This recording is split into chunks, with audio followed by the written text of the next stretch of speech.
dick in a well, and it'll be better. Say that. Then Inject some magic. Are we starting off?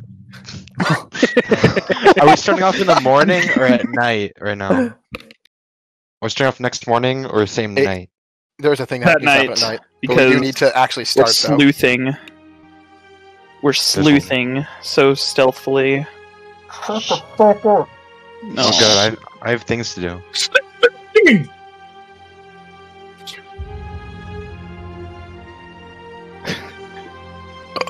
Last time, in the land of Lenore.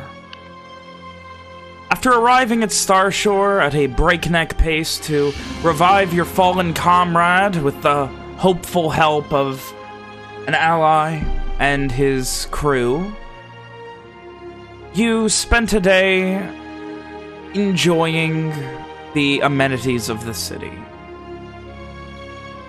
Spent a night at a very comfortable brothel, bar, and gambling den. And then proceeded to spend the next day running some errands, killing time, getting used to the city, looking things over, just ingratiating yourselves a bit more within the city. Owen took a lesson in civil engineering and learned that it's a lot harder than you would expect. Evian took a lesson in meeting your family and learning not everyone's a dick. Simon took a lesson in going to a library and then wasting my goddamn time by leaving the library. And the other people did stuff too.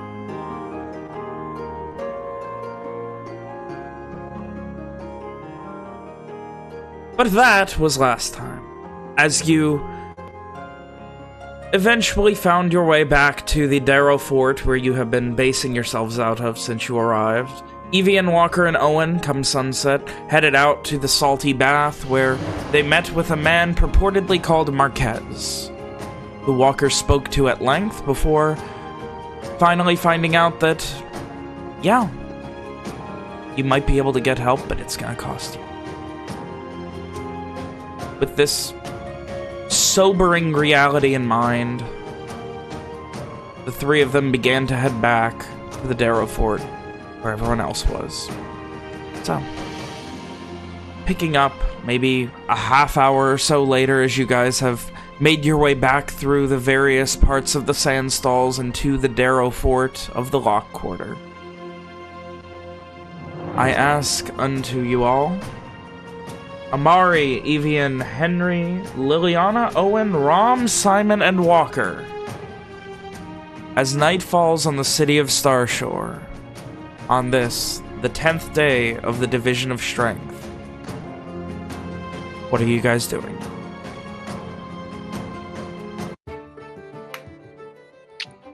On the walk back, Owen is, he's not lost in thought. He's a bit down, I guess. Not defeated, but this was obviously not what he was hoping for.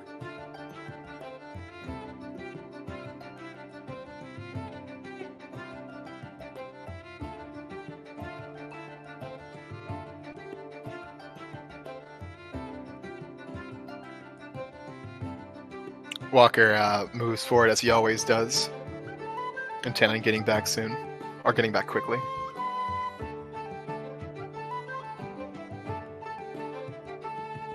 Eventually, you guys arrive. What is everyone else back at the Darrow Fort doing? Amari is in his room waiting for Walker to come and get him, hopefully for sleuthing for goblinoids.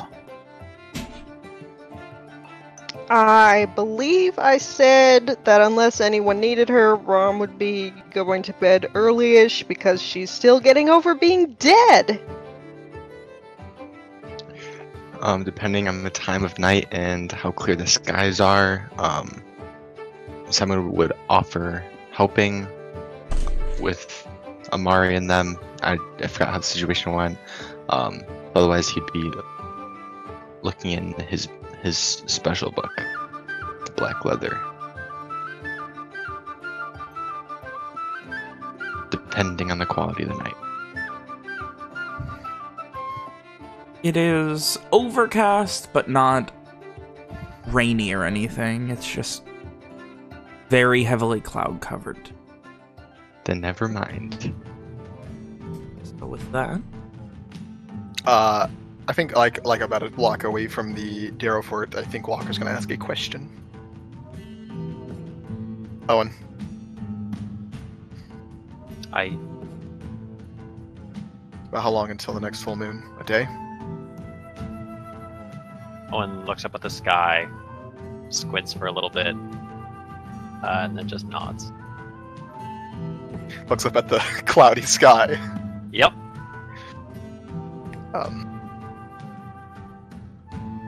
We'll need to discuss how we want to handle that. I know we've done it so a little bit previously, but having a definite plan would help. I have a few ideas on that front. We can discuss in the morning. Owen just nods again. I believe unless Evian has anything to say, as soon as we get in, Walker is going to head upstairs and prepare for the night's hunt. He'll nod to anyone who's in the common room. Who is in the common room? Good ask. Fergus is down there drinking. Amari is up in his room. Evian walked in with us. Henry isn't here. Where's Liliana? She's probably hanging out down in the common room. Is she carousing? Yeah, maybe, yeah. And Rom's upstairs, gone to bed early. Logan, you said Simon, is he upstairs in his room reading his book, or?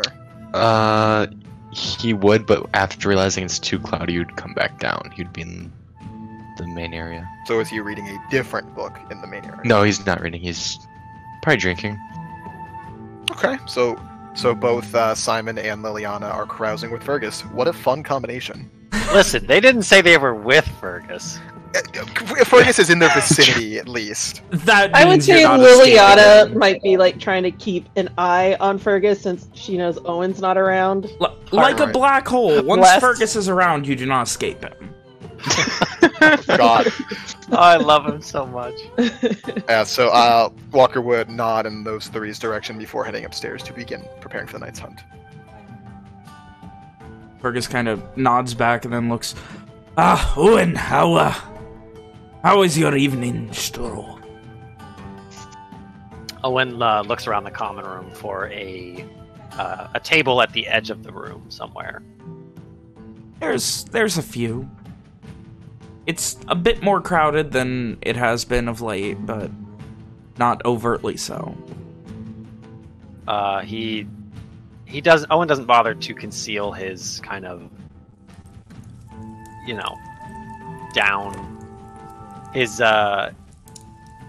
sullen state as he kind of jerks his head to the table and goes to sit down. Bad news, huh? He would also if Simon and Lily are with Fergus, he would invite them as well. And of course, Evian's with us too, I think. Yes, sir. Liliana will come over. Can I ask a question out of character? Shoot. What is Evian feeling? What's his expression? Dismay.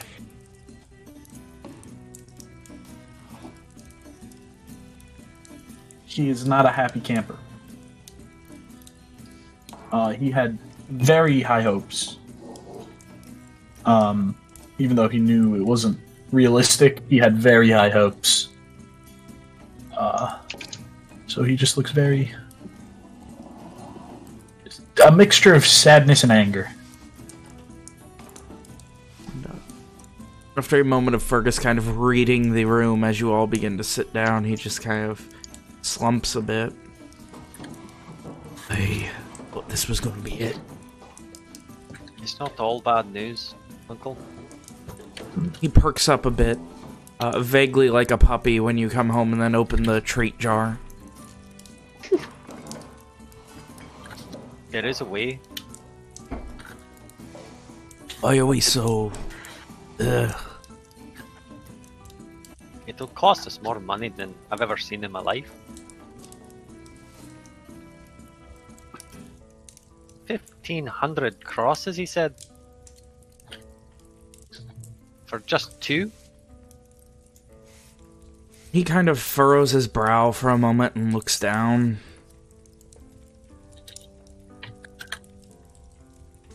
Oh, that's, Shall we get to gambling, then?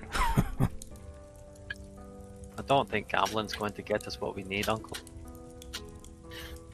Unless we can get Henry to clean out that orc again for a couple of nights. I think if he cleans out that orc again, that orc might clean him out. Aye.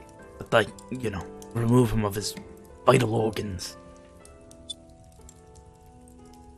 So that's the state of things.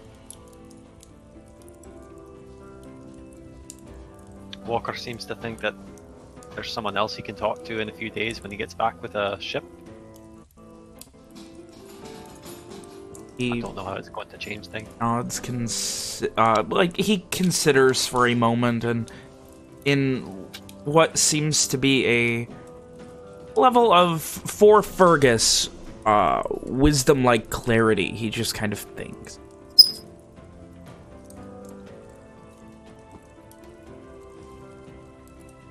So we got a few days to kill.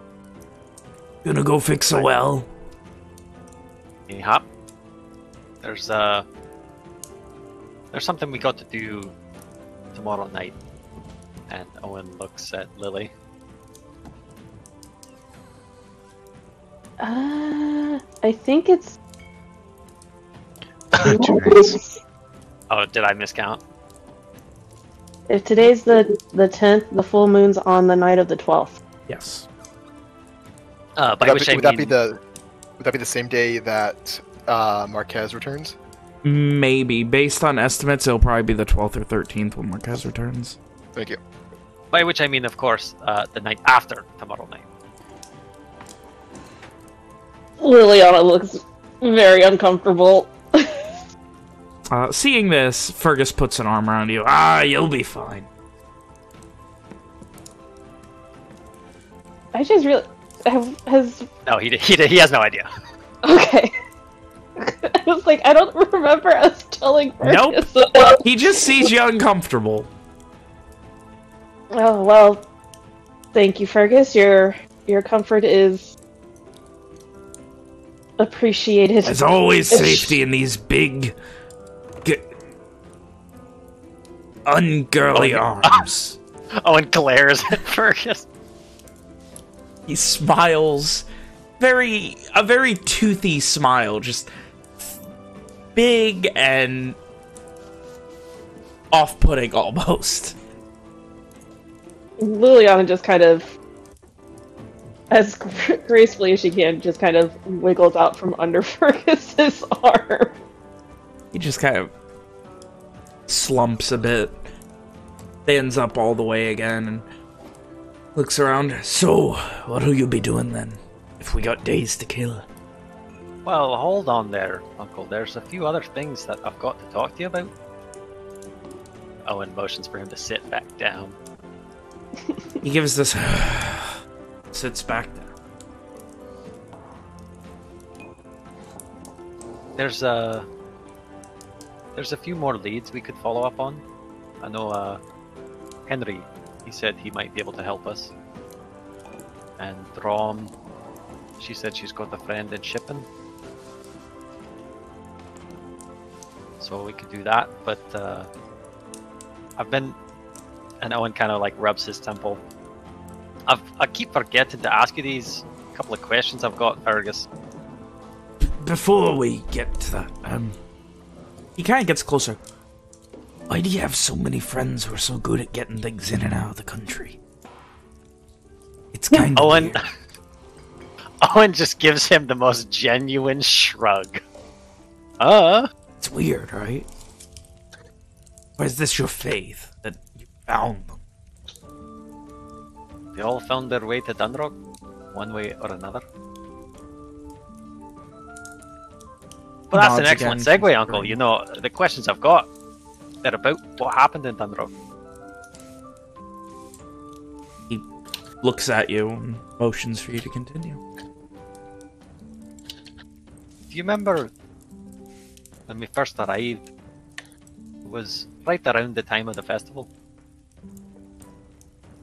He nods. You can see he's thinking as you say. He's got that like, sure I know, but you should probably describe it anyway look on his face.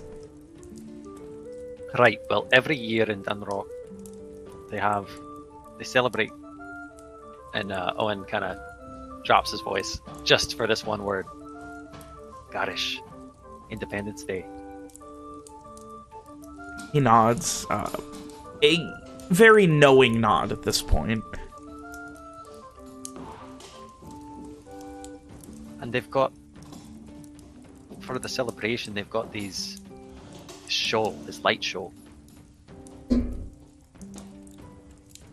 We met the woman, the old woman who did the light show. And she told us some things. She mentioned a word that I know I've heard before, but I just can't seem to place it.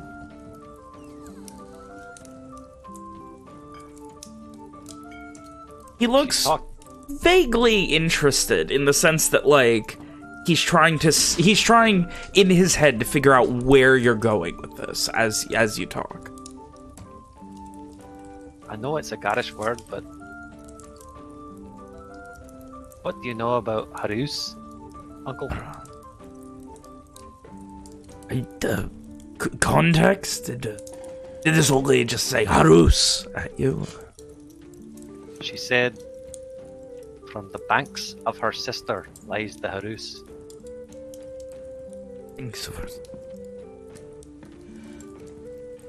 He begins thinking and rolls a history check. Rolls a nat 1. Thanks. Please first.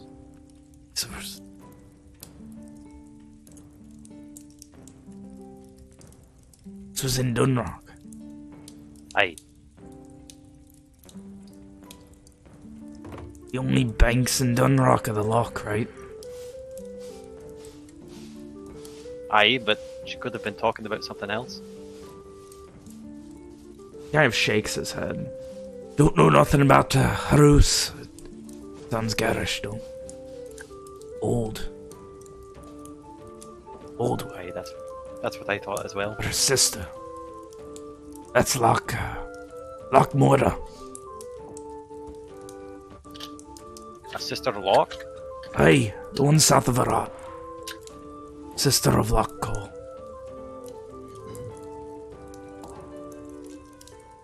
I suppose that gives us another reason as well to go back. That's all I could imagine.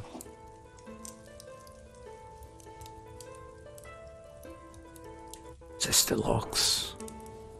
From before the independence, anyway.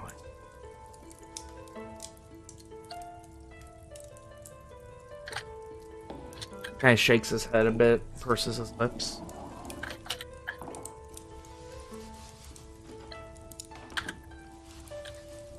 Well, I thought it was worth a try. After all, you're practically an old man, Fergus. He kind of Got crosses smiles. his arms a bit and... Yeah, sure. Sure, I'm an old man.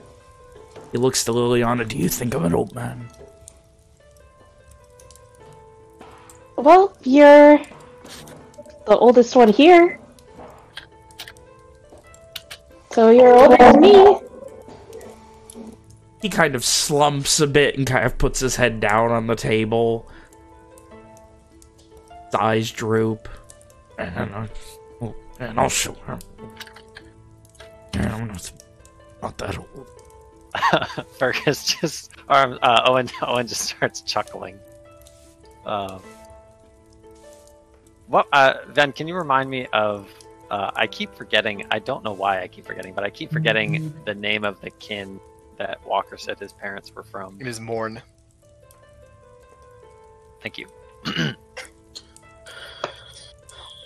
After he, after he's done chuckling at his uncle's expense, Owen kind of clears his throat and he says, "What about the Morn? What can you tell us about them?" Morn, they're the weird one.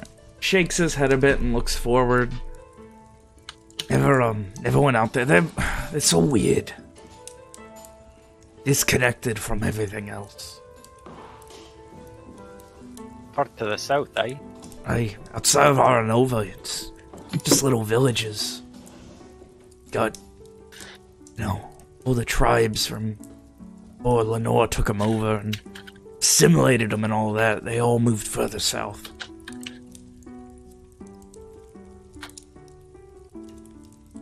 Never went down there much, never had much of a reason.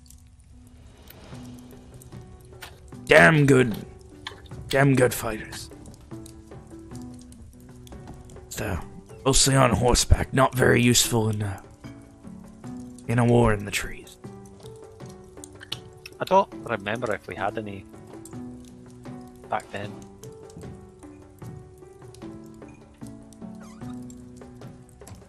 Hunters, things like that. We're great at it. But I never went there much. Like I said, they were far away.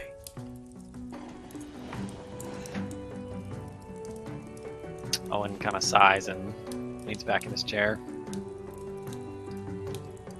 Well, thank you, Uncle. Just trying to make sense out of it all. There's a lot.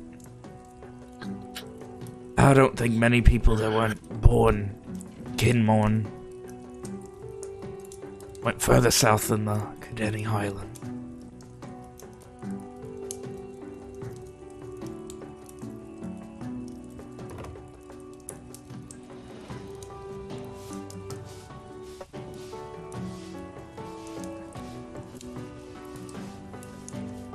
I'm sorry to not have better news. Sure, we'll find something.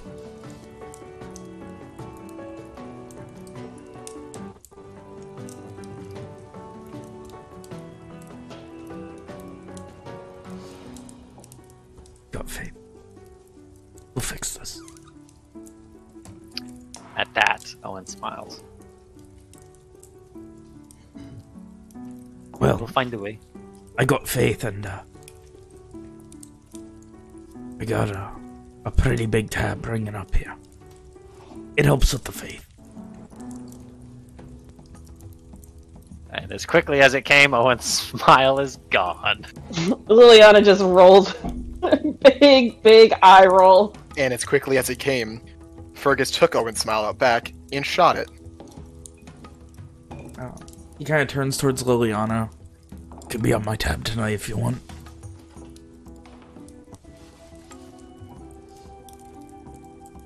That's kind of you, but I'm good with just the one drink I had earlier. He nods in consideration. He doesn't seem to understand, but he accepts. Plus, I think the couple of drinks at the shady bar are not sitting that great. Owen winces at the memory. He looks vaguely interested. Shady bar. No, don't go getting no ideas, Uncle.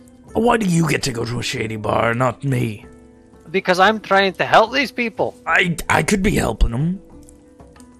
You could be helping them dispose of their sugar-infused ale. Ooh, sugar-infused ale. That sounds interesting. Never had it before. Is it any good? Owen looks at Lily and just winces again. Well, I'll be the judge of that. Tell me where the shady bar is. I'll go check it out myself. Fergus, I think you have much better tastes than that. You have a much higher opinion of me than I do, then. Because my tastes and my standards are very different. Didn't you get into a fight in the shackles the first night we were here? Well,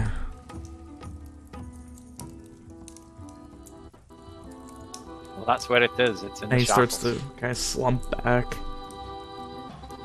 Just wanted to go check out a shady bar. Oh no, can't do that. Can't do that, says the bully. Can't go into some shady bar. Trust the old man to take care of himself now. No, it's not. It's not like that, Uncle. Look, Well, if you what really if I want went to with go, him? do you? Is that something you want to do, Lily? It's a date then. No, and no, face it is not a date. I am your chaperone. He looks at Owen with pleading eyes. Owen just gives out an exasperated sigh and motions for Lily to tell him where it is.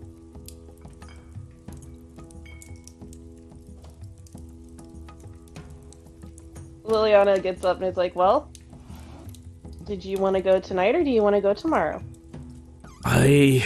Let's go. But you're buying the first round. Fair I'll enough. buy, but you have to drink with me. An old man drinking alone is sad. Old man with a pretty lady is impressive. And he kind of puffs his chest out a bit. Hopefully my stomach can handle that. We'll find out, I guess. Oh, I'm sure it'll be fun.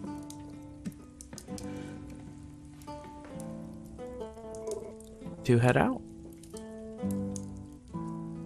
Owen, keep me up to date. I need to know what's happening. And he gives a thumbs up, and he like puts his arm around Liliana and starts walking out the door. She elbows him in the ribs again. And there go. Owen waves as they depart. Not sure if he's made the right choice. Owen does make some questionable choices on every now and then. Hey, he's not perfect. So if we are going to move on from that scene, Walker is going to do a thing upstairs. All right. So as soon as he gets up the stairs, he goes to Mars' door. Get ready! And he's going to go get his stuff together. Like, as soon as he knocks, there's like not even a moment passes before the door opens and Amari is ready to go. Amari was standing just in front of the door. No, waiting. he like the moment that passed was him getting up from his bed to open the door. And then Well, Amari would see Walker move into his room and begin gathering a few supplies.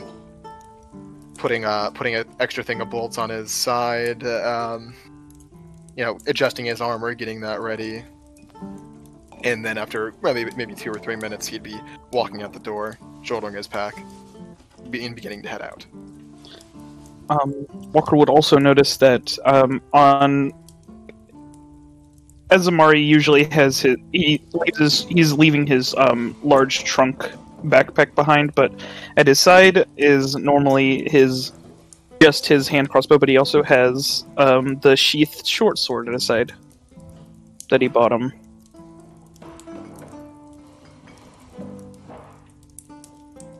And with that, Walker will begin leading the way, actually, out of the city towards the stables, because we never paid that off.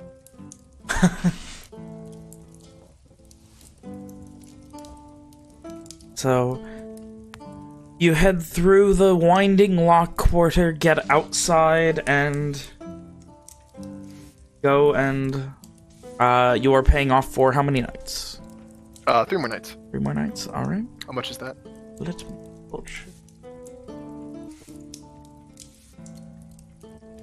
At the Vicious Halter.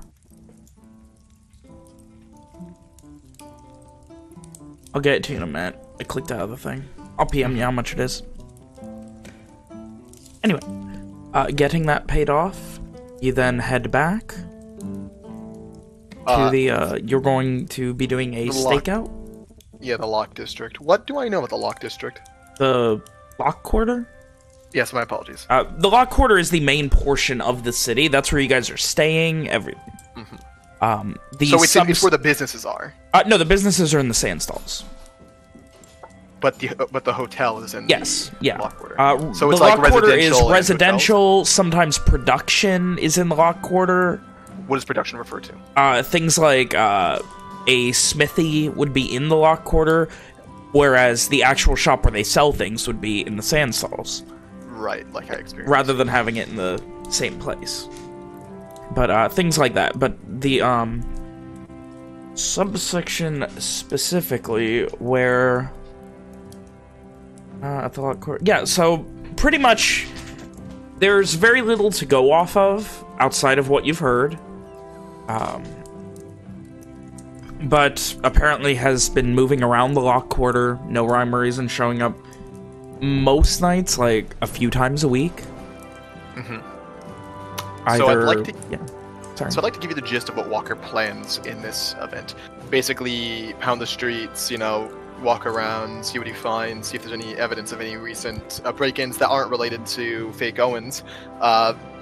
Maybe speak to some of the local brigadesmen, see if they have anything to say about the what this goblinoid has done, any reports of it. If there is, try to see if there's a pattern in all the chaos. Otherwise, just kind of sticking out and seeing what he can find himself. And regarding that, would my background feature help? Regarding that, would your background? Watcher's Eye.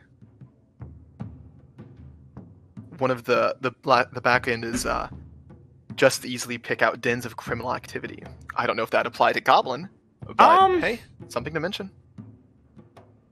I'll let you do your investigation check with advantage, and with Amari helping, he can also make an investigation check. Does Amari want to do any funny stuff as this begins? Walker would explain the basic plan to Amari. Gather information from brigadesmen, put together a pattern, follow up on the pattern, see if he can find anything, and if we are able to nab him, we take him down quickly and quietly. Since it's just a goblinoid, there's no problem with just taking it down. All right. Do we want to try to follow it, or just out immediately on site? The report's one goblinoid. So ambushing it's the best idea. Best and safest idea. Right. I can, yeah, that's fine. Right. I'm just so Mitch, thinking. Do you want to do anything before I roll my check? I'll inspire you. Okay. From that short little talk, just his breath just floats up and into your ears. Walker's still disturbed by this. To this day, still, like he looks very uncomfortable as that happens. You've got advantage and a d6 if you want to use it. Then what's the, how do I roll with advantage? Is it, Alt? I believe so. Yes. Yeah. Alt. Oh my god. Hang on, let me roll my d6, guys. It's 27. Oh, gee. Okay, well then. Amari, you are helping as well? Go ahead and roll your investigation check. Investigate. Oh shit. So that's a total of 27. 45. Casual. No big deal. Real cash. You, together, while not splitting up, you occasionally split to talk to two separate people, asking questions, going from street to street, trying to find out, all right, well, did you hear anything here about this? Or, okay, wait, it happened there the other night, just like 6 nights ago? Okay. And there is no immediate rhyme or reason to where these crimes struck. Though, Walker, after maybe an hour, hour and a half, the first thing you put together is the story of the bounty is not completely adding up to the stories you're hearing. Like, as Amari gives you more information, I imagine you're doing more of the more of the literal Talking. questions, and he's doing more of the schmoozing with guards and things. Yeah, like Yes. winning them over to our side. Yeah. Walker's asking the I hard-hitting did- questions. Have Like- the thought of asking, could I make a charisma-based investigation check? But I was just like, nah, it's too much to ask for. I mean, I think that's a very okay thing to ask. based Yeah, on what we're because doing. he's doing more like talking. Though it's the already, only we difference. already did roll the, the only- check, so. Yeah, the only difference would be 2, so it would be a 20 instead. if that were the case. But Sensible. no, I would say just because of your background feature already, Amari, you're very good at the literal dealing, and the intelligence is more about knowing what to ask for.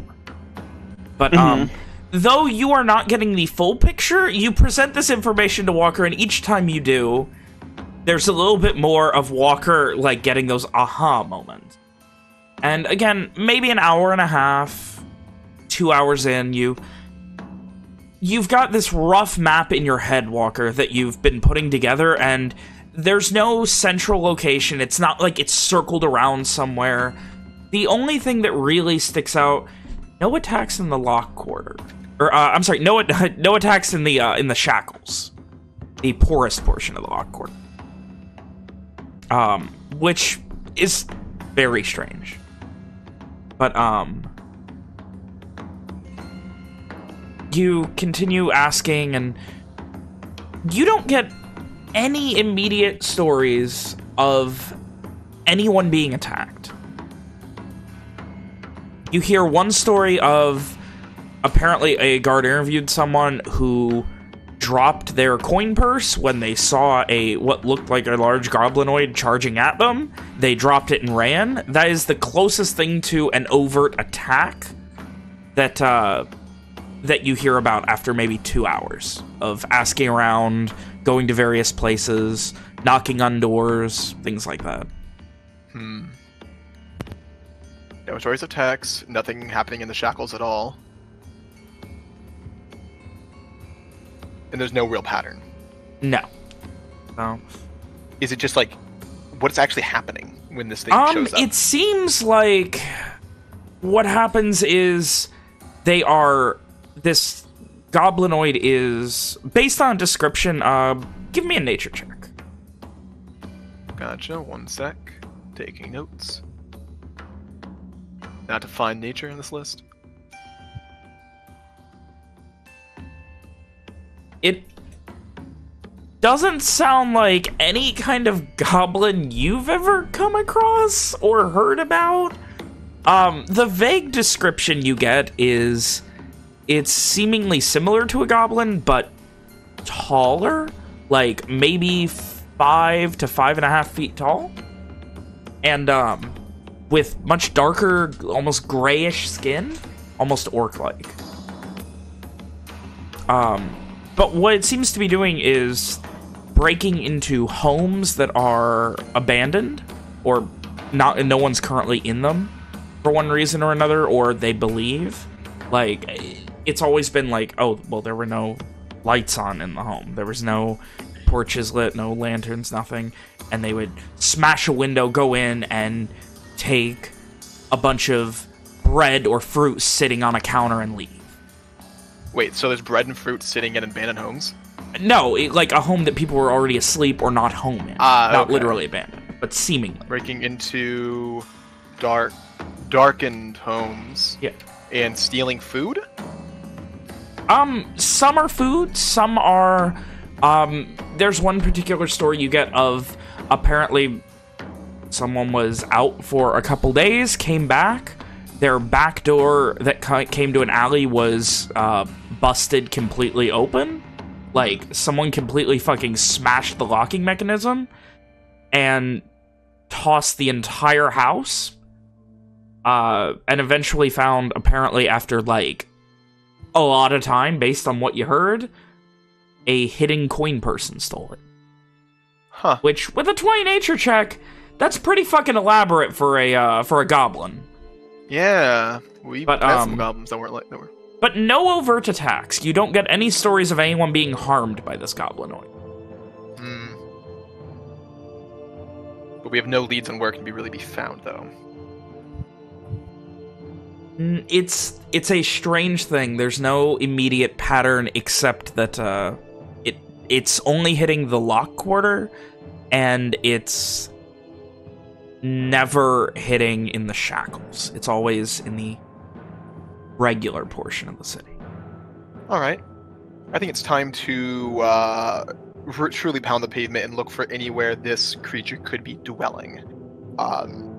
If it's truly intelligent enough to be stealing from houses that are darkened and looking for hidden valuables, it might be taking up an abandoned home or something along those lines. All right, so gathering all of this information together. The focus is on the lock quarter. I would like you both to give me another investigation check. Any modifiers this time?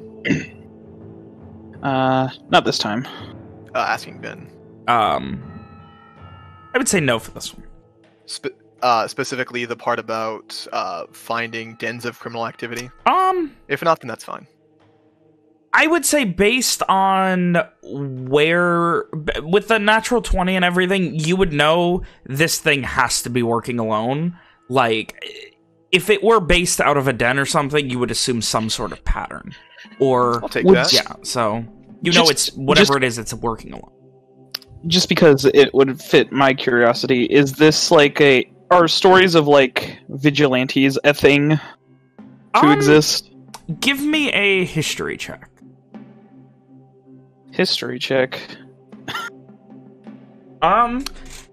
Yes and no. In the They're traditional like Robin Hood sense, stories are a thing.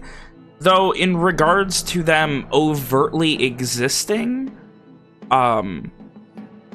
there is one you have heard of that popped up maybe 10 years or so ago in Verona called the Night Mist, who has apparently been assassinating people in the night of power for a long time and has a massive bounty on his head. Nice. But I just meant like the general genre of someone literally, no, like not Robin Hood, but like a person who puts on a disguise doing crimes. I mean, yes, that you have heard of. It's a thing. It's not common, but you have heard of one that actually exists in Verona. Like during your time there, which would have only been a little while ago, like wanted posters all over the place for this thing. This being known as the Night Mist. Amari would bring that up with Walker. Like, could we be dealing with some sort of vigilante kind of figure? Doubtful. Vigilantes don't exactly go around stealing from common folk. Those are just stories, Amari. Right. Let's keep looking. Is Amari also going to be rolling investigation for this Lake of I Vision? did. He rolled a 15. Yeah. Oh, my apologies.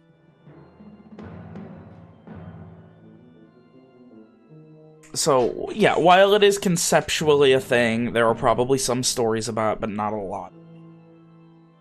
Walker. Hello. Are you rolling investigation as well? I did. Oh, I'm sorry. I was looking at Amari's. Okay. Jesus, you guys are not making this hard on yourselves. Listen, it's an unbeatable pairing. OTP.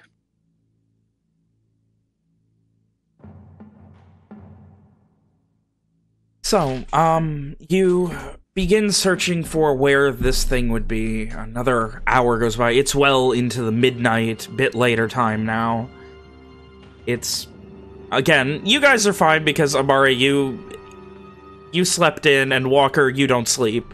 But correct. The city is slowly coming into a heavy slumber. And,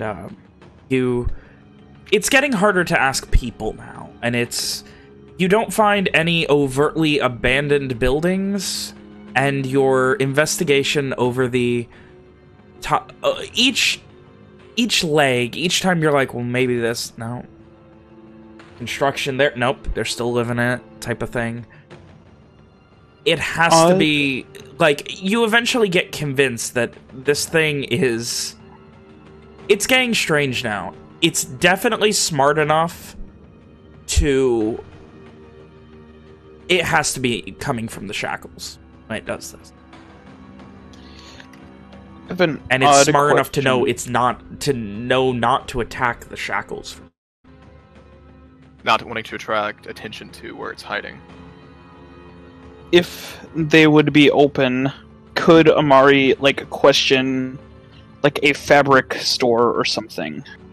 If Walker would have mentioned about like this goblinoid not being more like a goblinoid, but is still recognized as being similar to one, Amari would think it might be a costume, and he would want to investigate the clothing stores and see if anyone bought any like raw fabrics, and yeah, just to see if they're open. That is, you can, but not now. It's the Most middle of the shops don't night. You're not appreciate you getting coming for a visit in the middle of the night. yeah, never mind. Just an idea.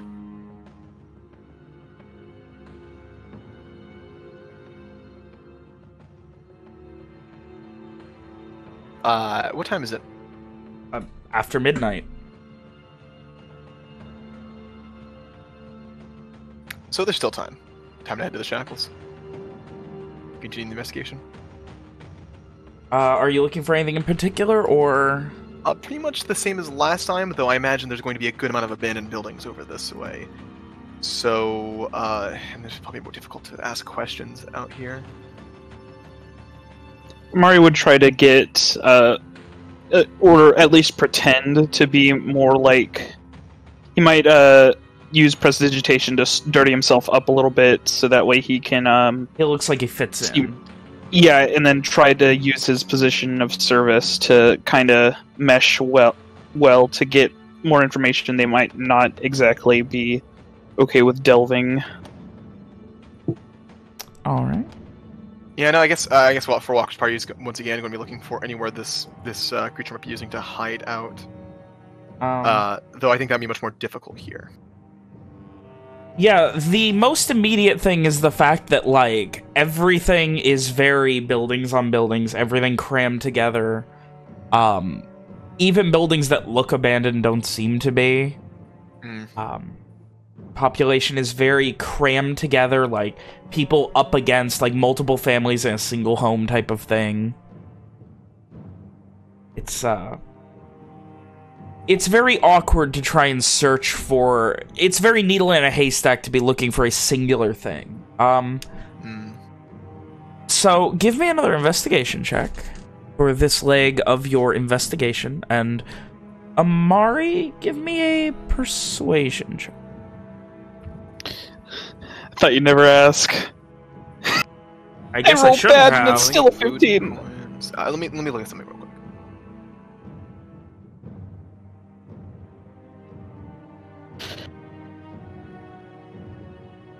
Okay, I can't really see anything that might help here, so I'm just gonna roll.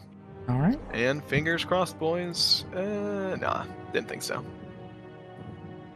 Yeah, Walker, as you get further and further into the shackles, it is less and less of your type of bounty hunting. Dealing with people in extended times and dealing with people who so desperately don't care and don't want it dealt with, essentially. They're like, whatever. It's awkward. Trying to find something in a trail that is so weird is strange. I think like Amari would go about it differently. He wouldn't be asking like about them specifically, but more just like trying to sound interested about them and wanting to know more is how he would be going about his investigations, I think. Amari, for you, asking around, you don't find... Like, again, you're coming across people who are essentially homeless and sleeping in trash in alleys to ask about this. Yeah. And for the most part, they just don't believe you that this is a thing. Like, you get a lot of that... It's some stupid Intellia shit that they make up to make us all miserable and scared. That sort of thing. Which, you can go ahead and give me an insight check as well.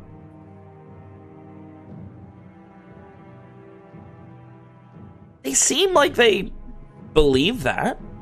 Like, they seem to believe that it's just a bunch of bullshit, but also they seem like they're not the sort of people who care too much about it. But continuing to ask, you both are able to come independently to the same conclusion that it would definitely be possible for a weirdly smart goblinoid to live here. Though, how no one is either willing, which is strange, or has noticed them would be really weird. Like, either there's a reason that they're being hidden, or this thing has a very good way of moving around.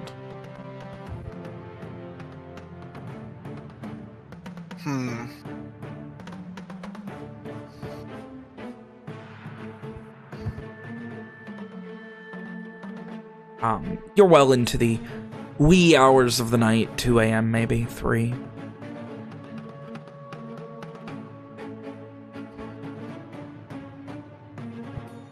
I think Walker will be spending the next 2 hours just searching for, basically not even just talking to anyone, just searching for potential places where this thing could be hiding. Like, it's entirely possible it's just sitting in a pile of trash with a couple other people. And it'd be hard to tell if it's, as big as a person and gray at night, Yeah. Give me a perception check, Walker. Amari, are you continuing the hunt with him? Yeah. He'll be looking. So perception as well? Yeah, if you're both doing the same thing, looking for... keeping an eye on faces and things. There are a lot of places that a goblinoid could hide, but again, you don't see them. You see hide nor hair of them, but your large city, not a one-night investigation. As maybe time to... another hour goes by, it's like a needle in a haystack trying to find this thing. And another hour goes by, and it's beginning to dawn on you why there's a bounty out for this. As strange as it is, it's something the Intellier obviously tried to do and didn't have the time or effort to do. Alright. I suppose it's time to return. Yeah, it was a bit too, good thinking to think this could be done so quickly, I suppose.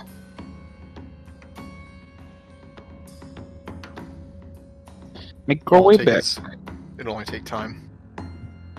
You guys head back? Was there anything the rest of you needed to do over the course of the... It's not something that Owen needs to do, but I, for one, would love to know how Fergus and Lily's date goes. It's not a date! I've said too Listen, much. I need to know if he gets lucky. It's that simple. Oh my god. He already feels lucky just being able to go on a date with her. Oh my god. Aww. Holy shit! You get there, and it is much more packed than it was the previous time you arrived here. The same bartender is there, but it is... Again, it's like, not standing room only, but there's some pushing to get to the bar. After Fergus tries one, he gives you that look, and he just, that's one of the best things I ever had, but I don't want to be wasting this enjoyment all night. We should go. You don't even look happy. We should go. It's no, if you wanna hang No, out. no, I made a mistake. We should go. All Alright, if you're sure. Sorry to, didn't mean to be such a sourpuss. Oh no, it's my fault. Shouldn't have pushed you to do this. And he kind of like puts the unfinished tankard back on the counter, puts another cent next to it, gives a thank you, and kind of guides you out. Fergus is also a werewolf. Is it that, or did you just really not actually like the drink, Fergus? No, it was fine. It's something I don't want to be wasting. You know. Don't want to be wasting. If you'd like to give me an insight check. Yeah, because leaving it in, like, full meat wasting it. Inside... You can't tell. Maybe he's just really a sweetheart. And, as you head out into the shackles again, he kind of, is there anywhere else you want to do? Anywhere else in the world? I'll take you there tonight. I'm not really sure. I don't know where anything in this place is, and it's pure luck I was able to get us back to here, because usually I'm really shitty with directions. Does anyone else hear the souls of the damned in the background? He kind of considers for a moment. Perhaps we could just get back to the Darrow Fort and drink there. Unless you wanted to spend the night gambling at the Sweetest Sense.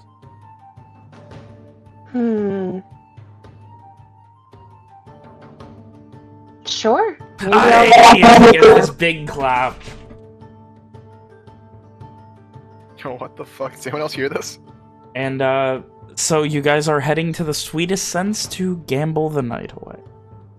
Or at least until you tell him to stop.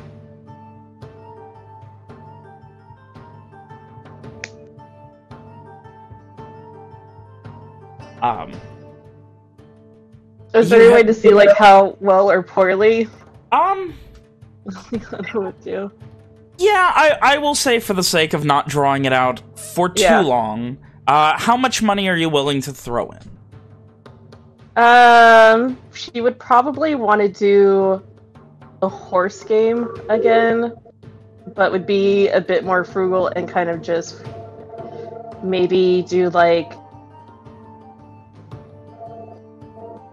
when she, like, goes through, like, 13 clips. Okay. And go ahead and just, pick a 1 through 4, and we will do the abbreviated version of the horse game. Of the horse racing. 3. Oh my god! Alright! So with that... between you and Fergus, you end up walking out after a couple of hours with a total, not counting whatever you spent. You said you were spending 14 clips? 13. 13 clips, sorry. Alright, so you end up coming out with 33 clips total for a profit of 20 clips, and Fergus seems to have done decently well as well.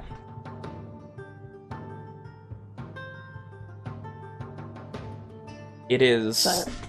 He's happy and not drinking as much as you would expect. Is everything alright, Fergus? Hey, everything's fine. I just wanted to enjoy this. You know, remember it. Not like Owen, who got so shit-faced he couldn't even think. Well, that man does his drink. It's dangerous. No, he doesn't. All he does, he doesn't... You know, he doesn't even remember his birthday most of the time. That's not true. He definitely remembered his birthday this... I know he was lying. He was lying. I'm sure of it. He kind of looks around. I'm just trying to enjoy myself. You know, remember this. If it turns out we're leaving, I want to, you know, be able to remember you all. You've been so good to me. Oh, well, Fergus, at least speaking for myself, I know I'll never forget you.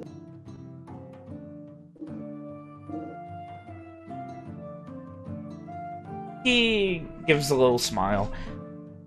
Very well. Leave an impression on pretty ladies about the only thing I'd care about in this world. What was that, Vin? I didn't get it. If there's one thing I care about in this world, it's leaving an impression on a pretty lady. So I think that I've done my job. What say we get out of here and head off to bed? Tell you what, we could save some money. We can share my room. Pretty sure all our rooms are already paid for, so I'm good. I can't blame a man for trying. And shortly after probably midnight, 1 a.m., you guys eventually find your way back to the Darrow Fort.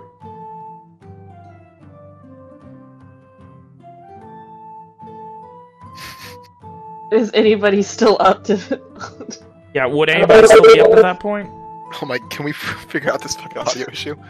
Yeah, real quick Sorry, break. give me one second. We will after this night is over. Alright. I would say Owen is probably still downstairs drinking. He's got a cup in front of him, a mug of some sort, with steam coming out of it. The room smells vaguely of mint. And he is poring over a small, decrepit book.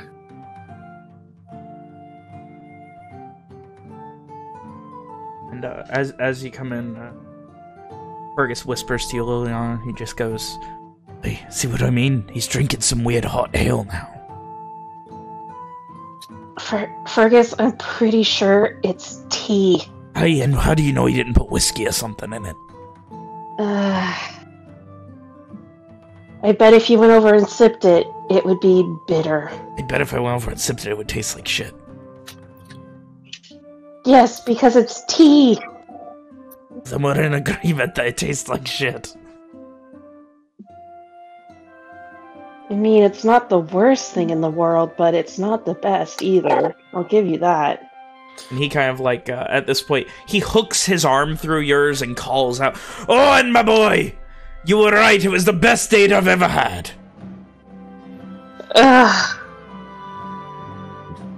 Owen looks up and smiles, and he calls out, "Glad you had a good time." He is beaming. He's like puffed his chest out, and he just looks kind of like amused, but also just like is just like shaking her head. Hey, Owen, would you believe it? We just spent a couple hours out at the Swiss Sense, and she was helping me gamble. Oh, you don't say? Hey, we made over 2 crosses. 2 crosses? She made over 2 crosses. I made about 5 clips. But hey, we came out ahead. Aye, we always do. They say the best luck is going with friends.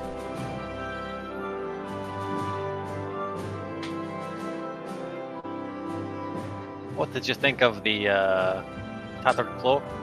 Oh, it was incredible, but I didn't want to waste that experience, so we headed out very quickly. Do I know what that means? What do you mean?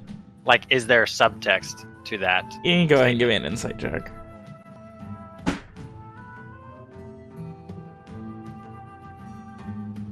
Reading between the lines, you found an ale that Fergus can't stand. Ha! Yes! I knew it! Owen smiles a little mischievously and says, An experience you didn't want to waste? It's not something I would have ever... I wanted to stay sober for a date with a pretty lady, that's all. Are you sure? I mean, you talked up the ale so much. I was sure you'd spend all night there. Hey, well, Half the coins I we would have. but she deserves to be happy, too. At this point, he kind of unhooks his arm from yours and puts it around your shoulders, Lily. Owen just raises an eyebrow at Lily. She just jabs her elbow into Fergus's side yet again. Owen, you gotta help me. She's broke 3 of my ribs tonight. I do say you deserve it. He just kind of winces a bit. Why would you say that about your dear uncle? Owen just smiles back. We're gonna get to bed. She We? said, No. Hey. No. Hey. What's going on here, Lily? Hey. Lily just looks... She doesn't even, look flustered. She just looks annoyed at this point, and she, stamps a foot on the ground, and is just like, no means no, Fergus. Hey. And he kind of lets go again. He motions to the bartender, holds a finger up. We'll see you in the morning. Have a good night. Sleep well, Uncle. He turns to you, Owen, and starts sipping from a tankard. How's the leaf water? Well, that's excellent. Hey, you want to spike it? some? Make it good? Owen looks aghast at his uncle and kind of protectively holds his mug of tea to his chest. Hey, I've still got a little bit of... He kind of starts searching, and he goes under his cloak, and you see him under one of his layers. He pulls out a small water skin.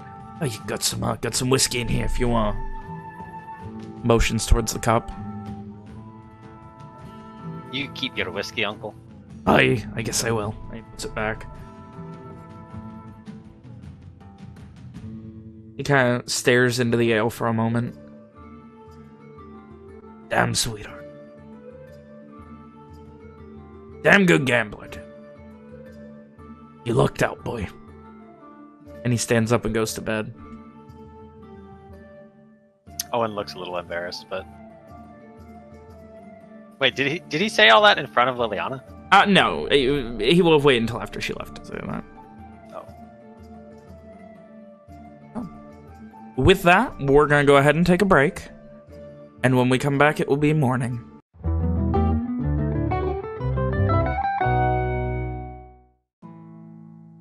And so, the morning comes and you all begin to rise.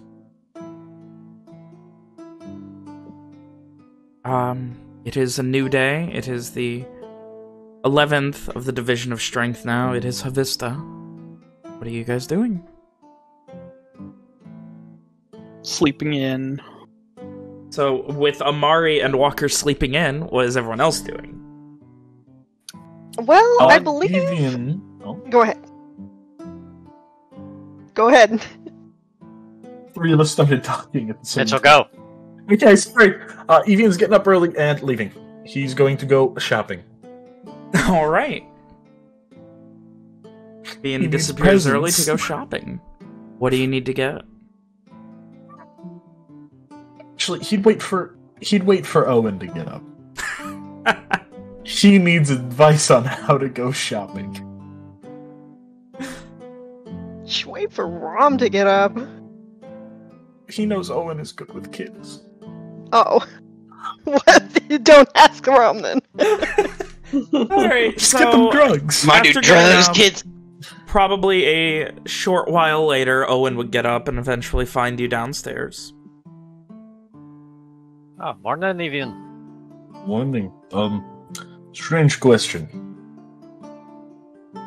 If I were to be buying a gift for 3 children that I didn't know existed until yesterday, What the fuck should I get? Owen, he seems to seriously consider this question for a few moments. And then finally he says, well, what do they like? Well, the oldest is, I believe she's about 12 years old. She's a little bit in the rebellious stage. The other two seem much more calm. I didn't talk to them for very long. The youngest is very excitable, but These are your brother's kids, eh? yes.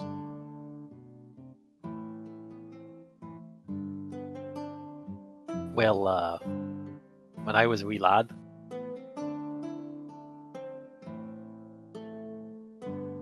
I don't know, I know my father got me, he always liked to get me, wooden swords and stuff like that. I don't know if that would be right for, your niece, I think I might not wake up tomorrow if I got the oldest a place for it. Well, I suppose it depends on if you want her or her parents to like you. That is a tough one.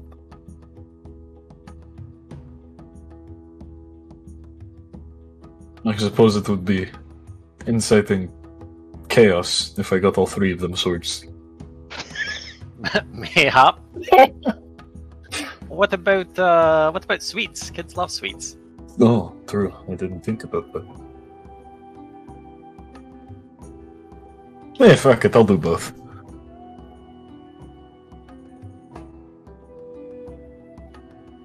Correct. Thank you for the ideas. Appreciate it. Are you going out today? I was planning on going out roughly right now. You're more than welcome to join if you want to. I would like to spend some more time with your brother. He seemed like a nice lad. Good He lad. is. Good bloke. I think he probably has work today, as he does every day, but might be around later. I have no idea. I'd be happy to come. As you guys are having this conversation, Henry arrives in the lobby of the Darrow Fort. Owen smiles at Henry and waves to him. He smiles warmly back, and he will walk on over. Morning, Henry. Good morning. How are you guys doing today? Not too bad, I suppose. That's Be pretty worse. good. How are you doing, Evian? Doing alright. Been better, been worse. Seems fair, I guess. So what's going on?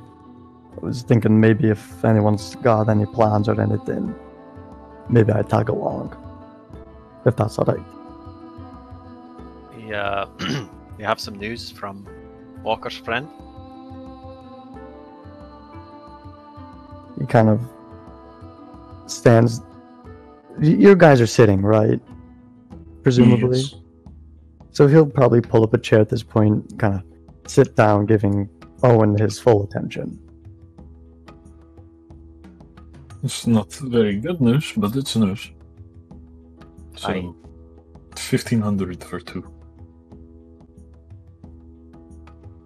That's what he said anyway.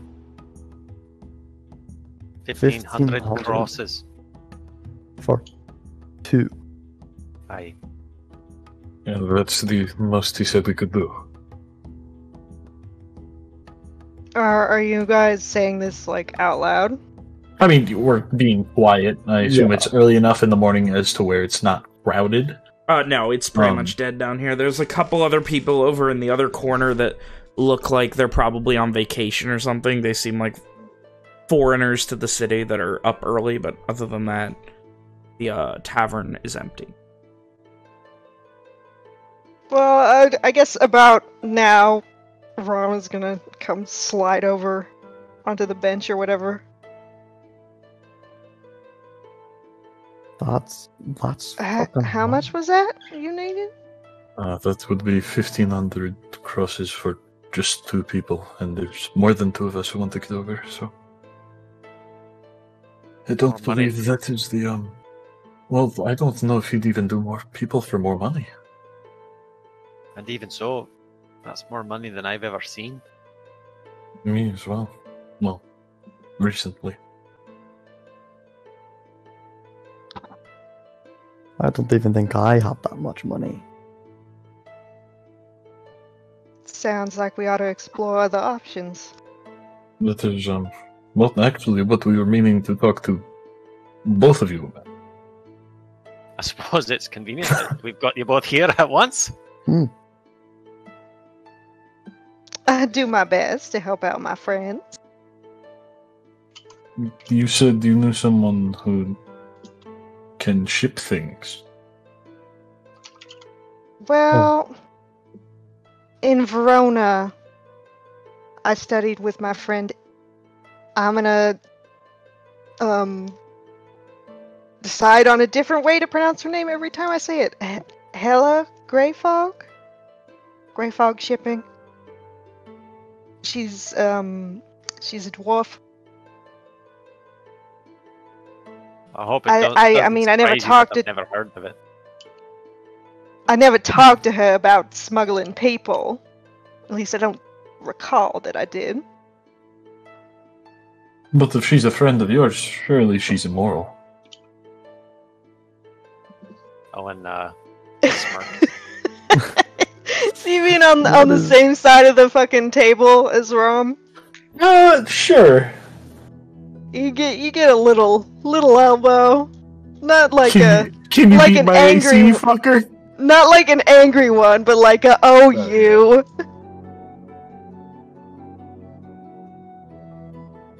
The I'm only sure she's problem very was nice.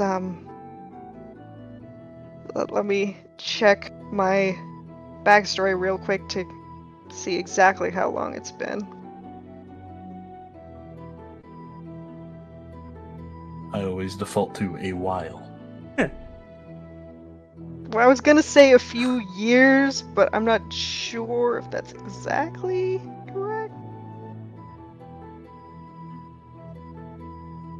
What year is it right now? 1238.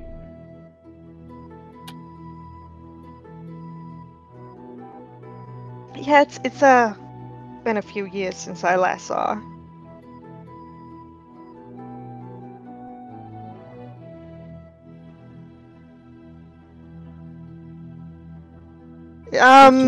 From what I know, presumably I have some idea of how long my besties were going to be studying for. Do I think that she would still be there? If not studying, then at least in town, like... Yeah, like, you'd presume that she's probably done with her studies. As for whether or not she's in town still, that's a lot harder to predict. You can't really say.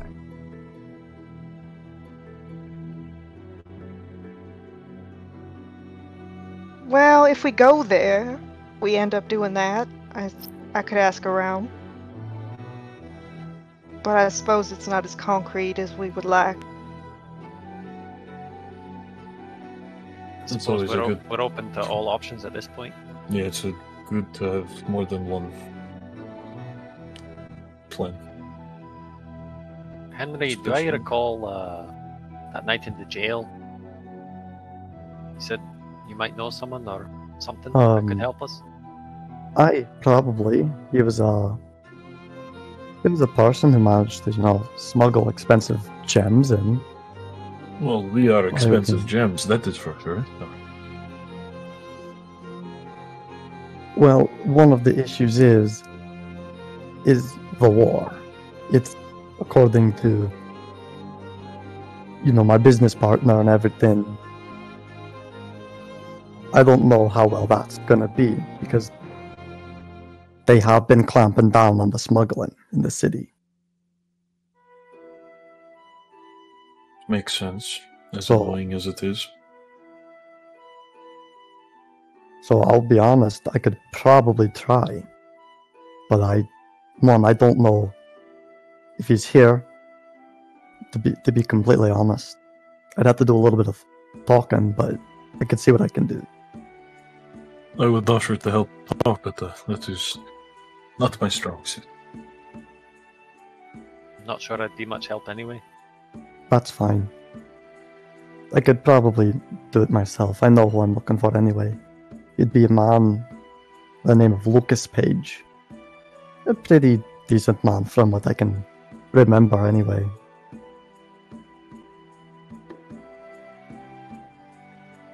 Well, no, Every I option greatly is a good appreciate option. it. Yes. But he died. And then they were resurrected. Anyway. But yeah, no, I will figure out as much as I can.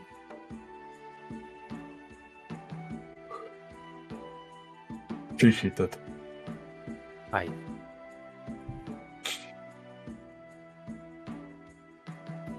I know Walker and Amari headed out on the bounty last night. They might have news as well. You think they would have news about this? Well, then, Not about this, but Or just in general? about about what they did. Well, I would assume that they have information about what they did. speaking of which, wouldn't Walker be up by now? Or I guess still be up? You were out late. I think this is about the time he's normally asleep, no? Speak of the devil and he shall come. Walker begins heading downstairs. Oh. As if on cue. Oh, well, there he is. We were just talking about you. Look to the others, begin moving to sit by them. Maybe like order some breakfast out of them. Were you? Walk last night? No. It's a big city to find one small thing. This is true. Any No. leads or anything? Something- I'm just still grasping at straws. Well, parsing out what exactly is going on, mainly. Seems like the original bounty isn't exactly correct. There's definitely only one goblin, but it doesn't seem to be a goblin. Just something similar. Bigger, smarter. More so than what we fought in that cave. Strange. It's definitely hiding out in the shackles, stealing things over here in the lock quarter. That is a very interesting choice of theft. It's possible that it's coming over here to steal things, staying away from those in the shackles so that they don't let the brigade know. Don't let the interior know.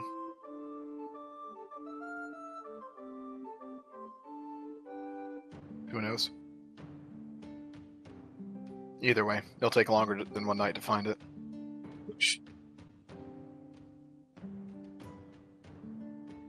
From what I've seen of the people who live in the shackles, I doubt they have any motivation to help the Antelier. That's what I got. That's what I've seen. Well, either way.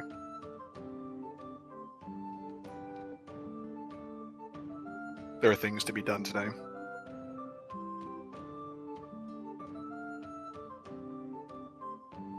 I'm at a bit of a loss of what to do now. I don't know this place like some of you. I've only I been can here a show few you times. around a bit this morning if you'd like. I don't know it very well, but I grew up a little here. I mean, I spent quite a bit of time here myself. That is Well, also that an is- option. There's one thing you might be able to help me with, Henry. It's not exactly. It's kind of a side project, I suppose, but. Did you know the people in the shackles their wells have salt water in them? He kind of just cocks his head to the side. Salt water? Aye, when they pull up the buckets, they've got... It's not drinking water, it's salt water, like from the sea. I mean, when you think about it, does that not make sense? We're literally right next to the ocean. Aye, but I've been in cities before next to the sea that don't have the same kind of wells. There are other wells in Starshore that are fine. Fair point. I guess.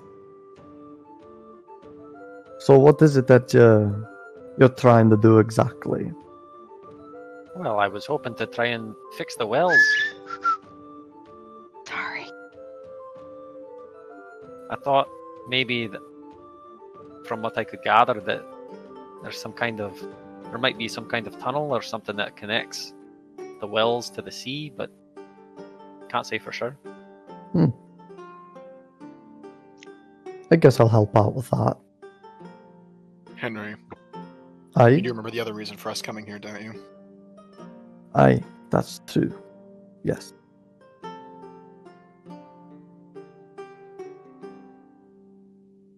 Well, like I said, it was a side project, so if you've got more important things to do, then that's fine. When I get the time, I'll try and help you out. No one nods. If I'm not mistaken, Mr. Henry, I believe we have some clothes to pick up today, Aye, but I That's doubt correct. that'll take up too much of our time. that definitely won't.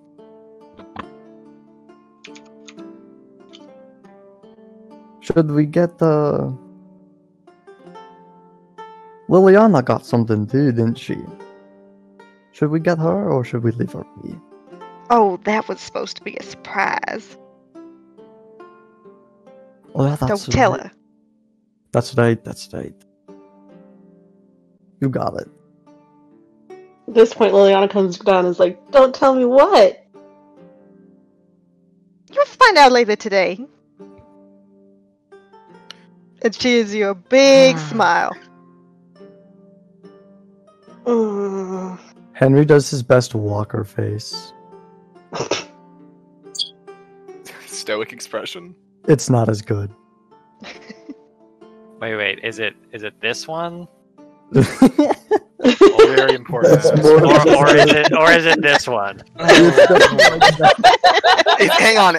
Is it the Chuck Norris smash face or the Hydra? Oh my god. It just sprouts two more heads. And all three of them stare at Henry. With each of their different expressions. Oh. Well then. It seems like almost all of us are down here. Imagine Mario will be asleep for a few more hours. How late did you guys stay out? I don't know. Go. What? Walker kind of like looks towards the exit to this shop. How bright is it? It's morning. Walker kind of shrugs. Till a couple hours ago, I guess. Surprised you stayed out all that late.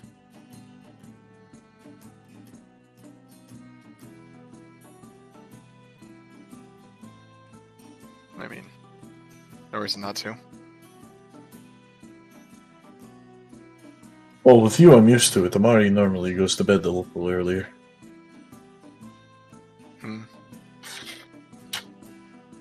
Suppose so.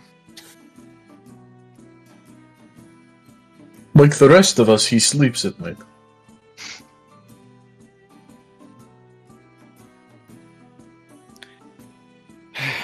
There's better things to do. I was also thinking about tomorrow night. Unless I got it wrong again. think it's tomorrow night. Right, Lily? Yes, it's tomorrow. Alex and her God, random Alex, ass. why? There was God, whistling. there fucking was mute yourself before you go to the crickets. bathroom. Jesus. Yeah, sure. Listen, my stupid alarm. Anyway. Even if I turn my sound off, it doesn't shut up. Anyway, Well, I was Right. thinking that I don't know if we were planning to look into that missing guardsman. We It could. might be an excuse to get out of the city for a day or so. Suppose that's not a bad idea. If that's the plan, we better start earlier than later. Henry, you're right. Are you alright waiting another day or two for the other task? It seems like everybody's got a little bit of something to do. Let me not hinder anything important to other people as well. Walker nods. Right. Then who all is coming? I know Liliana said she doesn't want many people there. I'm going. I'm going. If you want a third, I'll be there as well. Or a fourth, depending on how you look at it.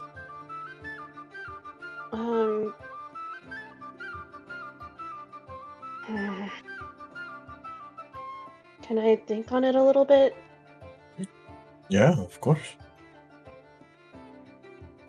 I'll let you know by tonight. Take your time. Well, not too much. I'm aware there's a time limit, Henry. Thank you. He just warmly smiles. Walker kind of shoots Henry a look.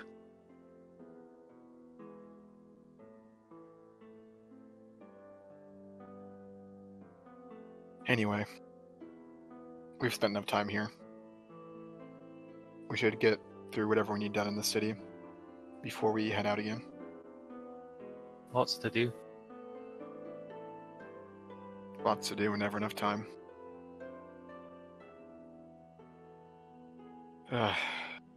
Walker kind of like leans his head forward, like on one hand, closes his eyes.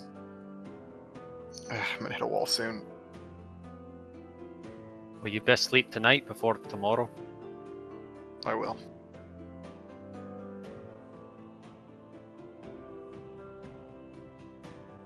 That I don't know why, but that reminds me. You wouldn't know how to post on the bounty board, would you, Walker? Then I mean, yeah, would you just Walker know how that process works? yeah, it's fairly straightforward. You go there normally with like a legitimate problem, like something you tell them about it and write it up, and if they have time, they'll have someone try and draw something up if you need it or anything like that. Then you just have to prove that you actually have the coin.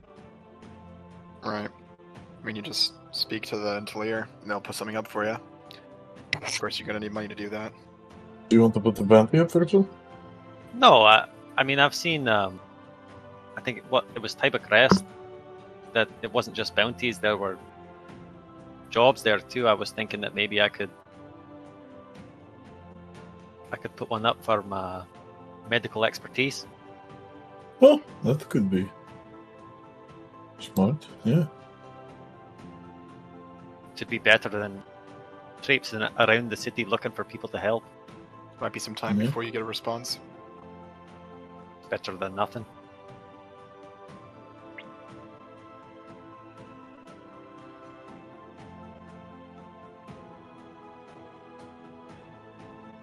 Alright, so heading out to go shopping.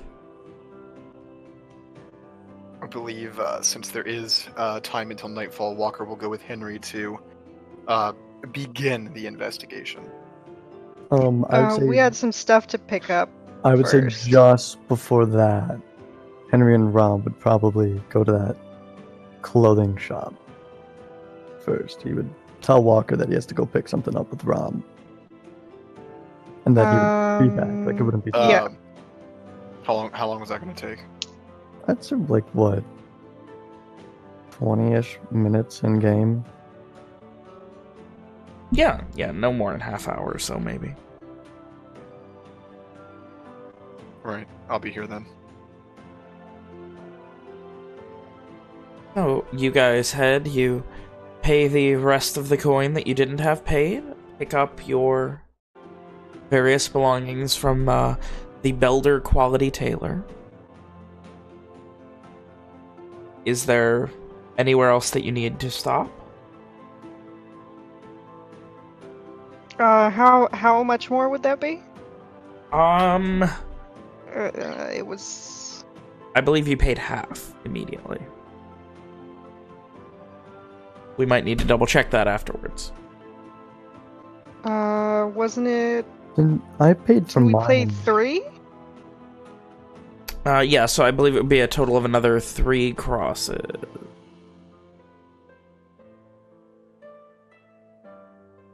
Shouldn't I be paying a little bit extra since I got a present as well? Okay, yeah, so that would be a total of 3.5 extra. I believe it was 7 total. You paid 4? Might need to double check that.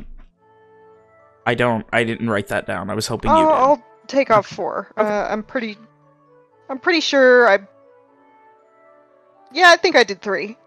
That makes sense. That's what my brain...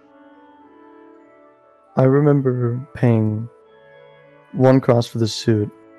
I'm pretty sure that was the total cost of it. I think I paid it in full. I believe you did, yeah, so you're good. Alright, Yeah. so... Henry, you have a nice, respectable suit. Rom, you got, like, a very fancy, almost like evening gown style dress, right? Cocktail dress. Yes. And, traveler's clothes. Alright. And a copy of each for my buddy. Alright. So, with that, you have this very nice, it goes just, it reaches just about to your knee. It's very simple, it's very straightforward, but, like, it's a nice, like, silky dress. Like, it's very high quality, all things considered. It's, a nice mixture of, like, a deep purple with these almost silver accents on the buttons and the threading. Anyway. Pretty. So, with that, you guys begin to head back. Owen and, Evian are going shopping now. Yes, sir.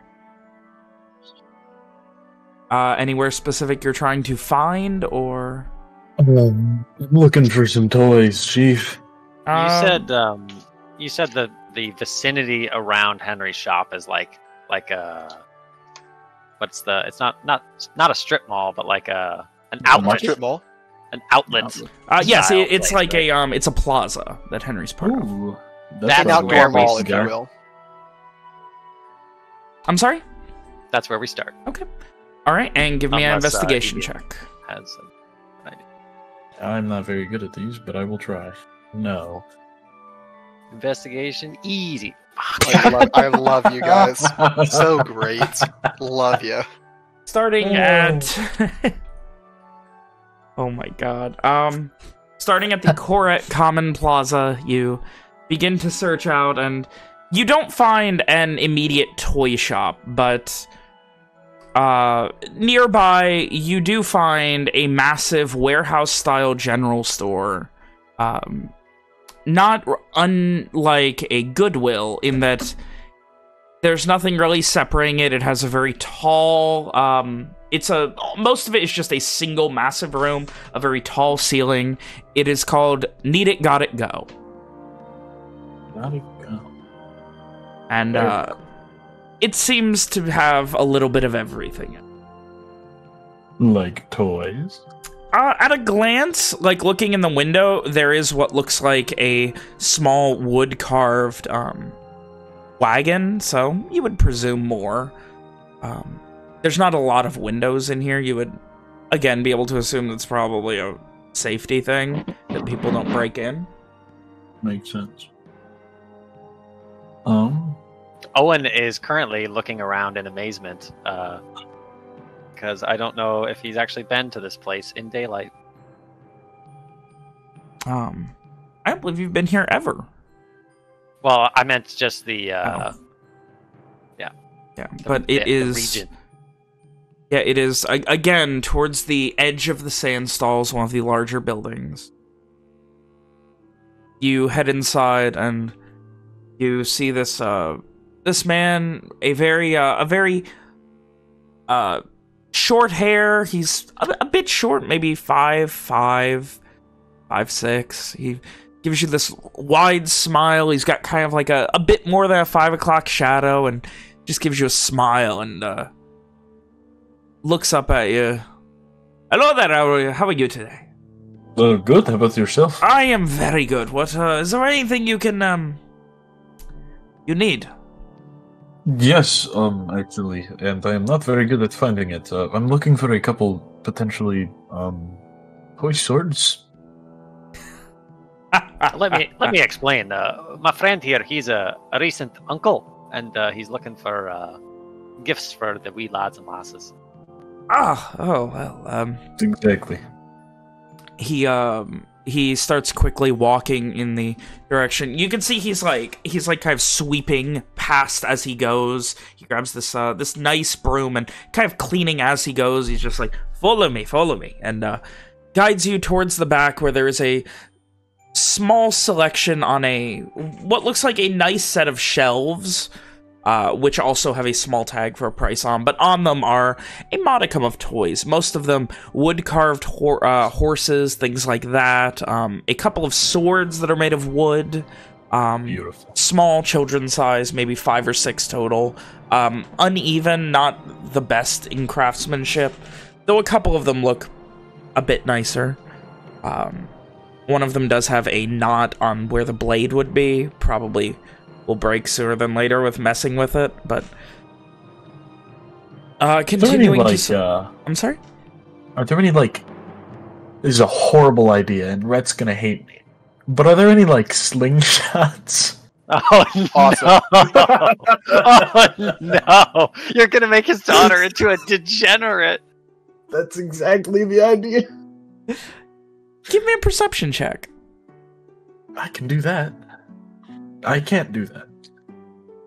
You look around for a little while, and you don't immediately find one here. Again, there are some other things. There's a couple of, like, wooden, like, toy bucklers. There's a lot of dolls that are of various make. Most of it seems used, in good shape and clean, but used. Are there, like, price tags, I assume, on these things or no? There are. Most of it is in the realm of, like, a few cents to a clip. How beautiful. I'm willing to spend my life's earning on these children. Not actually. And he just kind of, the man just kind of looks at you. If there's anything else, just feel free to ask. Yeah, of course. I need to get back. Anything you're looking for you cannot find, let me know. He starts walking off. How old did you say the kids were? One is 12, and I believe the others were... Well, fuck me, I can't remember. The youngest was 5-ish, and the then the other middle-aged one was 8, somewhere right? around the middle of that, yeah, 8 or 9. Yeah. And then one 8 or 9, and then the last one is 5. It was the boy who was the youngest. Yes. The boy was the youngest. Well, I mean, I wish I could be more help, but I've never met.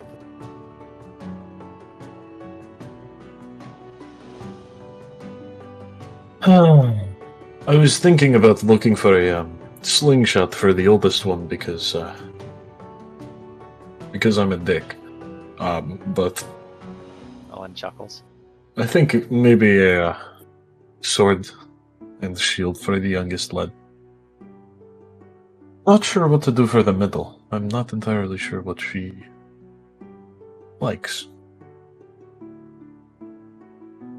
Could go with one of these dolls, or Never a bad choice.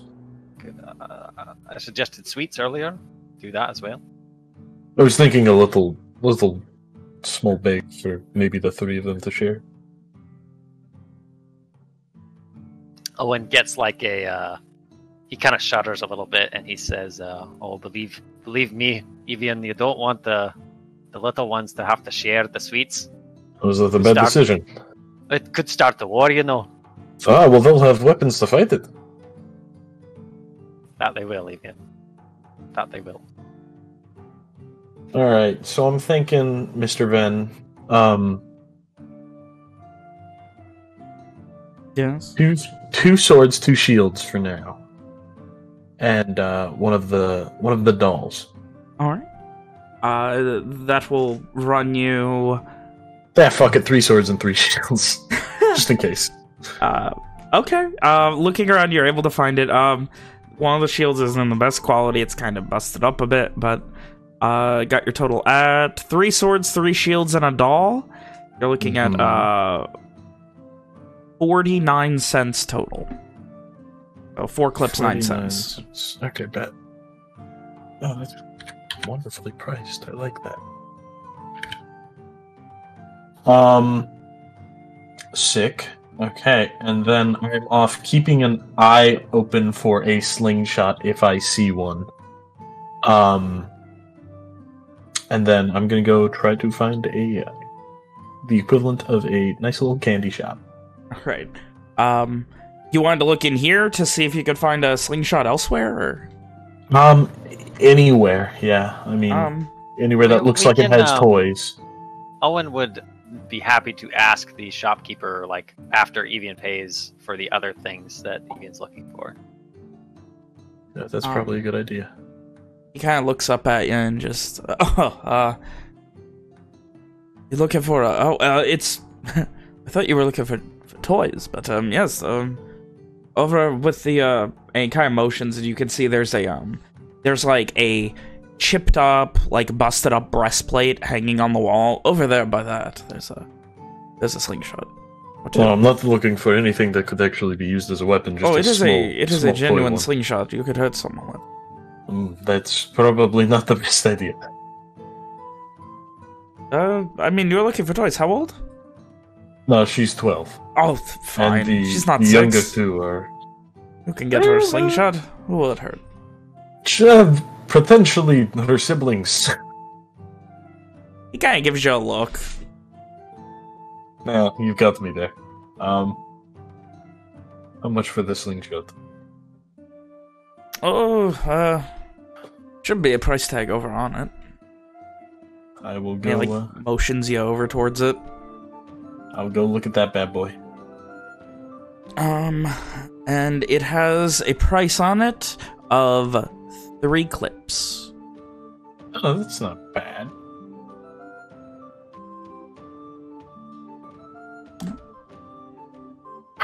Fuck it, I'll buy it.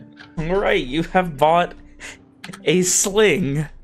A small arsenal of toys. It is a genuine sling, as in it can genuinely deal 1d4 damage. This is a horrible idea. How much health does a commoner child have? Oh yeah, 2? actually, no. She could literally kill 2. someone with that. Yeah. Okay. No. I guess you gotta teach him responsibility somehow. Yeah, but giving her a deadly weapon. You buy her a gun. Buying a deadly weapon is of all the moves, I feel like that's one of the worst ones. I'll pass on the slingshot for now. Okay. All right.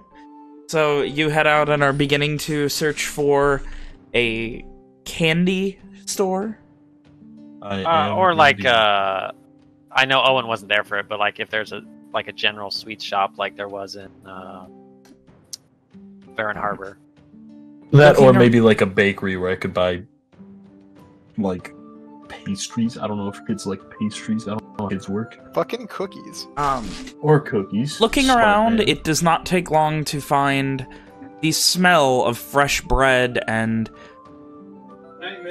this incredibly, almost warm reminder of like, oh, that's where I'm going.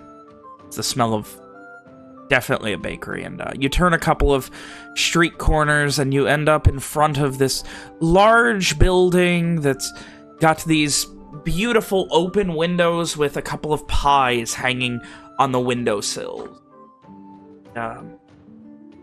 The place that you find is called Studebaker's Studley Baker.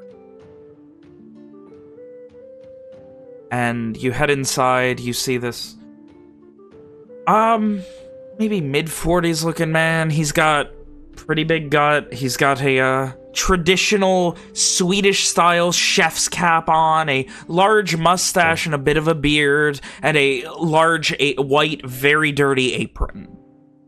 I love them. And he kind of just gives this big smile, and he just, hello, how are you today? Something I can help you with. What do you need? We have fresh bread. Just came out. Getting good now. I'm actually looking for a couple of treats for a few nieces and nephews. I have like very excitedly just treats for kids. That is, I have just the thing. One moment, and he quickly goes into the back and comes out with a very nice large platter of what look like pink candies covered in sugar. It's a very large platter of them, and it looks very fresh. Just from this morning, this was my first thing that I worked on. These are sugared plums. Oh, beautiful. I will get enough of those for 3 children, and then also a pie. Is apple okay? Or would you prefer a banana? The banana one is made of a banana cream rather than literal apples or anything. So it is a bit sweeter than the apple. What do you think, Owen? This is for more Rhett and his wife. Before I answer that question, Evian, Ben, does Owen know what a banana is? Yes. You would know what a banana is, though you probably have never had one. Like, in the sense that, like, given how you were raised, you probably came across them, but, like, people didn't care that much. It wasn't, like, a big thing in Virat. Probably, much more common in, like, Nashdween and Arndor, thereabouts. Well, I've never had a banana. You've never had a banana? I don't think so. You've never had a banana? That's what I said. I don't think so. He heads into the back and comes out with a banana. On the house. He just hands me a banana? He hands you a banana. Nice guy. Now I have to I have to think about what Owen does when presented with a fruit that he has never seen before. Does he take a bite out of the banana? If Evian sees you going for a bite out of the unpeeled banana, he's not gonna stop you. Owen takes it and he kind of looks at it, puzzled for a second, sniffs it, and then I figure no. He kind of motions. Let him do his thing. Okay, it's fine. What's all this? No, nothing. You're doing great. You have had corn, yes? Aye. You eat it the same way. And he looks to Evian for approval. Evian just smiles. I feel like Owen would be, No. Do you want to give an insight check to figure out they're fucking with you? Nick does, but that's the thing is I'm sure Owen knows that something is happening here, but he's also good-natured enough to just play along, so he will just take the banana by each end and bite into it as if it was a corn on the cob. Oh boy, I don't know how to describe the taste of a banana skin, but... There's a big crunch, and it's real fucking bitter. Yeah, thank you, William. It ain't Owen, good! Owen starts chewing and he tries to like, oh yeah, this is so good, face. It's painfully tough to hide. Like, not enough to hurt your teeth, but enough that you can't actually make a dent in it. Like, you might as well be chewing leather at this See, point. I then have never tried to chew a banana It's peel not fun. before. Growing up on bananas. It's not fun. It's a matter of it will eventually grind down, but it's very unpleasant to do so and extremely bitter. Can't believe you've done this to me. Like, this is the part of the fruit that's meant to dissuade Predators from eating herbivores it, from yeah. consuming it. At this point, the man kind of pats Evian on the shoulder. I'll be up Well, you're front if you supposed need to- anything. Thank you. You might want to go ahead and spit that out, and you're supposed to peel the hard outside layer off before you eat it. Owen looks betrayed as he spits the disgusting banana peel into the street or somewhere. He looks hurt. Evian looks happy. I promise you, it's quite good once you get past the peel. Besides, now it's already open.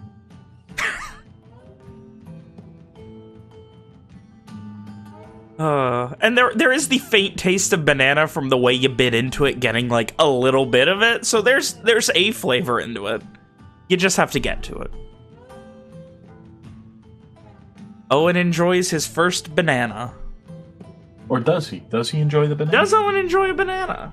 Does Owen like bananas? I feel like Owen would have to have more than one banana to formulate An opinion a on concrete bananas. opinion on his like or dislike of.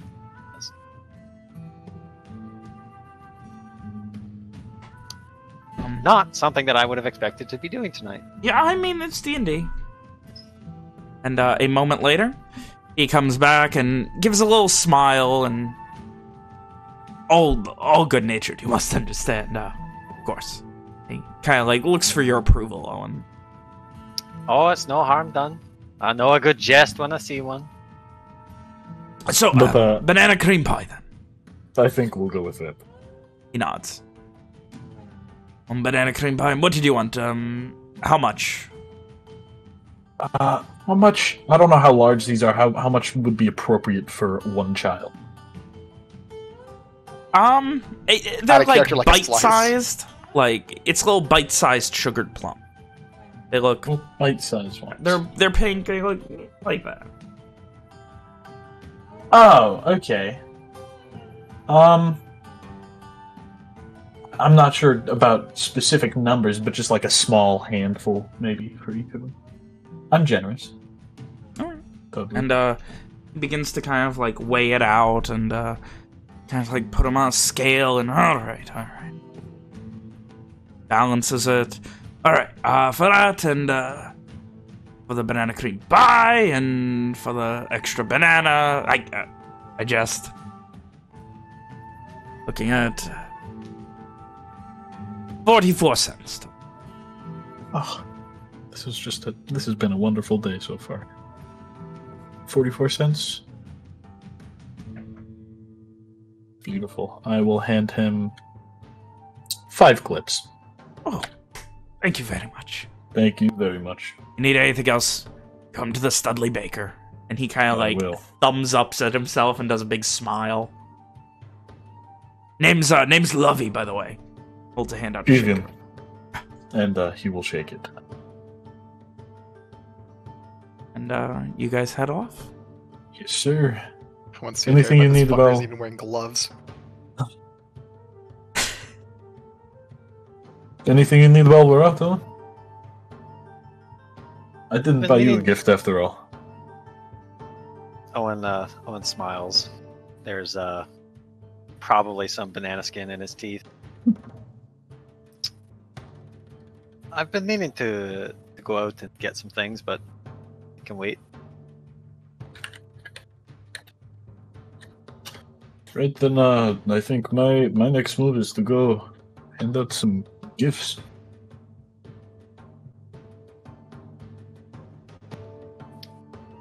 Owen looks like he doesn't know what to do now. You can come with me if you want, or I can leave you to your... Mitchell forgot the word. Errands. That's the one. I don't want to intrude. It's not my family. I'm sure they'd like you if you want to join, but I won't pressure you into anything. I must admit, I'd like to see the look on your sister-in-law's face when you deliver the gifts. I don't think she's going to be too happy with me. Maybe you want to avoid that wrath. But if you are a brave man... I've never shied away from a fight, Evian.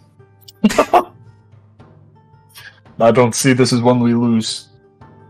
I don't see it as one we win. You know what? You're probably right. But the idea is to give her the pie, and then quickly give the gifts to the children and run. Very well. Off we go. Alright, so you guys head to Rhett's house. Yes, sir. While not the most impressive home in the Lock Quarter, it's very nice. Multiple stories tall, but it is townhome style, slammed up against two others. You knock on the door. A minute later, you hear, "Who is it?" Evian.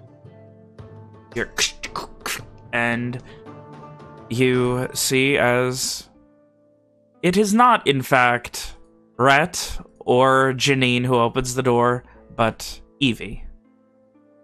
And she kind of like immediately, hey, how's it going? It's going pretty well. How about... What's up? She like kind of crosses her arms, and she's still like, she's not letting you in. She's like poking her head out and like trying to like look cool. Are either of your parents home right now? No? Why? No? Well then, I have a couple gifts. She immediately just opens the door.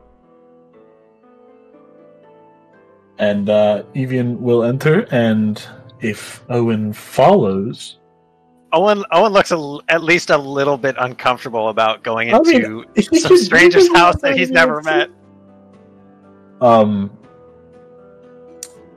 He will introduce Owen to the chillin'. Evie looks up. You look weird. Owen smiles at her and he says, "Do you know, I get that a lot. You sound weird." I get that a lot too. She looks back to Evian, looks back to you. I bet my uncle could beat you up. I bet he could. He gets that a lot as well. She kind of nods, crosses her arms again. Right. You seem cool. For you, I have, and Evian will pull out a sword and shield. She kind of looks at it and looks down. Are you guys wearing armor? Or, Owen, are you wearing your armor or anything? No, I don't. I think most of the time... Okay. I just needed to double check. Yeah. Is she gonna stab me? Yeah, what's your AC, guys? Come on. She takes it and kind of looks down at it, looks up at you, Evian, looks at Owen. Bet I can beat him up too.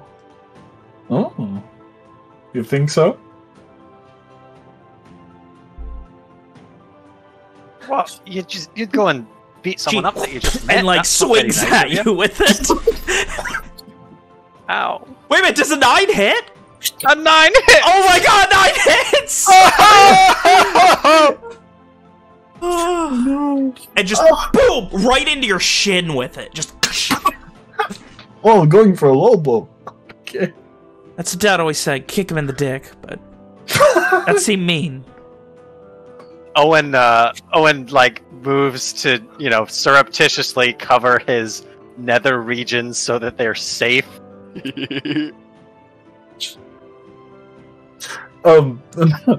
gives her a grimacing smile. Aren't you just a treat? What are you, Just take another brother swing. and sister? She, in place again in the shin. She's beating the shit out of you. You don't fight back, huh? I mean, I've always believed that violence wasn't my first choice, but No, leave him be. He's Finally, unarmed. again.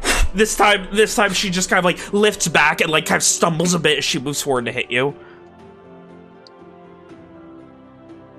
Careful with that. Don't break anything. Your parents would be mad at me. No, That they'd be mad includes at me. me. What'd you say then? No, they'd be mad at me. But who That's gave you cool. the I'm sword? used to it. I'll cover for you. Where are your brother and sister at?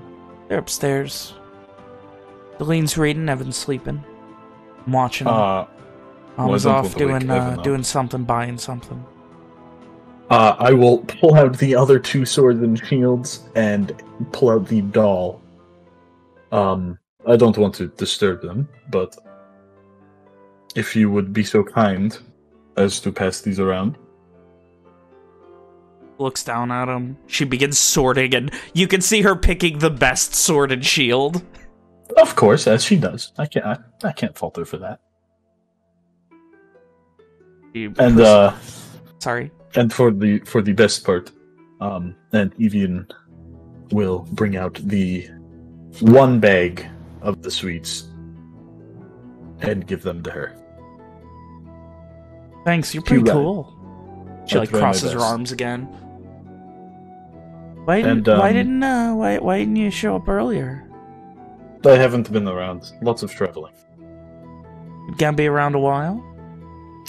I'm not sure. Oh. Should be.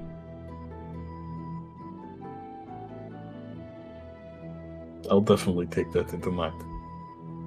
He looks back at Owen. You should lose the pansy. Hang out with me instead. No, Owen- he's Owen, a lot Owen more looks fun hurt. than He you'd doesn't.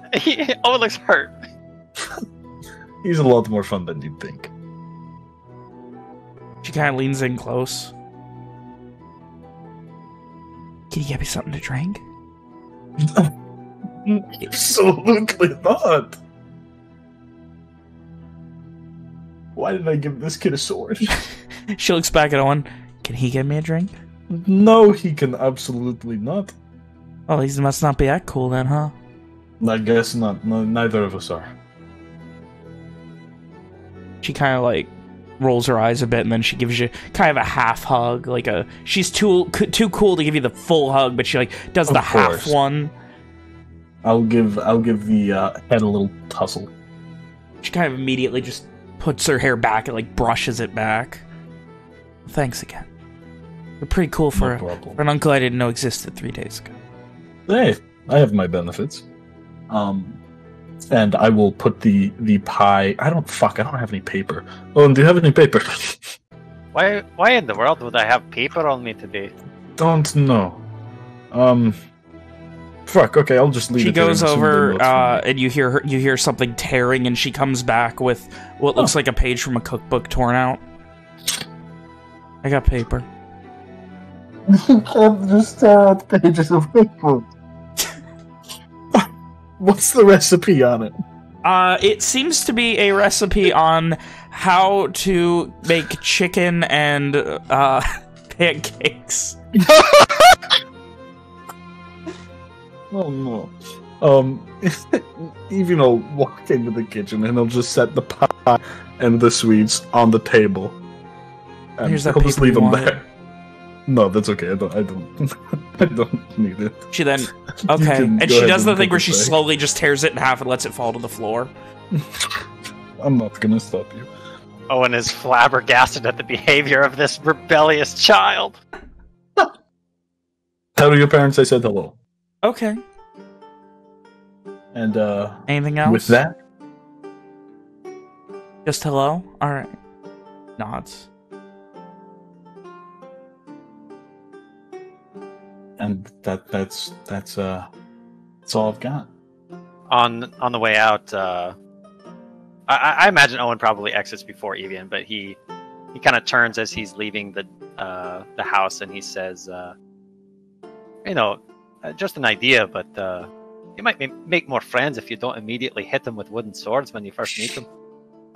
Just a thought. And he smiles sweetly as he leaves. Behave yourself. Yeah, And of course. that's me talking to Kind of nods. Evie. And you guys head out? Yes, sir. Evian, I feel like we've made a mistake. I feel like we have made a horrible mistake, but you know what? I'm not gonna own up to it. Because I'm an uncle and I can get away with that.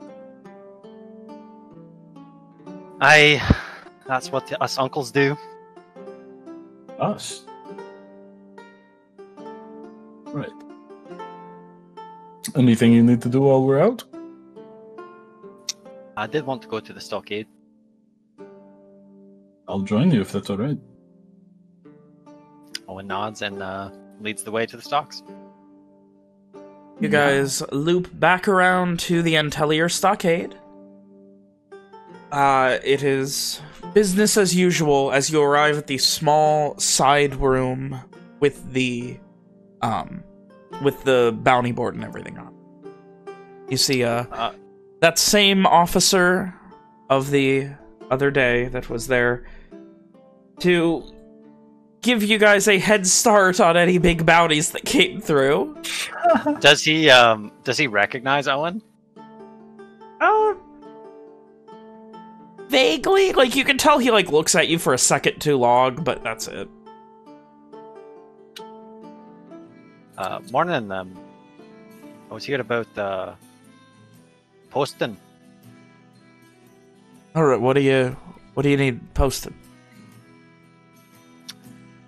Well, I've seen in other towns you can not just post bounties, but you can post jobs. Yeah. I'd like to post about I'm a doctor, so I'd like to make a post. At this about point, that. Kai pulls out a piece of parchment and starts writing down. All right, you're a doctor. Name? Owen. Owen. All right, Owen. Contact. I can be found at the Darrow Fort. Darrow Fort. Specific room or time of day? Have him ask for me at the front. Nods again. Right. Ask for Owen at the front of the Darrow Fort. Okay. And looks up again. Cost. Offers. Anything. It depends on the problem. Nods. Okay. Cost variable based on problem. You'd have it up by the end of the day. Though, I should say that they are looking for, doctors up at the, in the Ivory Garden, and, more so, they're definitely gonna be looking for doctors come, end of the week on Prozda. He kind of motions towards the bounty board and points toward the specific Sun's Chosen training camp flyer. A good doctor, I'm sure they'd, be more than willing to have you. For just the training, or what do you mean? Both. People get hurt in training, people really get hurt in war. I suppose. Probably Take get it better under coin that advisement. way anyway. Mayhap. Not sure if I'm looking to join up though. I'm sure they'd at least take you to help out. Owen nods. Okay. Oh, sorry, it's not Prozda. It's. He turns behind. You can check. I'm sure you'd be more accurate to it than me. Things been up for a while. Owen checks the bounty board. It doesn't actually say Prozda. It says Lepta. How many days is that from right now? That would be 5 days. 4 days.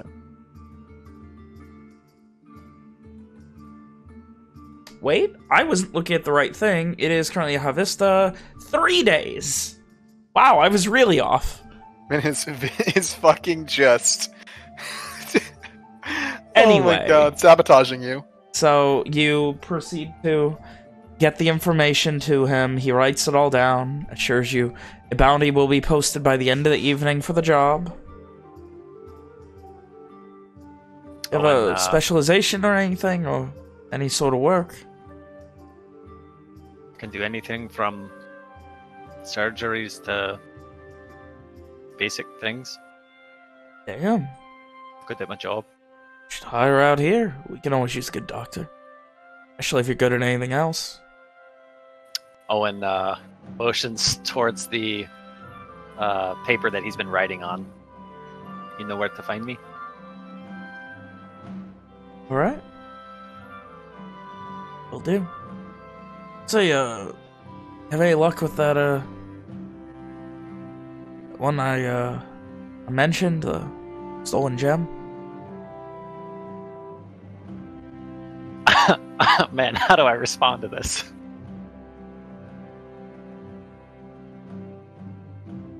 No. Gosh. Well, posted it this morning. I was hoping you'd get something out of it. I was, like that 5% kickback, but, you know, his things up. Gives another smile. Well, I'm sure my friend appreciates your efforts. If I get any more leads, be sure to send them your way. Owen nods. Gives you another curt smile and gets back to work. You have anything else to do? Would I surmise from looking at the poster and from what the guy told me that if Owen wanted to help out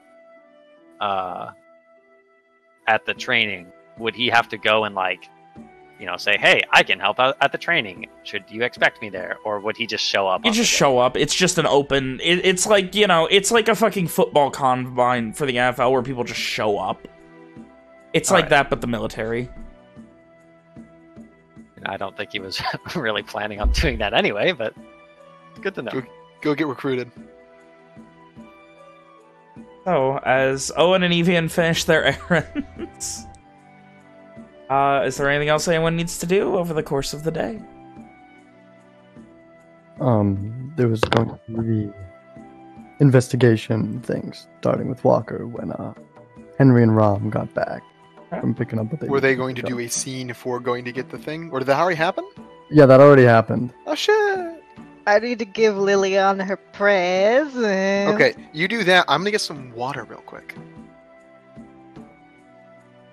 So, Rom arriving back with a few packages of nicely organized clothing. Some people here, some people not, but Liliana amongst the ones who are.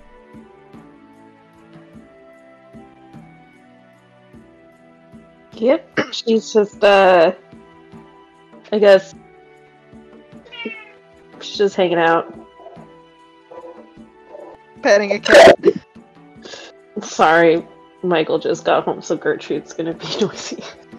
Anyway. She's probably eating a snack. Liliana, I got you something. Oh, is this the thing that I wasn't supposed to know about? Yes. Do you want to go up to your room and I'll show you? Sure. Liliana looks very excited.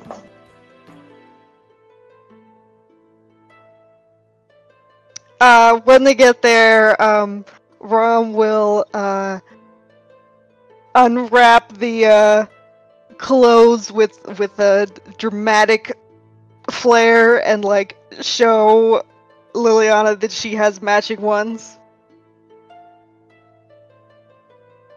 What did the dress look like again? Forgot to write it down. The dress? You did get... You got matching dresses, right, Alex? Yeah. They are a deep purple with reaches just about to the knee. They are very nice and silky, and they have all of the buttons and some of the flourishes are silver, along with the silver threading. There are straps, but no sleeves. Liliana looks very, like, stunned, and she's just like, It's so pretty, but Rom, it must have been expensive. You shouldn't have done that. Oh, it was nothing. Just like waves her hand. Everybody deserves to have something to make them feel pretty. And you are absolutely gorgeous. Liliana's face goes like bright red. I haven't worn a dress since I think I was like 10 or 11.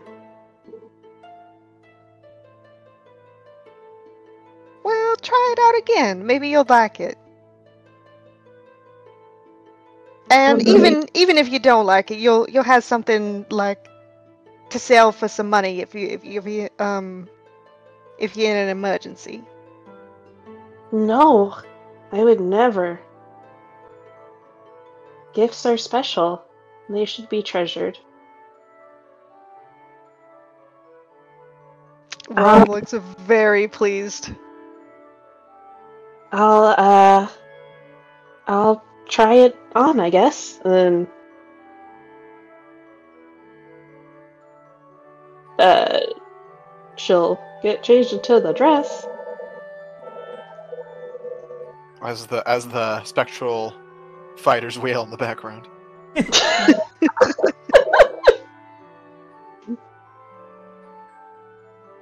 Rom oohs and ahs and fusses appropriately. Given the lack of measurements, it is very close to a perfect fit anyway. Sorry. I don't look too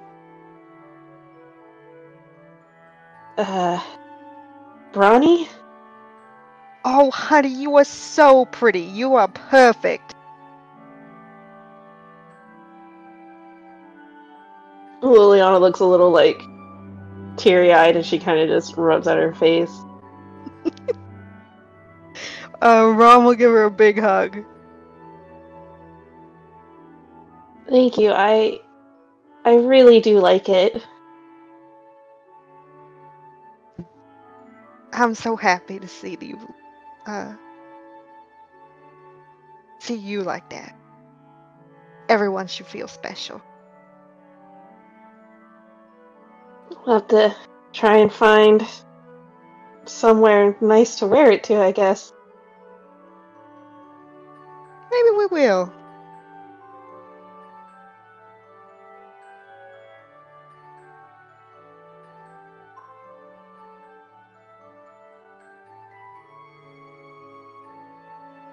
Alright. So, you guys enjoy a little bit of respite once more. Is there anything else that anyone needs to do in the meantime? Then would you make me roll for the imagery? No, if you're just drawing a little sketch or doodle, you don't have to roll. Okay. It would be of a beach. As far as beginning the next scene goes, Henry would find Walker in the common room sharpening bolts. A very classic image. Just real quick before, because I think you guys have like a whole thing that you're going to be doing. Once Owen gets back from the morning's errands,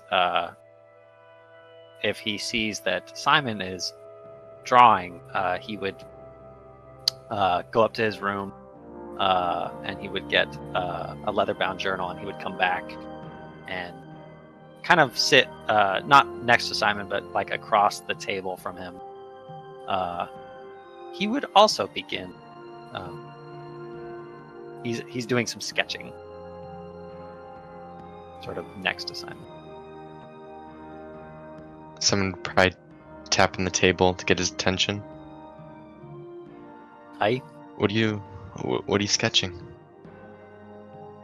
Owen holds up his journal, and it's a pencil sketch of the baby griffin. Aww. How detailed, how quality-wise? It's no masterpiece by any means, but this is not Owen's first sketch. And Okay. obviously quality enough to recognize what it is. Yeah. Okay. Someone would show his, and it would be like a sunset over a beach type of deal. It's pretty well detailed.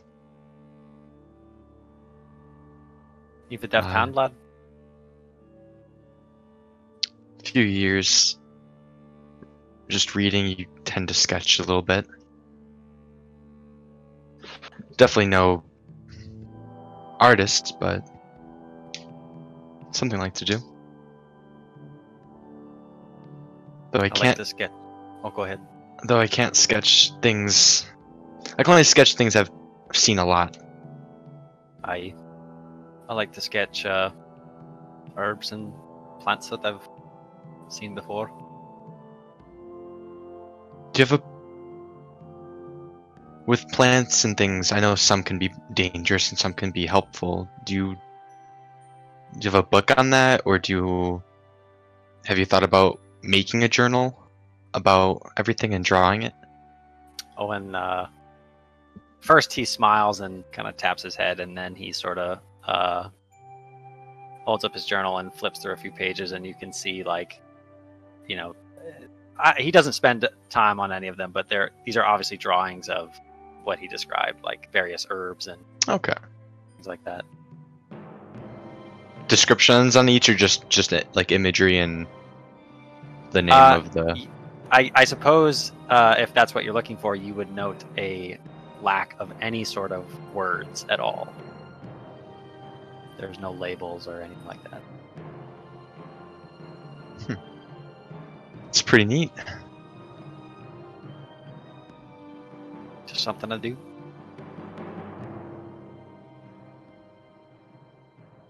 Simon will keep sketching. Owen and Simon sketch in companionable silence. And scene. Oh, Sorry, I didn't mean to God. hijack your scene there, William. You really did. Good. It was- Anyway. Oh.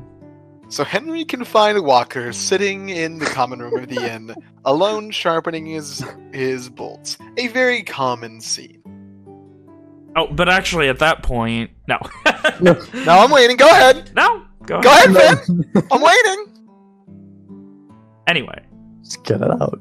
Walker sharpen bolt in.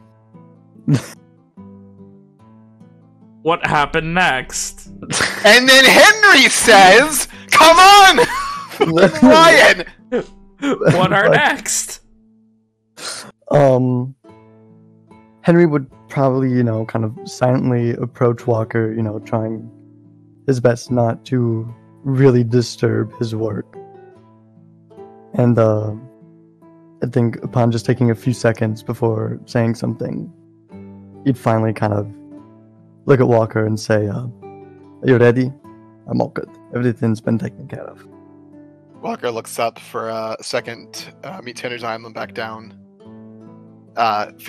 Begins finishing a little more quickly. I'm ready. You said it was 10 years since she was last seen here?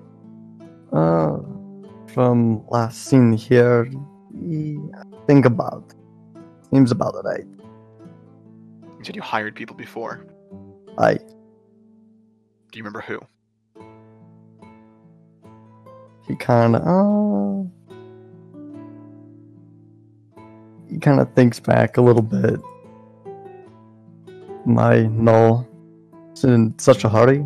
Just found who could help, and that was just about it. So you didn't take the names down of these people who assisted you. He just shakes his head. It was, I guess, what you could say, a bit of an impulsive move. As if it's not the first time I've done something impulsively. He kind of bows his head at that a little bit. Kind of shame. Then remind me. Everything you remember from the incident.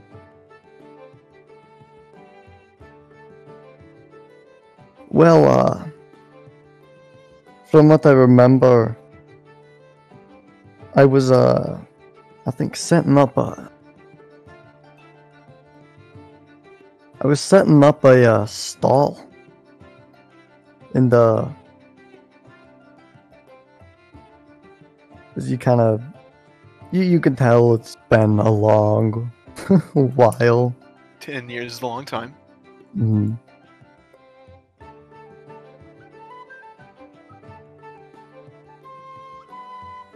Yeah, so I was setting up a stand, trying, to promote the shop. And from what I remember, I was just there. I would think I was just opening up the shop. And this would be kind of like, in more of like an open, like the more open market area, right? Then yeah, it would be the boardwalk of the Sandstalls. Mm-hmm. Yeah, it was at the boardwalk, the Sandstalls. That's what I set it up. I set it all up. I was ready. And as I was looking out, amongst the crowds of people, there she was. She was just across the way. I had to, go through a bunch of people. Probably shoved a few people to the ground. I didn't really care. All I know is that as soon as I got to where she was just gone.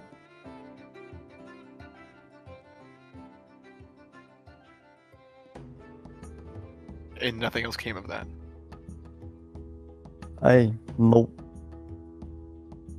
Nothing else. I don't even know how many crosses I threw around. But the guy I hired, I had a picture drawn, at least from what I can remember. And had, this guy just presumably looked everywhere. Nothing. Absolutely nothing.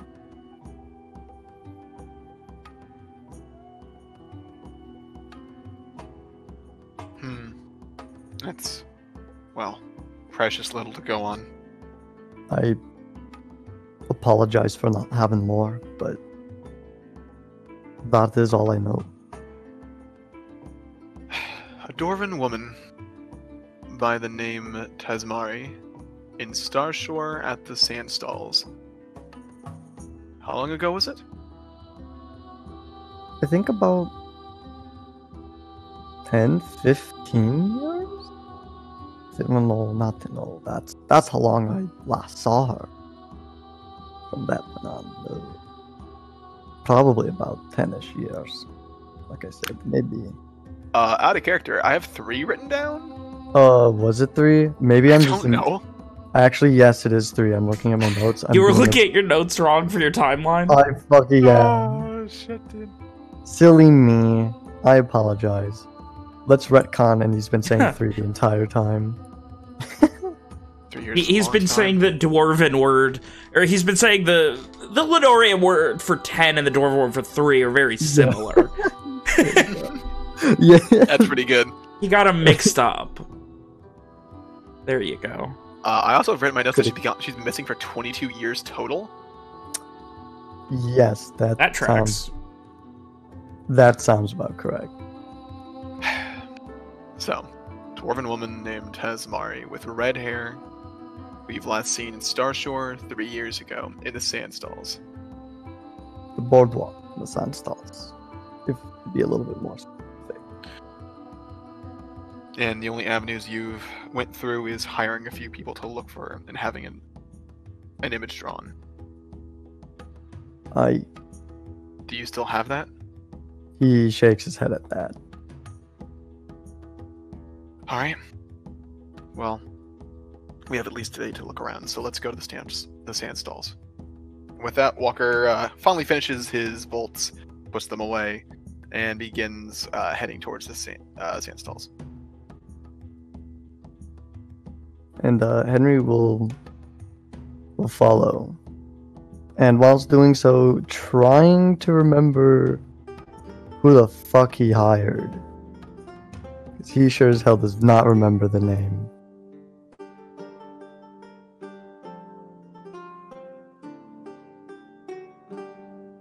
And as you head to the sand stalls, you get towards the boardwalk, you can see, Walker, the same familiar sights that you saw yesterday of many stalls on the boardwalks themselves, including the one from the Borkel's Blast Forge. Mm-hmm. Yeah. Now, There's Henry, many stalls set up. what all's been around here for some time? Who's been coming out here for the last 3 years?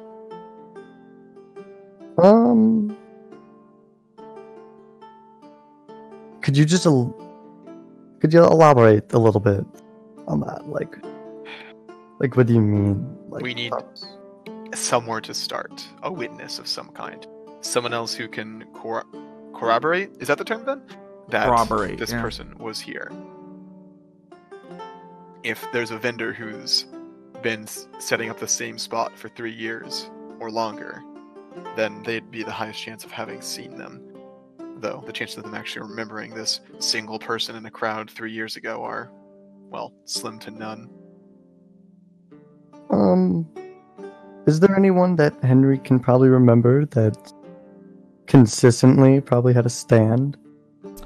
I mean, there's a few stands that have been here forever, but like different people operate it each day. Like, I mean, you were the guy who normally operated the jeweler's stand when it was here, but like one of the oldest businesses that's been setting up is the Blast Forge. That may be a place to ask. Some other ones are a small there's a small fishery set up, like a small like fresh fish stall that you've seen, but like it's so many people on these docks and so many people on the boardwalk and so many people come and go that like to guarantee a shopkeeper that was here 3 years ago is pretty tough.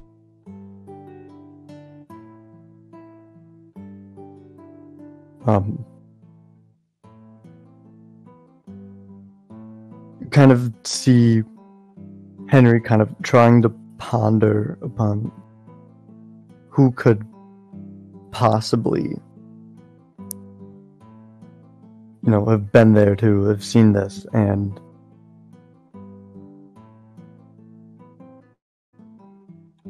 you can essentially see like the gears turning in his head, but And grinding to a halt. like just grinding to a halt.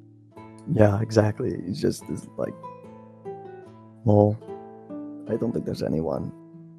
Kind of just starts to look a little more hopeless. God, I might as well be chasing a fucking ghost. Maybe. What was your sister's profession? Was she a miner as well? I know, actually. My mother was a tailor. I knew she definitely learned how to do tailoring. I actually tried to learn it once and found out very quickly that was not for me.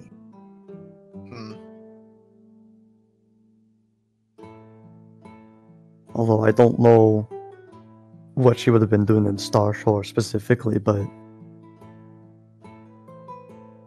or what she was doing when she left, but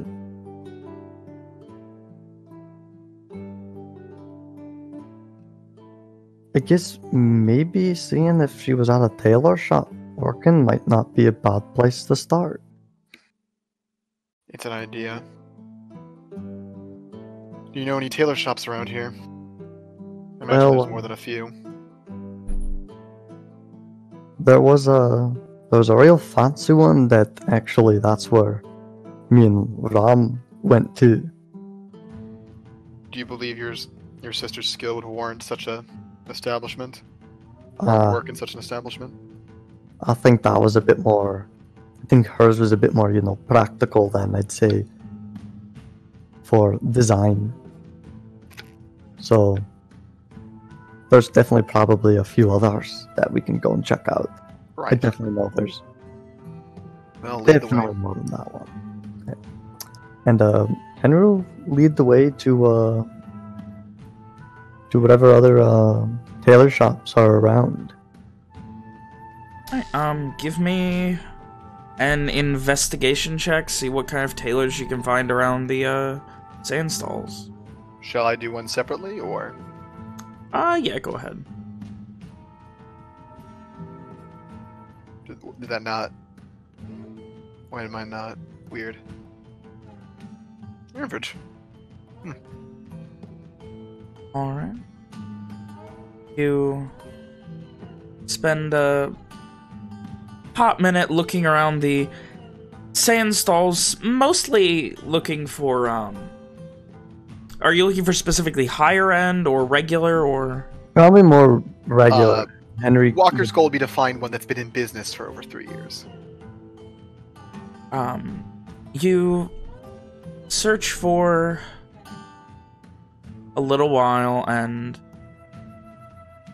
you find one of the stalls, not even like a business, but a stall set up called Pocket Patchers.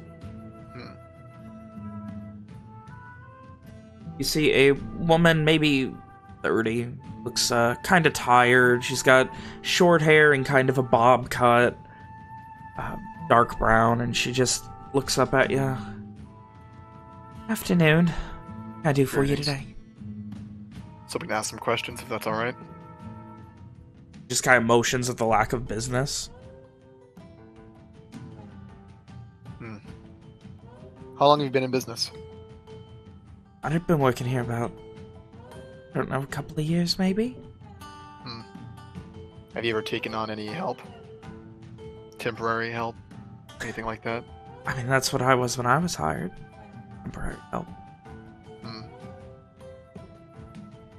We're looking for someone who may have been in the city about 3 years ago. I know. I mean, there's a needle in a haystack, and there's that. That's quite a bit more. I know. But making an effort. It was a dwarf who went by the name... Excuse me while I go to my notes tab again. Who went by the name... Tezmari. Red hair. This one's sister. Kind of looks up and...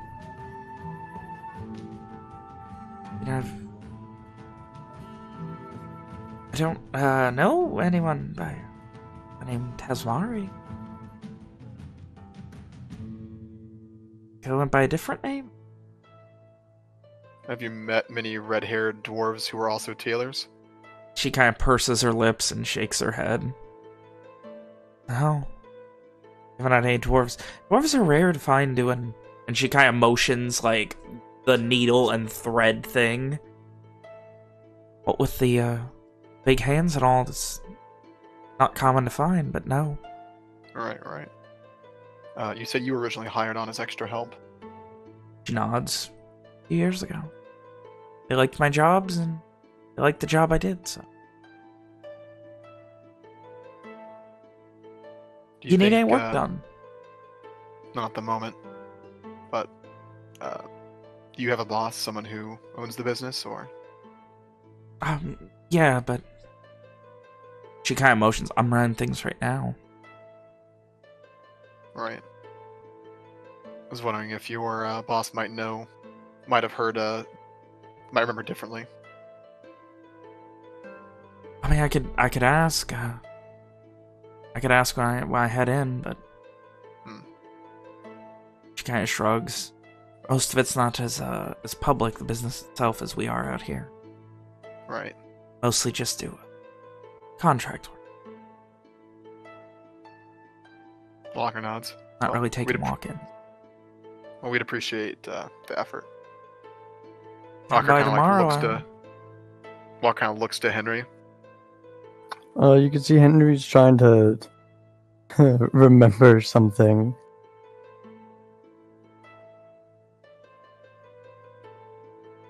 Actually, no. Walker kind of elbows him. I was just trying to think. I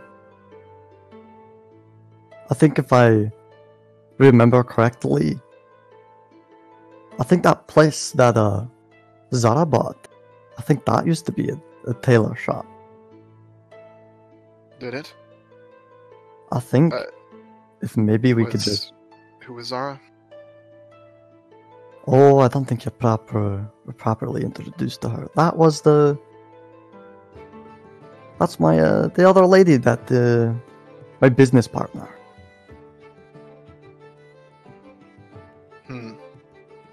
That would be Miss Tate. Right. Well, we can talk about that in a minute. Give her something for her efforts. Oh, yes. And Henry will go ahead and he'll hand over a cross. She, her eyes go wide. Thank you. Yeah. By tomorrow. I'm sure we'll have something. Right. I hope. Walker answer, at begins walking away. He definitely did not expect the cross. You could tell he wasn't thinking, and he just. She would have done that for only a couple cents. She literally did it for free. Well, yeah. You know, you could tell Henry just wasn't thinking while doing that. He was not. Well, that's what Walker says. You could have done that for only a couple cents. Oh, Like Walker was like advising him. was it? Oh well, it's whatever at this point. I just reached in, grabbed, handed her something. Mm. It's not the end of the world. It's fine. Anyway, what I was thinking is that when Zara bought out that tailor shop to expand the our jeweler shop, I was wondering if maybe there was any way, maybe there's some sort of ledger we could probably get a hold of. Something, you know, that has names in it. If you truly believe you and your business partner would have kept something like that, and that you would actually have had something like that to begin with, I suppose we could head back and look, or head there and look. Well, she bought that place, you know, while I was gone, but And if it's something you think she would keep, I think it's something that she might know about. Maybe that we could probably get our hands on. all right, then let's move. And we're gonna head over to PT Jewelers. Transition. Get there, and you can see Zara is inside. Then could that transition have been a star wipe? No.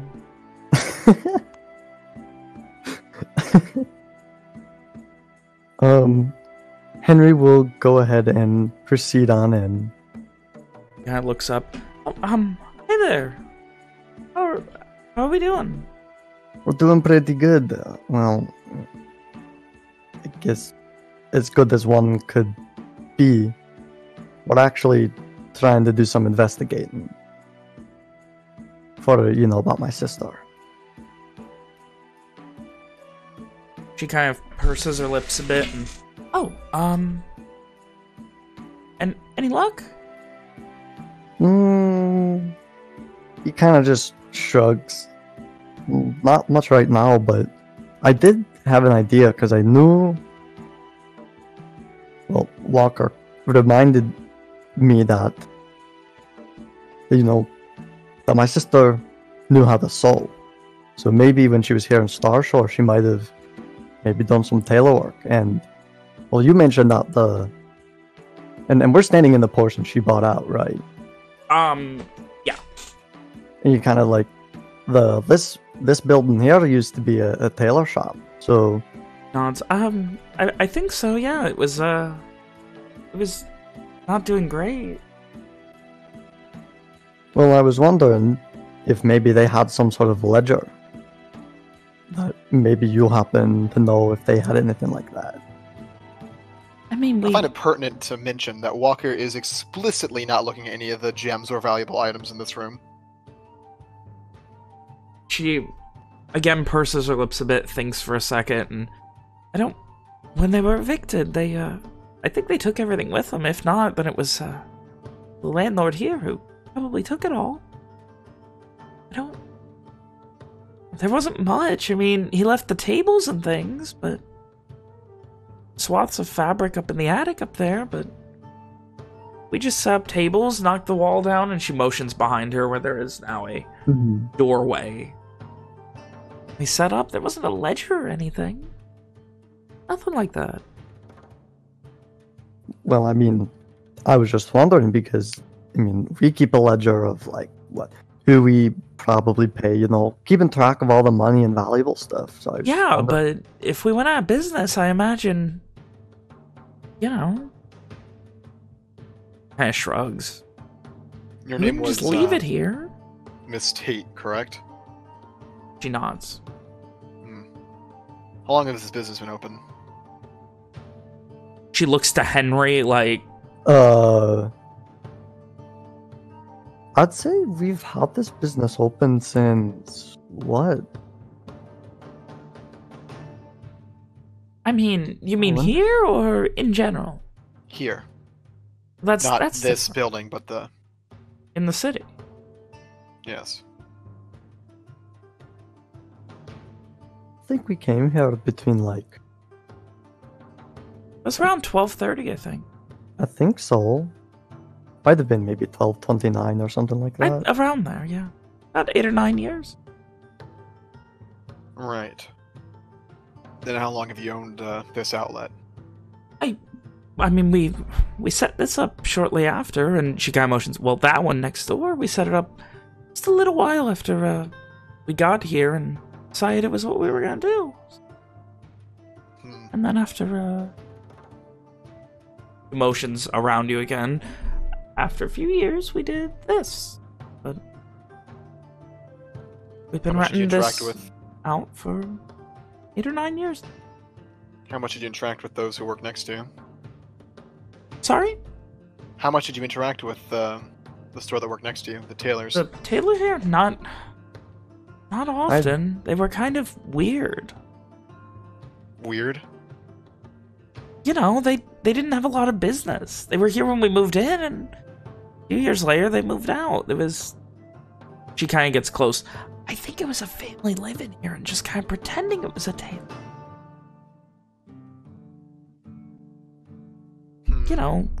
Keep it cheaper.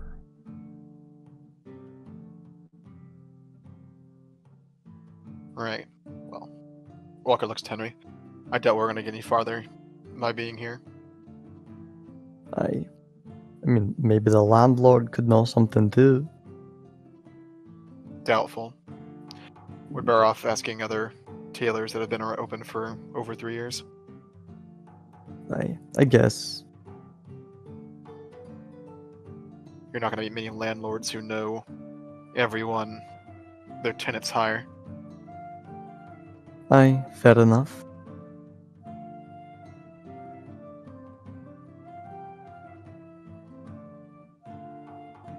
With that, for the sake of ease, go ahead and you can each give me an investigation check. Actually, Walker can give me an investigation check with advantage as Henry points him around the city and you ask around various other tailors. No. Walker's heart isn't into it after the betrayal.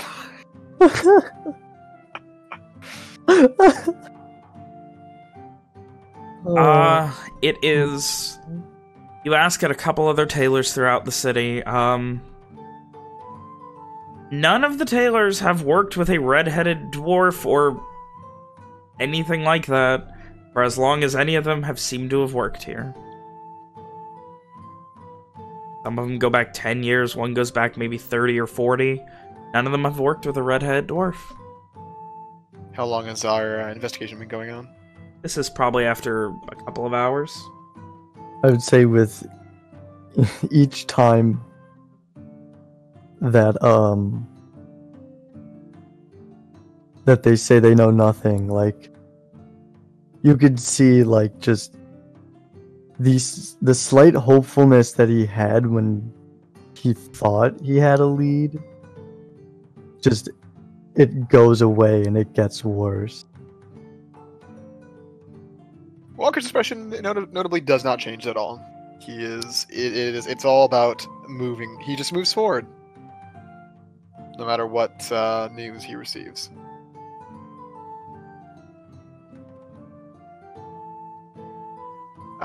So what time would it be after we finished? Probably early evening, like 4 or 5 o'clock. This would be another 2 hours or Yeah. 2 or 3 hours before we should probably pack it in.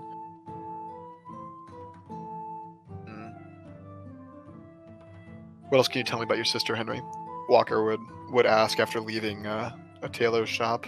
Probably the last one that was on their list of places to go. He kind of just takes a deep breath and he just sighs.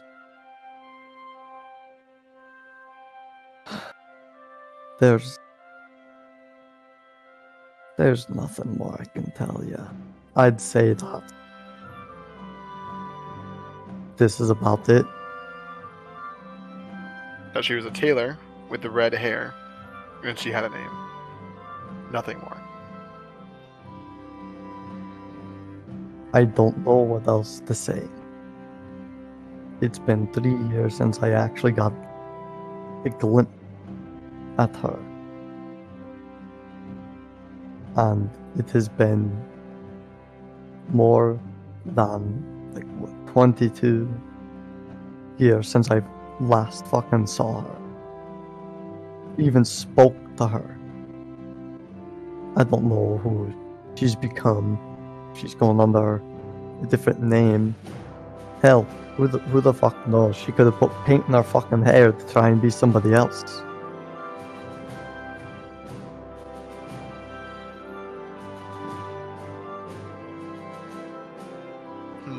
It's... I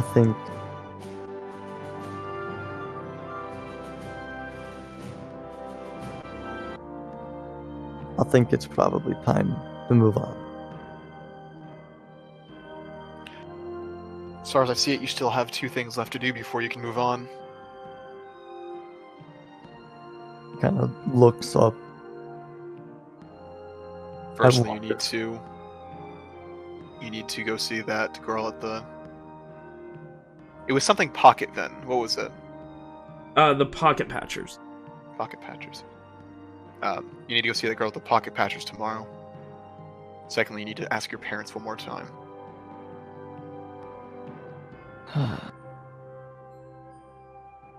You wouldn't happen to have ink and paper on you, would you? Walker shakes his head. Simon seems the type who would. God. I don't think I've written to my parents in years.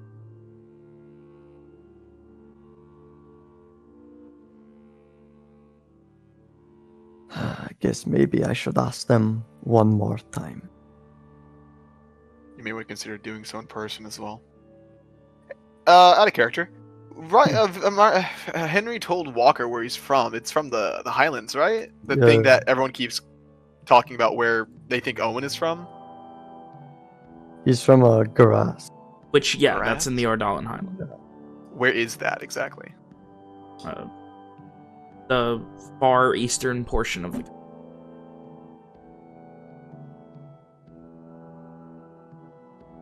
Oh, I see. It's relatively close to where Walker's from. Ah, okay. Yeah. You know, the right there. opposite side of the country from where you are Yeah, now. no, literally the other end. Yeah, no. I was just pinging just to get your attention. Okay, so it does not make sense to say you should go talk to them in person. No, Uh, no, that would be another journey and a half. right, well, I mean, maybe write to them, though. It might be some time before you're able to get a message back. It might be better to make a point to go out and speak to them in person at some point. that's a long journey back. It is. Whoa, check out. I guess if we find ourselves going that way, I'll probably do so. Right.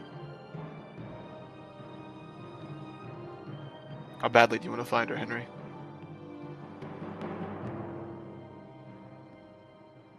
I mean, she's the one that I fucking got along with the most. She was the one that probably kept me in check the most, if anything. Henry, how badly do you want to find her? I want to fucking find her. You have to I keep want to trying. know. You can't give up then.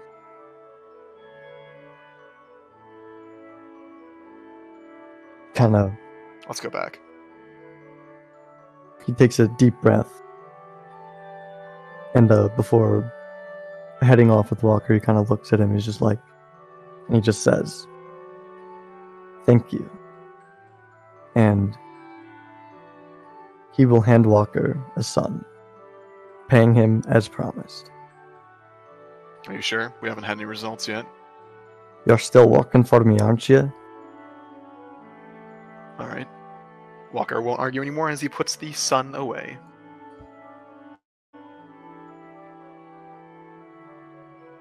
Right. So you guys begin to head back? Yes. And with that, we're going to take a quick break.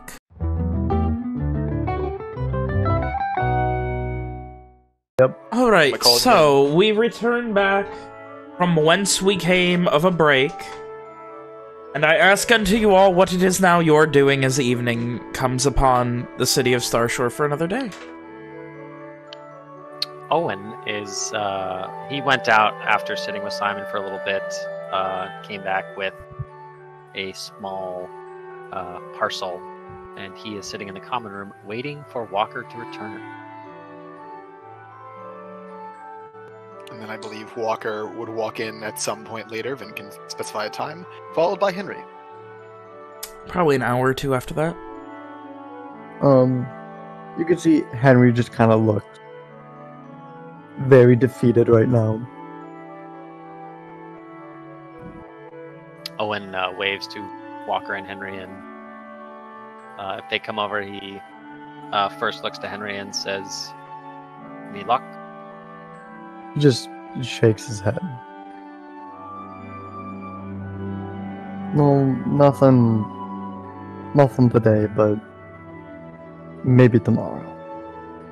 It's not Aye. exactly an easy task to find somebody who was spotted once in a city 3 years ago.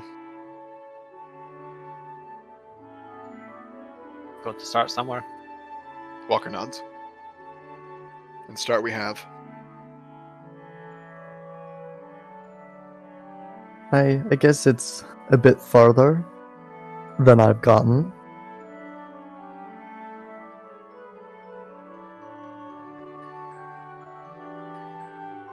She's out there somewhere, Henry.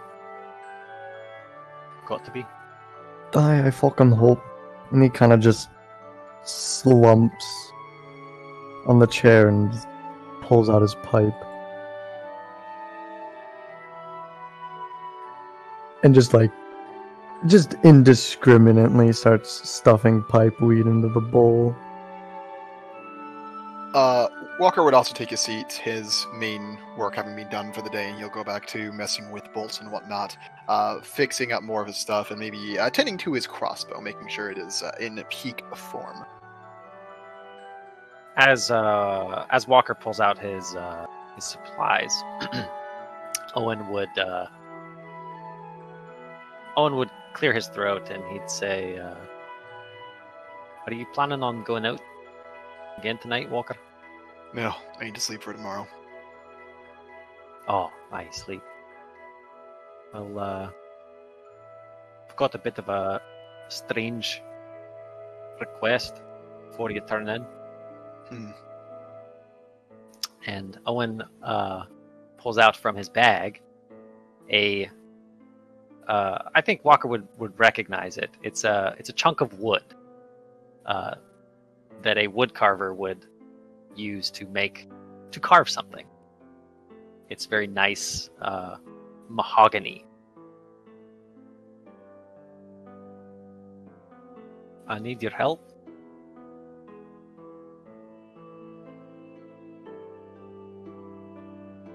What do you need? Well, I had a feeling. I've been having it for a while now. It's like an itch that I can't scratch. So I got to thinking, and I know you don't understand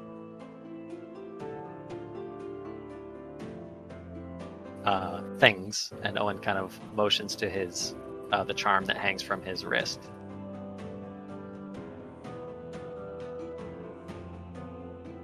But I was hoping that you could show me a thing or two. It's been a few years since I made this. And I was hoping you could help me with another little project I have in mind. Alright. I suppose I could. You ought to give me more information than that. Well, I just wanted to see if you were interested in helping before I laid it all on you.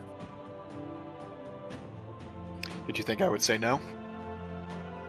Owen shrugs. Well, it'll be a couple hours before I go to sleep, so I can help.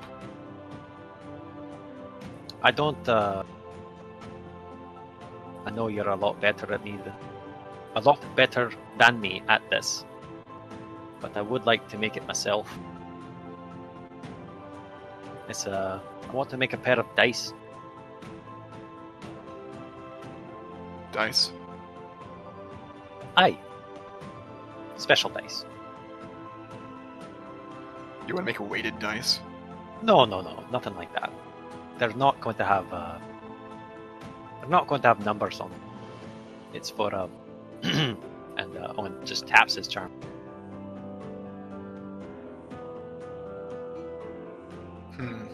A trick I think I can do. Alright then.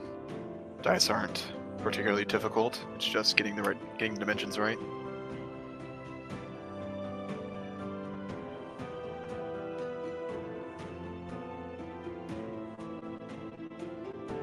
Owen sort of he kind of leans forward expectantly, waiting for Walker to continue or something.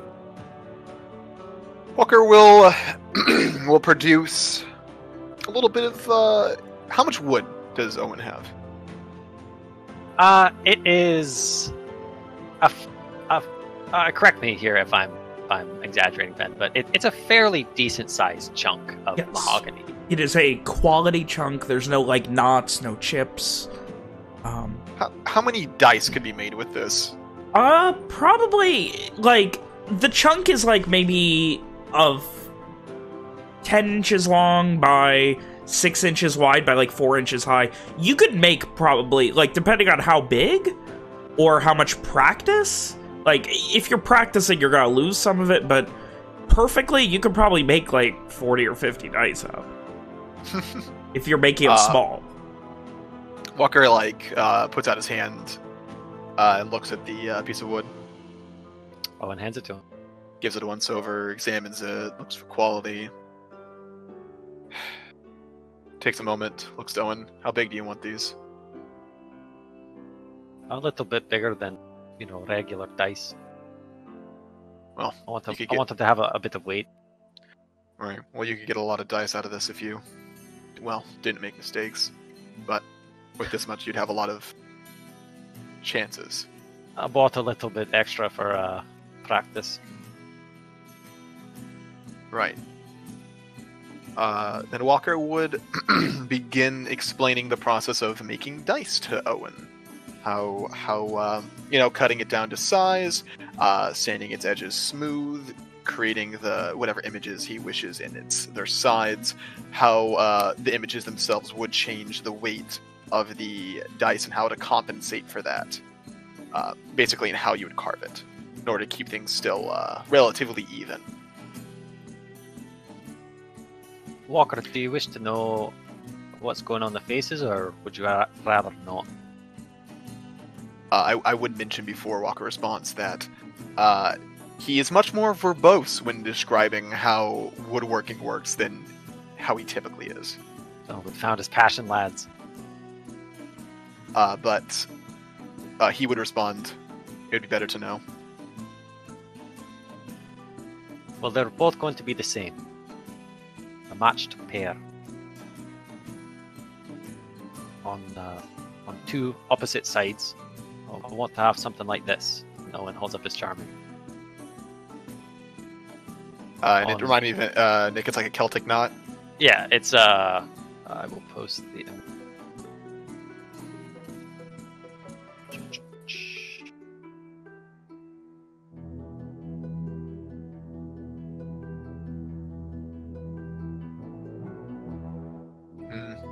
Design like that might take a few tries for a novice. Well, I guess that's what you have with this much wood. And then on two other sides, to another opposite pair of sides, I want the same symbol but with broken lines. The last two faces are blank.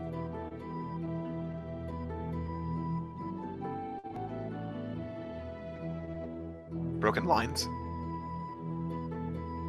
Imagine a charm here, but instead of complete lines like on the outside, there were breaks in them.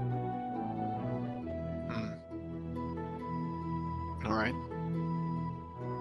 Walker would go on to explain that the idea here, you could basically just chop off basically a face of the chunk of wood Owen has, and more or less practice on that after making the dice themselves. So, you could, successfully make a couple of sets of dice, maybe, 4 to 6 actual effective dice, and then he could practice on one of the faces of the scrap wood, so that he's practicing on the correct material, and then he could then transition that to the dice, and then use whatever dice he feels is best. Owen is, throughout the explanation, he is very attentive.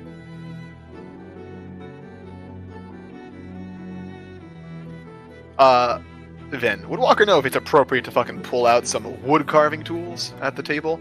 I imagine he's carved, he's carved, basic stuff at a table before. Yeah, but that's mostly, sharpening. This is, getting a small saw to break off, cut off a piece of it and things, but... So no, where I don't think it would be. I don't think it would be horrible, too.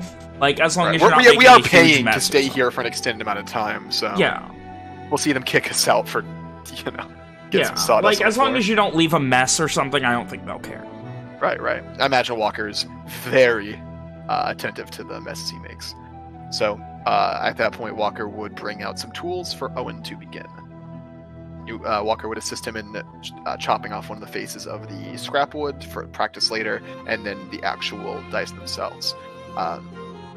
Walker would have, the equivalent of a medieval pencil for, drawing on, measurements and whatnot. Yeah.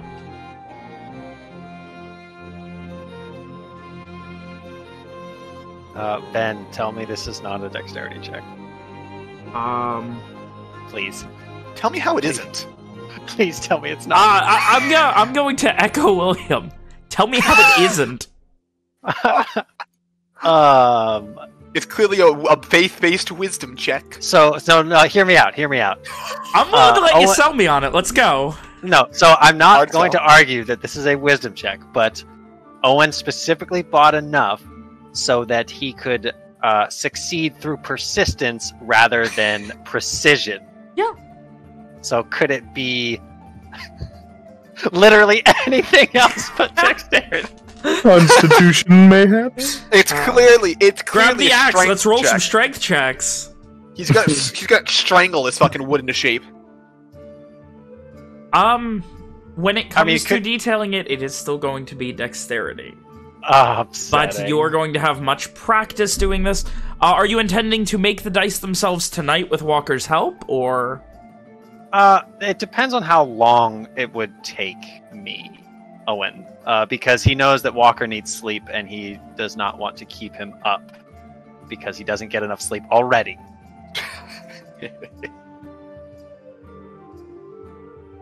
Walker? Hello. Would you stay up to help him?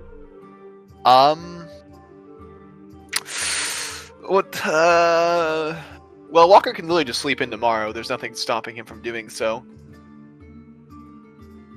Right? I don't think there is. I don't think All so. there is tomorrow is to more or less wait for Liliana's decision, which is supposed to happen tonight, actually. Yes. And eventually head out with them before nightfall. So, Walker says, I can always just sleep later. Oh, we can always work on it later as well. Walker's kind of waves a hand. Whichever. I would like to have them finished before tomorrow night, I suppose. Then let's get going. Or let's continue. Alright, so with Walker's help, go ahead and give me a dexterity check with advantage, Owen. Wait, is Walker actually doing any of this or just teaching him? No. Yeah, Owen is insistent that he wants to do it himself. Okay, yeah. Well, you have advantage. Walker does offer some fairly good advice for the... Like, he's a, fairly adept wood carver. He offers plenty of wood carving wisdom, like, measure twice, cut once. I have before I roll, I have a stupid question, Ben. Oh.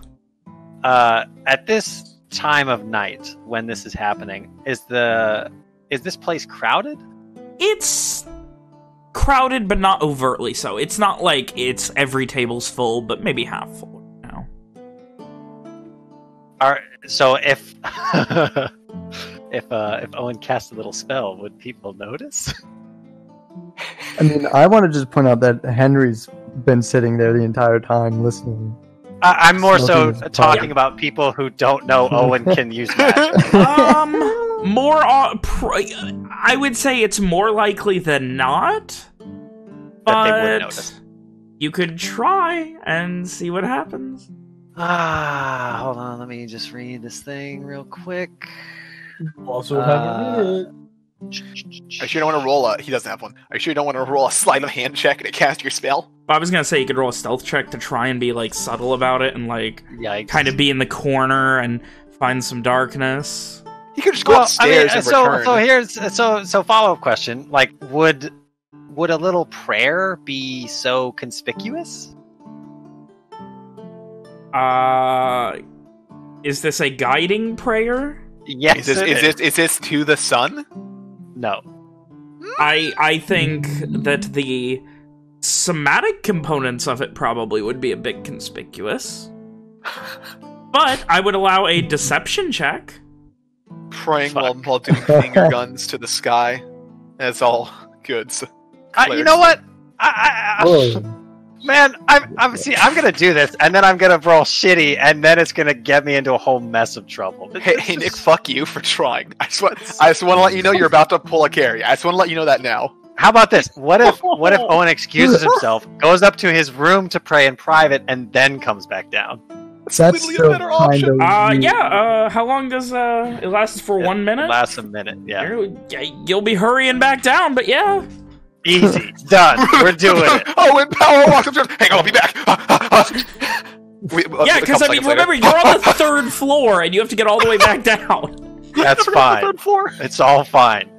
I think not only is it mechanically helpful, but I think this is something that Owen would ask for guidance for. Alright, From well, Walker, let's just right, hope he yeah. doesn't roll a 1 like he does every other time he prays for something. Hey, he has advantage. He'll be Nice. fine. I'm calling you right now. Dual nat 20s. Alright, Well, it's going to be at least one above 18. Let's not be. you head back down, and with the confidence of your faith guiding you, and also the talent of Walker, Wowza. Ooh. Wow. Damn! Like, remember when I said one above 18? There it is. We out here, lads. That was exactly an 18. Yeah, that's it. That's not Yes. above 18. Hey, you want to stop being a bitch, Mitchell? And over the course of Would you? the next couple of hours, Owen, you practice more and more and get better and better at cutting these and kind of sanding the corners a bit and getting them a bit rounded so they roll a little bit better so they're not going to chip when they hit corners or break off. Walker, maybe it's this magical guidance, maybe it's this weird faith he has, maybe it's just this goddamn insane determination to do it himself that's working really well. He's picking this up pretty damn well, though. Walker's a firm believer of self-motivation, and Owen does seem fairly motivated here. If anything's causing him to do well, it's his desire to do so. That's how Walker sees it. Oh. You have a few that have little chips and things where you're like, you can do better. You're like, I know I can do better. So you do a different one, and you finally, after maybe making 10 or 12 dice, you have 2 that are like, they're pretty much perfect. Other ones, you've got faces to like practice on for that. So now it is time for faces and detail. I would like another dexterity check with advantage. Remember, he does have the big ol' chunk, like, side piece to just practice his... Yeah, well, I also just said he has a bunch of other ones about the same size. I don't mind that he has more than just the Yeah. shitty So this is me practicing. On the actual so you have right? made dice. You've made about 12 total, 2 of which are nearly perfect. And now you have plenty of practice, and let's see how well you can eventually make... Are you gonna go back upstairs and take a faith pee break again? Take a faith sip. I think Owen would he would save that for the actual ones. Like for these ones, he's just going to practice, and when it actually becomes time to make the one, Maybe do that like upstairs in your room or something. Yeah. Like after Walker goes to bed, maybe he'll stay up a little bit later. Oh, so you're gonna be doing that one Give up without his help. advantage. Oh fuck! Oh no! Oh no! Wait, no! I made a mistake. But these practice ones, he will just practice. So another dexterity check with advantage. Oh my god! Yeah. Though some of them are a bit crooked and uneven, you continue to make all of these dice. They're not sanded, they're like awkward, almost perfect squares, but you're kind of just carving into them these nice little symbols that you use and leaving some of them blank, and you get to the point where you're like, yeah, I can do this. And you're getting good, you're getting confident in your ability. You carve onto the faces of these dice. What's Walker's perception of his carving ability? Better than the bolts he tried helping Walker with. Ben, can I answer this one? Go ahead. So you could tell Walker that for the dice themselves, Owen was very driven. He's never made dice before, but he was very eager to learn and very motivated to succeed. Now, when it comes to carving the symbols, you can tell that there's he's never done it on a flat surface like this before, but Owen has definitely done this before.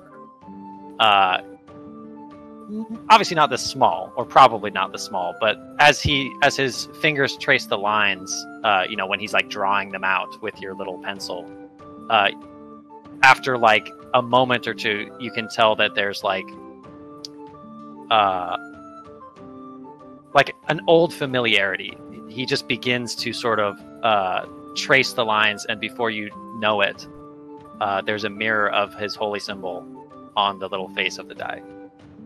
Then I imagine that Walker has also made a pair of dice that is more or less exactly what Owen is trying to go for. Yes, Like, but probably own... not wasted on such good, high-quality wood. Yes, it's like on Walker's Wasted. scrap wood. Like, Yeah. more or less, so he has something. So Owen has something to examine Yeah. for like what he's shooting for. Yeah, you can see the goal. You've done things like this before. It's oh. Someone ready to do the faces for his two best-made dice? Can we real quick before that? Where's everyone else at? Well, Henry said he's at the table watching. Amari has been in his room, but has recently come out and is. I'll just wait to do what he's gonna do when you guys finish. Okay. Evian, Hi. what are you doing? What do you mean? What am I doing? Oh my Oh god! my fucking What are god! you doing? You fucking idiot! What's your character doing? Oh fuck. Right.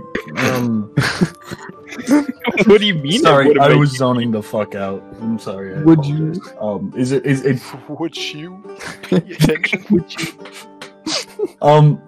Probably not too far from the game.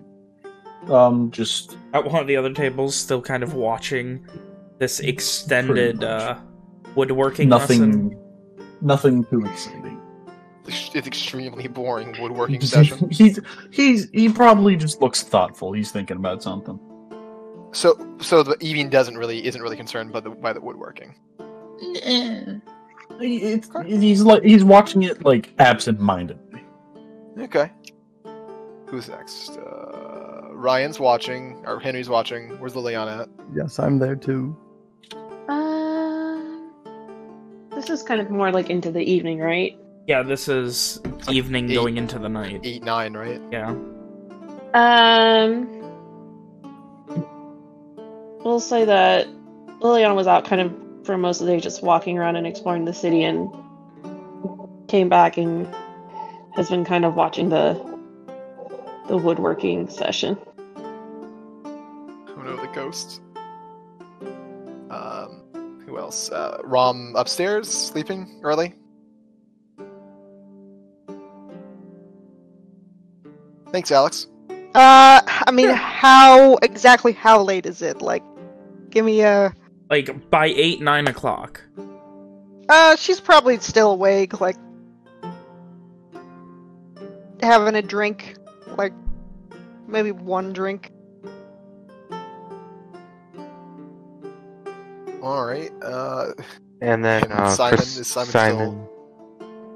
Simon, depending about the sky, he's probably having his drink, getting ready for bed. For and slumber. then Fergus. Is he here? Fergus Where is your he has Fergus? been mostly upstairs more than he was of late. But he did come down for about an hour, get a couple drinks, and go back upstairs. He's Alright. been in his room more. And then I believe you're on the final assembly, the final carving. Yeah, this would be carving the faces into the nicest dice he made. Can I, as you so eloquently put it, go in for a prayer pee break? Man. Is Walker still guiding you for this last part? That would be up to him. I mean, Walker is intent to assist as long as Owen wants him to.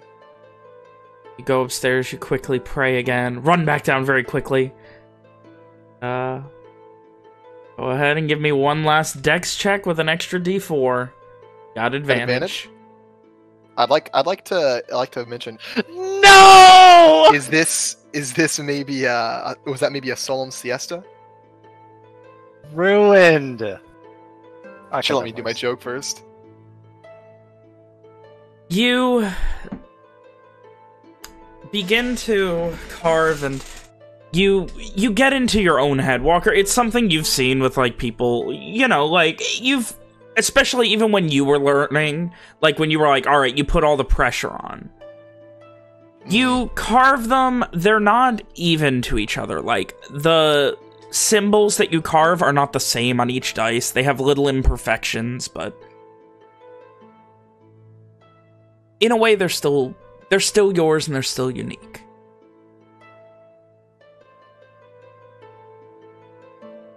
I think after he's done, Owen kind of sits back and inspects his handiwork. And Walker, you can tell, Owen looks at the imperfections in the dice, but he smiles, and he looks content, satisfied, and proud of what he has wrought.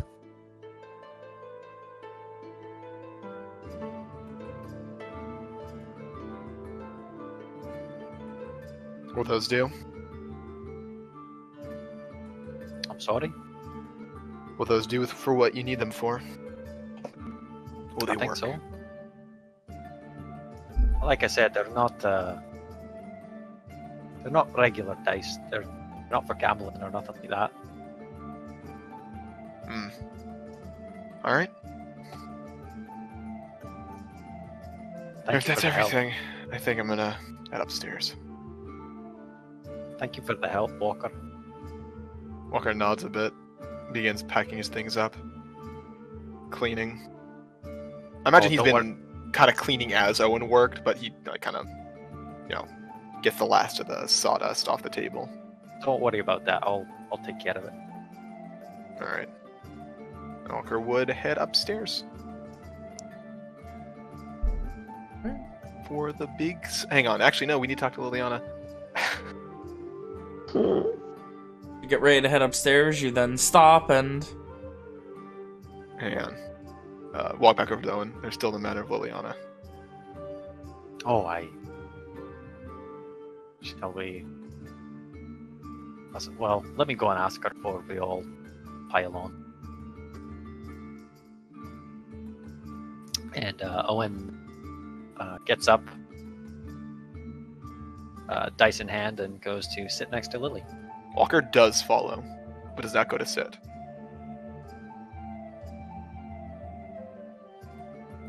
How did your dice turn out? Why don't you see for yourself? And Owen hands Lily the 2 dice. She looks them over. Oh. Looks like they came out quite nice. They're definitely mine. Liliana will carefully hand them back. As Owen takes them, he says, "You thought about tomorrow night?" Liliana kind of leans back into her seat and sighs and is, "Yeah, I have.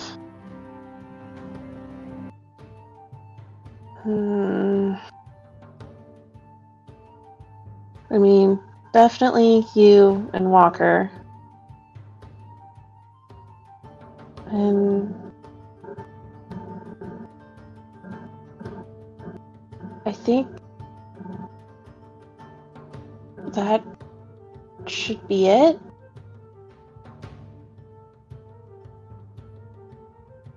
I mean, so things go wrong.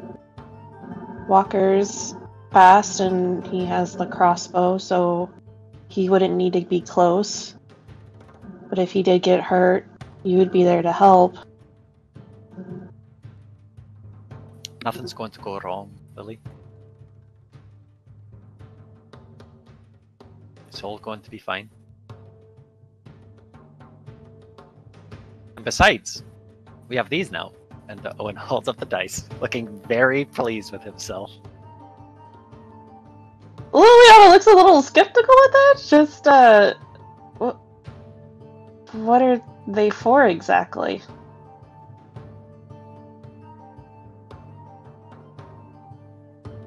Karad's going to guide us. going to show us the way.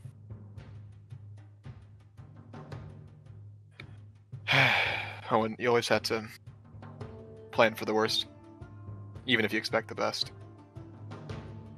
Anyway, I'm gonna get some sleep. I'll be ready tomorrow. And with that, Walker's going to head upstairs. Leave the pair alone. Owen looks back to his dice. I wish he would have a little more faith. I'm trying. I just... No, not you. Him.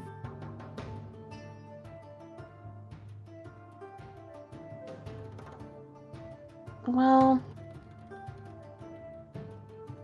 I just think Walker's more of a practical sort of man. But Lily, he sends money off somewhere he's never been. That's faith right there. He's got faith that his family are safe and that he's helping them, even if he won't admit it.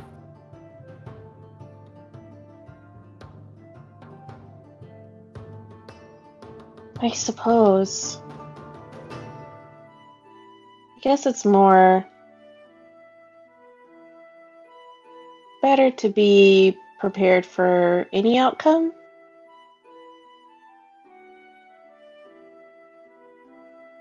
I suppose there's wisdom in that. Because, I mean, you never know what's going to happen. Owen smiles again and holds up the dice. What are they, like, seeing into the future dice? Well, I mean, I wouldn't put it like that. It lets me ask questions, get answers to those questions. At least that's what I hope. Answers from your god? Aye, Karad.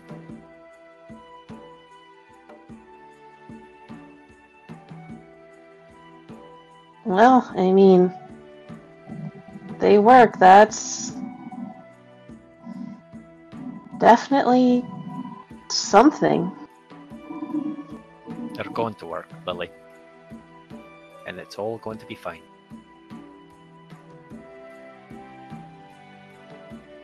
Well,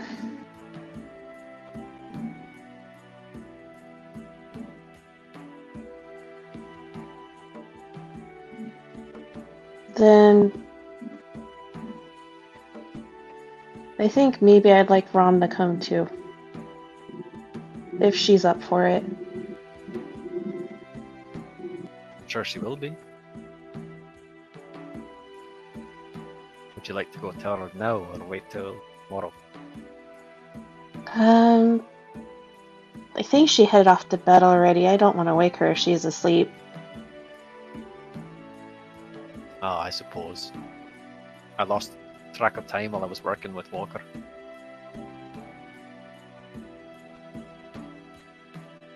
I suppose it's quite late.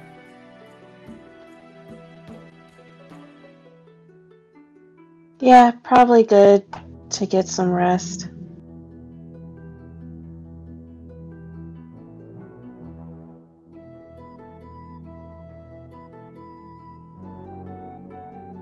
Good night, Owen. And Liliana will head up to her room. Good night, Lily. And Owen spends a little bit of time admiring his dice downstairs before he too heads off to bed.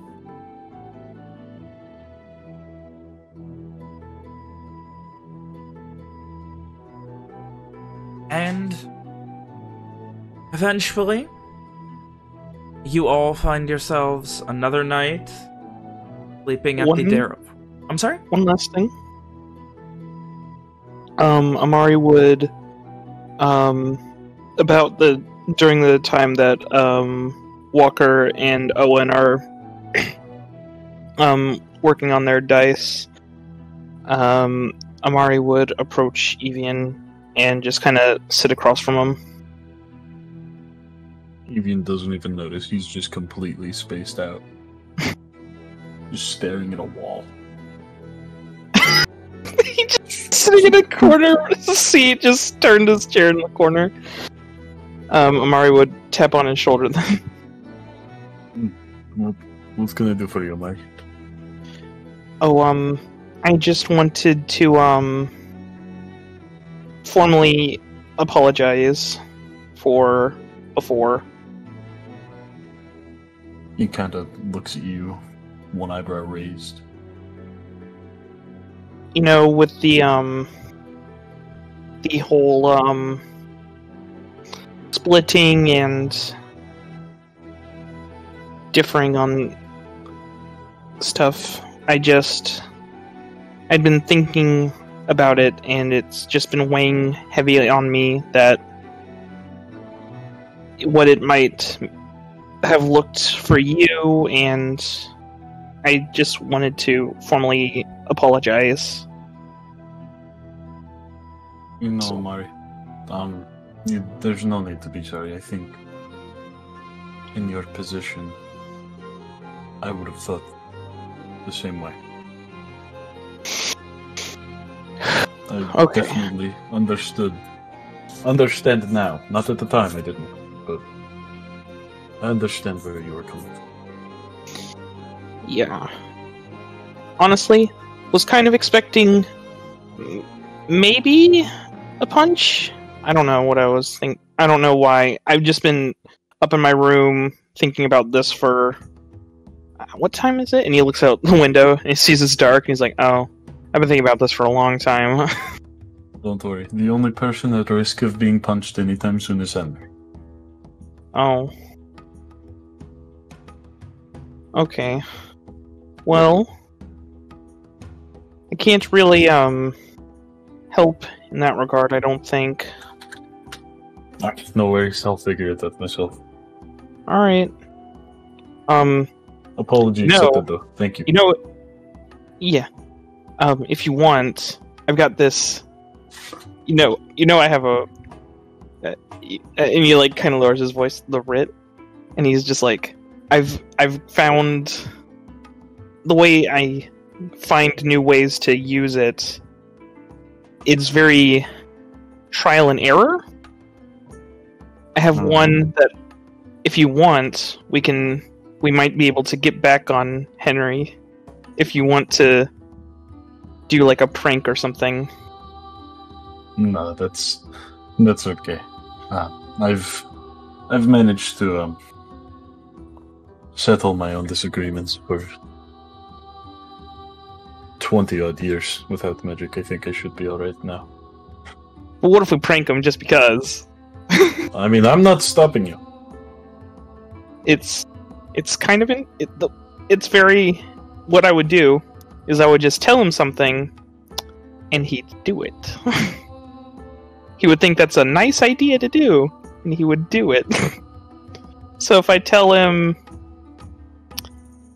dance in the street or something, he would dance in the street. I just think that'd be funny. I mean, again, I will not stop you. But Nah, I was just trying to make you feel better. no, that's. I feel great. Just Alright. disagreement between friends. Is all. If you want, for 8 hours, I can make you feel... just make you think... You know, I don't want you to finish that sentence. Okay. And on that I'll note, stop. Amari, have a good night. I'm just a little excited about it, is all. I understand. And Evian will ruffle the boy's hair and go to bed. Mari will head like back to to remind that Evian was even like 5 years older than Amari. 6? Yep. Something like that. It's good. Mari will head to bed too.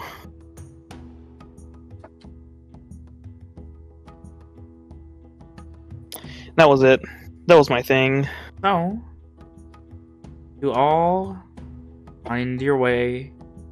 Another night of sleep here at the Darrow Fort.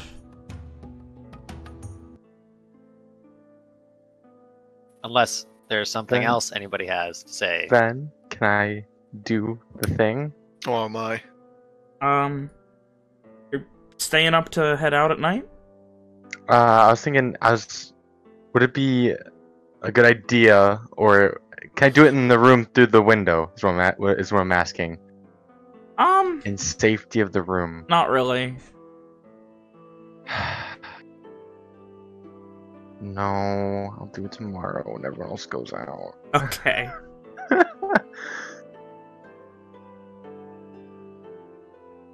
Problem.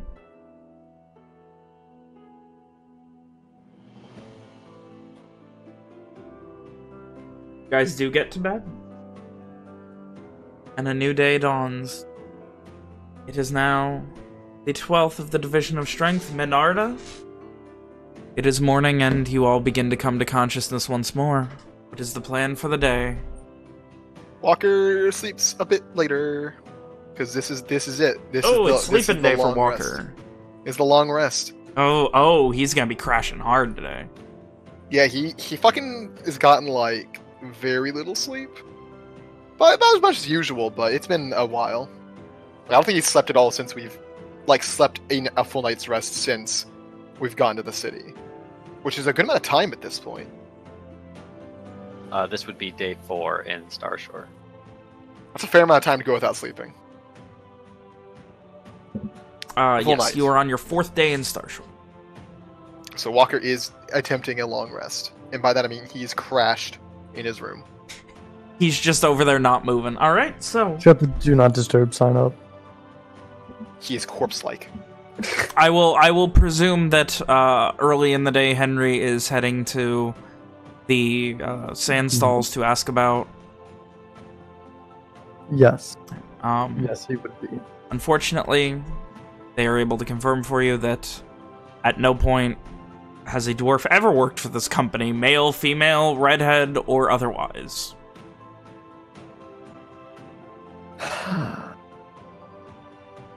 Frustrating.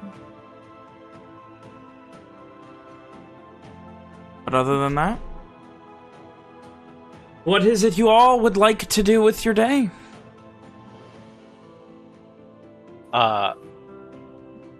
It's probably not the first thing, but at some point Owen inquires at the bar or whatever the front would be, like where they stored the message that Sirius Lokar left for us. He would inquire if there are any messages for him.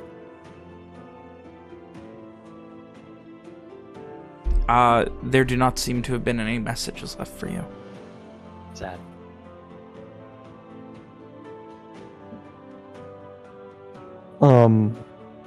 There was another thing that that Henry was going to be doing. He figured that because he had just another plan. This is like he knew that if he didn't get anything, he's just going to go back to PT Jewelers, continue doing what he's doing over there, helping out any way he can.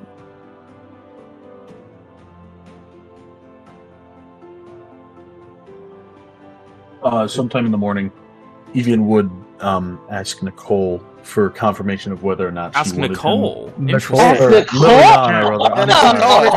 Who's Nicole? Nicole was the woman Love he interest. slept with. Yeah. Anyways, Hidden backstory. he's Shut gonna up, ask Mitch. Liliana whether or not she wants Evian there tonight, because no one actually told Evian.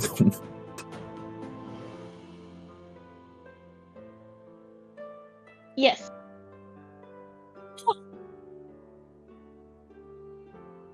Yes, Eden. I would like you there. You there?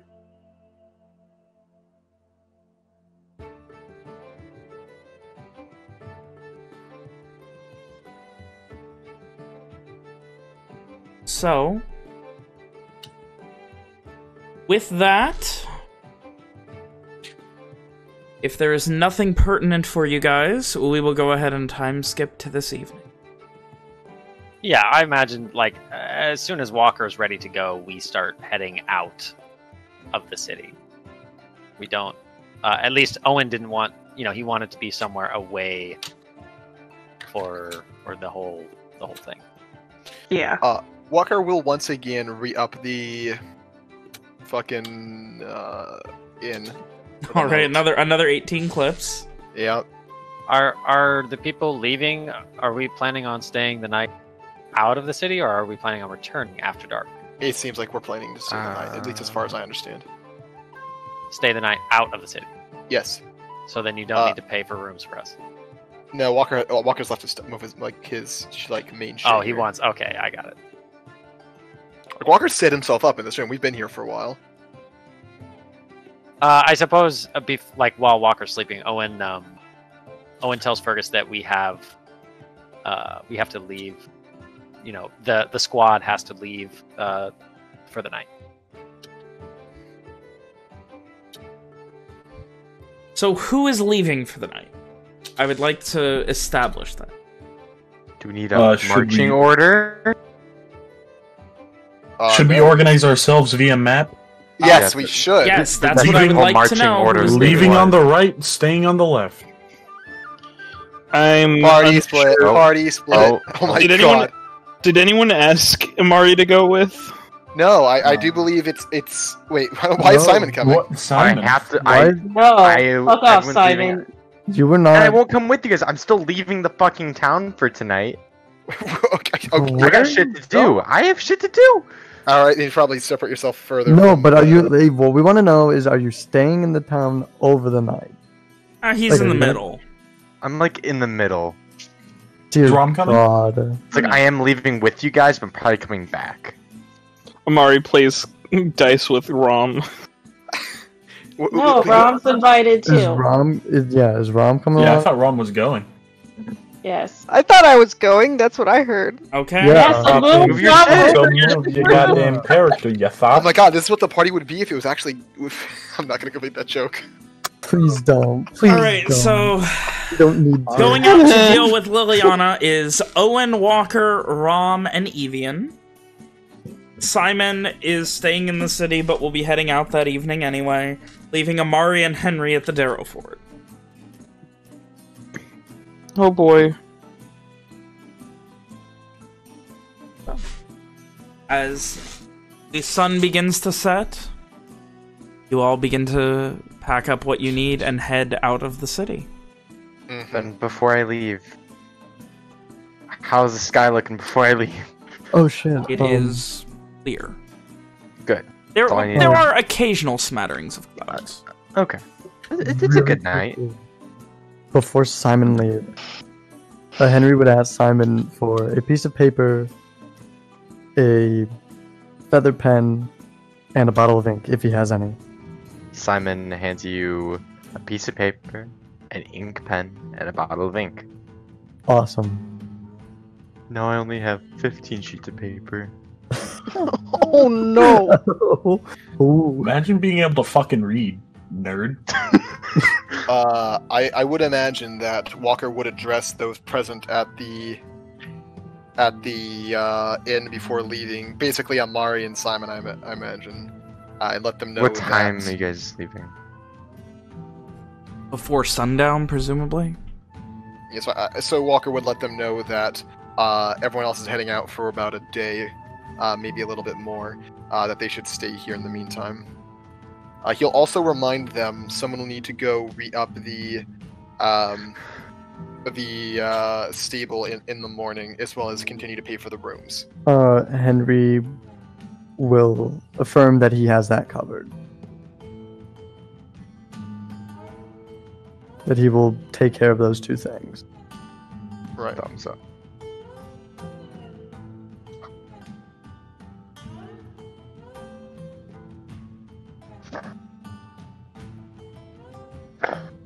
So, with that, you guys head out. It is getting later. Sun is beginning to set. Moon is beginning to show up. I have a thing before. Okay. I feel Owen would probably know, roughly like when the moon comes out, right? Yeah. So he doesn't. All he knows is that like Lily will know when the right time is. But from what he knows, like, is it unreasonable to assume that he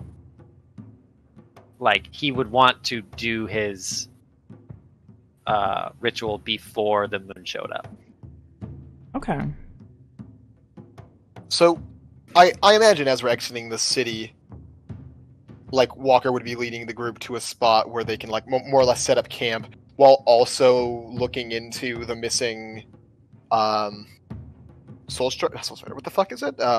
Officer? Yeah, the brigadesman. Officer. So maybe somewhere, like, a little ways away from, like, that farm that the guy has. That's Okay, a couple so miles you're outside the moving. city, right? Yeah. Okay, so you're moving a decent bit outside the city. Yeah.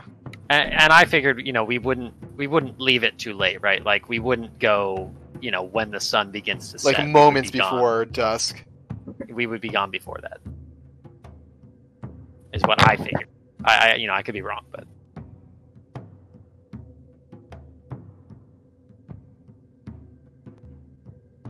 and if as our smaller group begins to set up camp, Owen, he's got his armor on, he's got his sword and his shield, a few supplies for the night, like his bedroll and such. But as the group begins to set up camp, he kind of goes off to the side and is there like what's the terrain like here, Ben? Is it forested? Mostly is it flat and plains. Like, with an occasional, like, large, many-acre farm.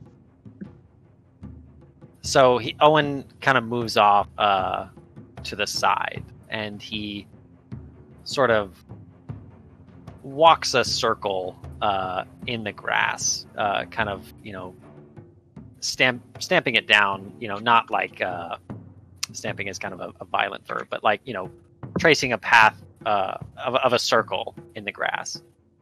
And he kind of sits in the middle of it, or kneels in the middle of it, rather, and he begins to sing. Lily, you would recognize he did much the same, something similar with Rom's body outside of Cole. But this song is it's different. It's a song of a question, almost like an extended question. It's a prayer for guidance, a prayer for pathfinding, and after a few minutes, 10 to be precise, Owen casts the dice. And as you cast them, you all watch as they seem to roll longer than dice should. One of them lands with the symbol. What is your question? Ask. So my question, Owen's question, he probably should have powwowed with the group before casting the spell, but I was really excited. Owen's question that it's the final line of his song. His question is,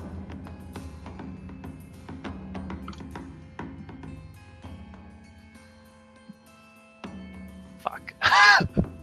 Oh my god, Nick.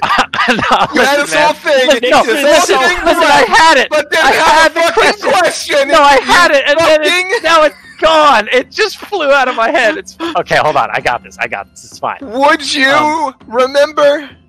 Would you? Owen's question is, Would you? is it the right time for Lily to drink the potion? So it's like drinking the potion now? Like, is the thing? Yeah, I mean, if I need to rephrase, that's fine. But that's fine. But that's okay. that's the gist. And back into real time, as the dice seem to, they go further, and not just further, but they bounce more than they should, based on the weight and size, almost uncannily, especially to you, Walker, who watched them made. One of them eventually lands on a beautiful, well-carved symbol, much like the one that Owen wears on his wrist.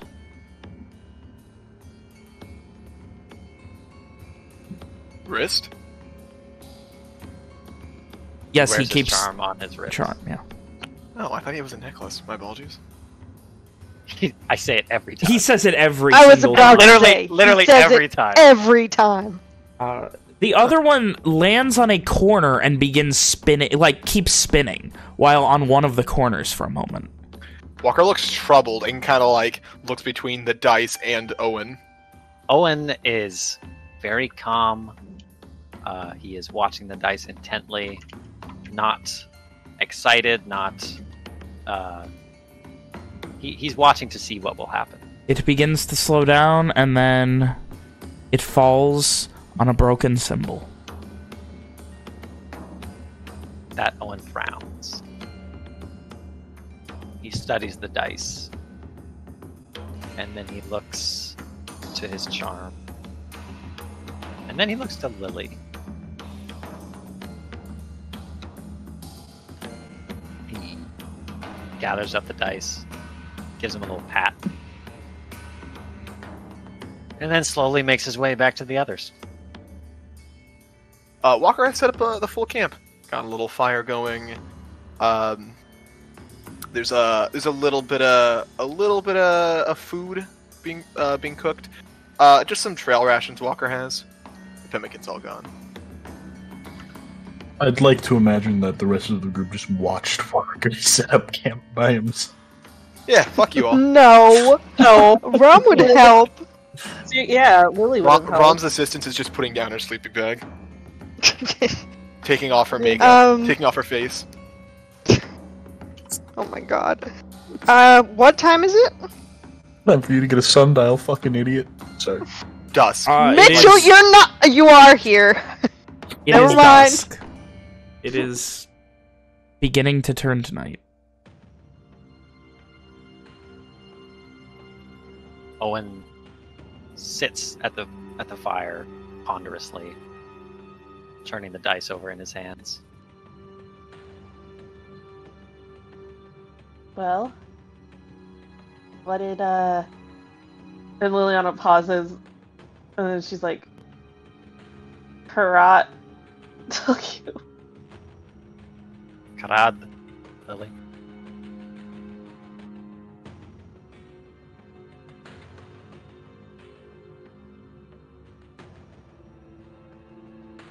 Well, it's not.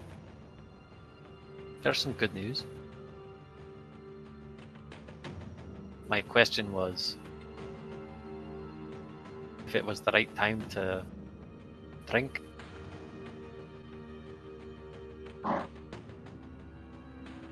I got one of each, and he puts up the dice.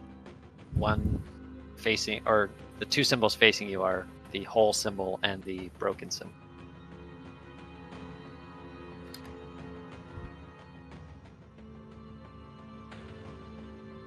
Which, and Lily is kind of like fidgeting around a bit and kind of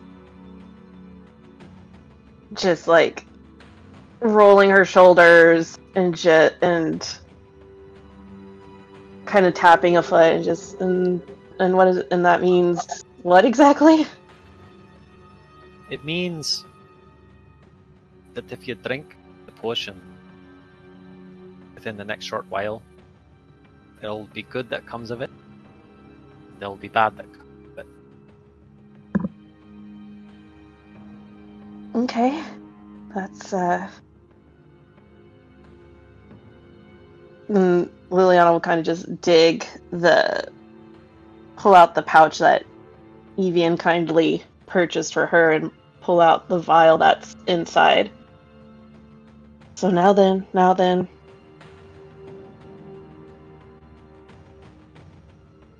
Okay. Well, before you drink, just know you're the one who's supposed to know, or he said you would know when the right time is. So if you don't feel like it's the right time,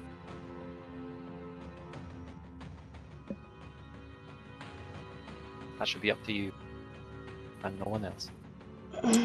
As the two speak, Walker is readjusting the bolts on his belt and is reloading his crossbow before leaving it back on his in its holster, I guess. Imagine there's a strap that keeps it on his belt. Is Owen perceptive enough to notice the type of bolts that Walker's crossbow is loaded with? Does Walker seem to be hiding it? No. Walker is not. Then yeah, you're definitely perceptive enough to know. It glints in the firelight before it's been put back at his waist.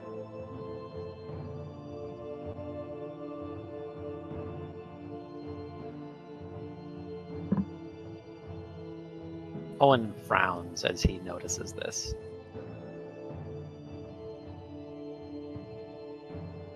Evian looks entirely too relaxed, just leaning against a tree, looking like this is just any old camp. Rom is just kind of sitting, maybe like fidgeting with her hands a little bit. I guess since we have all of the perceptive boys, her eyes don't reflect light anymore. Might be something that you would notice. Ignoring Walker's bolts, Owen gets up again and crosses to where Lily is. Is she sitting or standing? At this point, she's stood up and is kind of pacing and looks a bit frantic and is like, I think it's now. I think it's now. It's now. And then she's gonna, her hands are kind of shaking a bit as she uncorks the vial and kind of just stares at it for a moment and closes her eyes, takes a deep breath, and just like shoots the like greenish brown liquid back like a shot. It is the strangest sensation, like drinking melted and then vaguely chunky jelly. I imagine she probably chokes and kind of coughs on it. It is one of the least pleasant feelings you could imagine. Oh god, I think the sugar ale was better than this. And a moment later, you begin to feel this pulsing in the back of your... Look around and feel trapped, like you're in a cage and you can't get out. Everyone's surrounding you, being ganged up on. There's no way out. Stop you. You have no control over anything. You're just being dragged along. Instinctively close your eyes, and when you open them, you look up and the rest of you see her eyes a different color.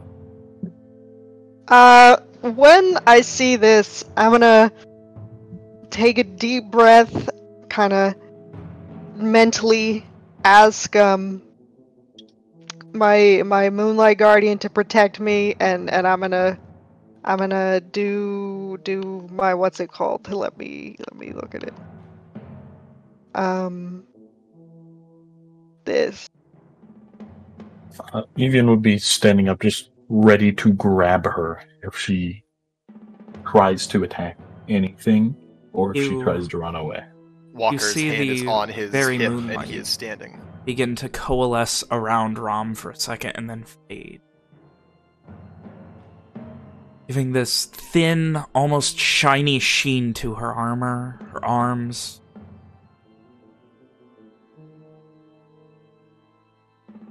Liliana begins to... You begin to bend over in pain. Just feel this pain, and a second later you all begin to hear this horrible sound of bones cracking and skin tearing. No. Liliana, if you would please describe yourself Oh fuck. in your new form.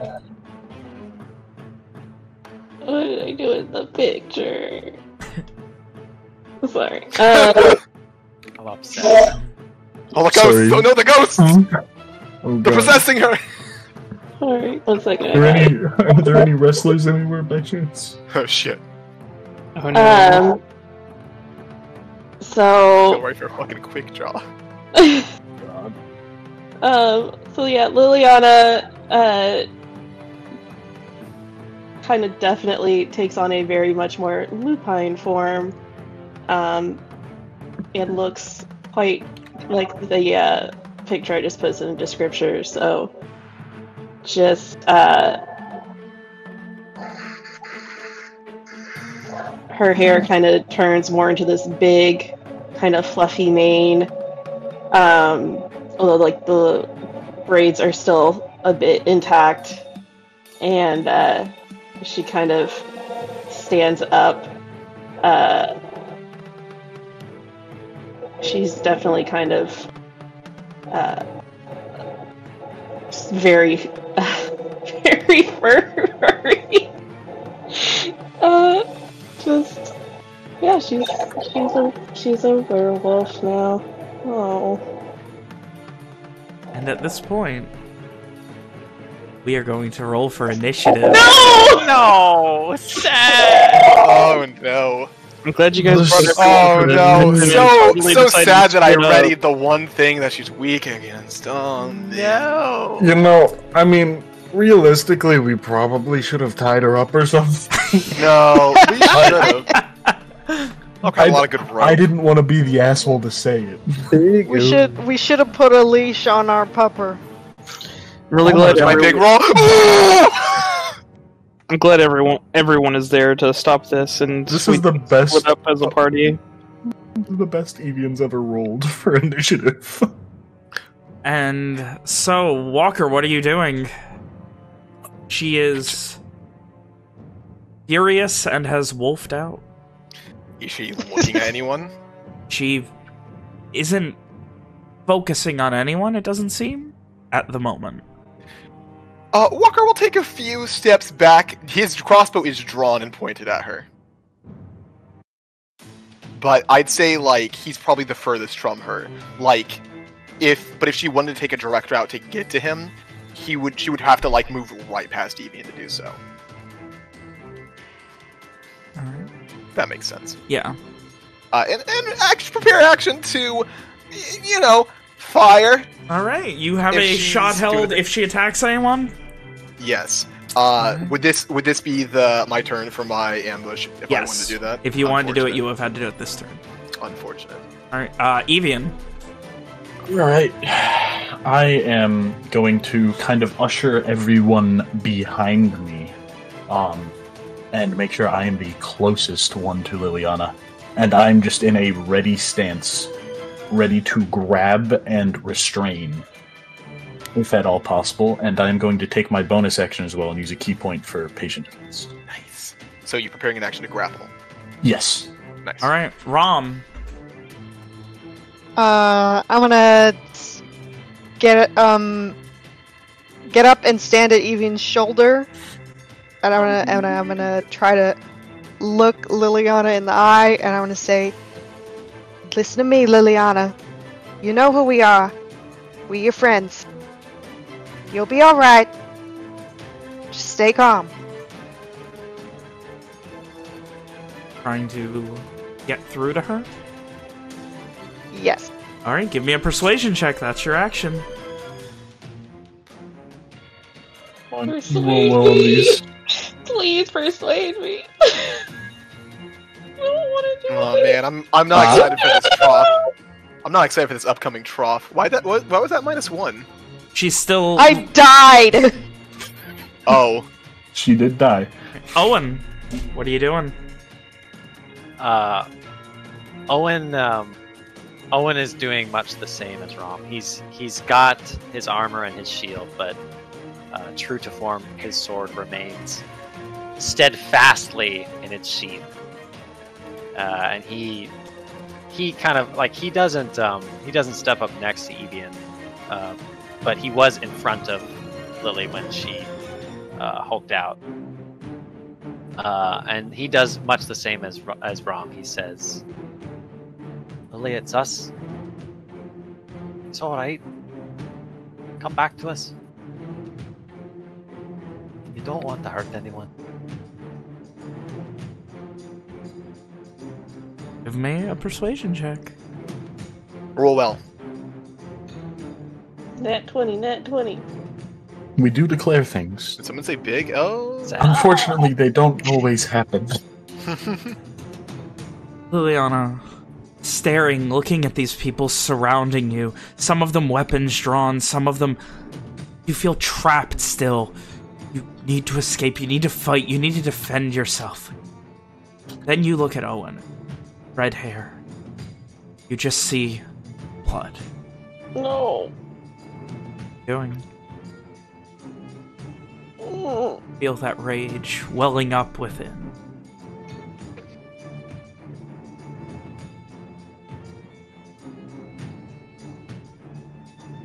I don't know, because I'm probably as confused as fucking Liliana actually is. I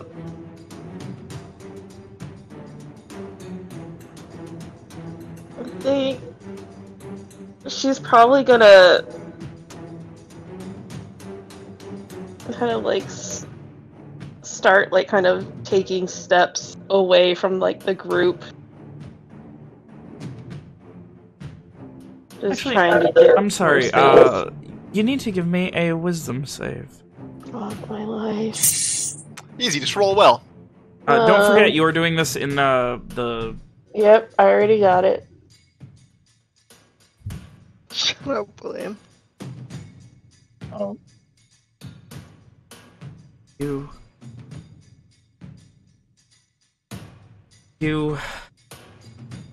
Your mind is foggy, you're trapped, but you don't...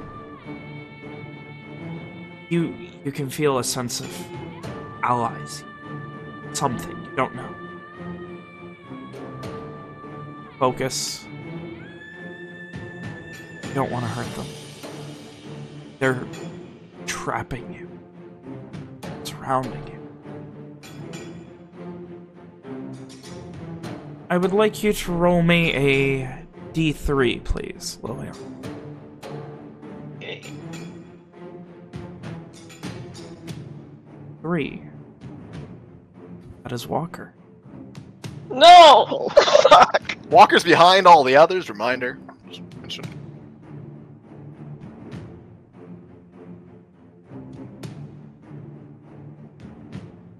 Move away from Owen, confused. And then you see Walker, weapon at the ready, holding it towards him.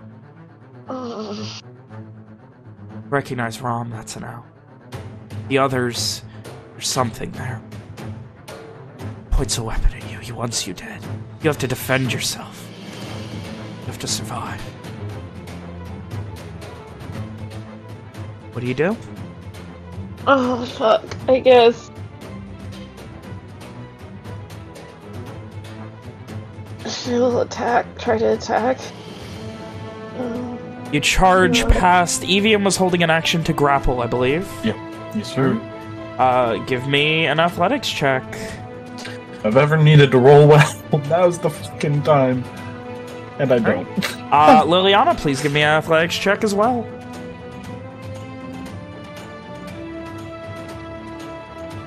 Oh my god. You grab and she... May I?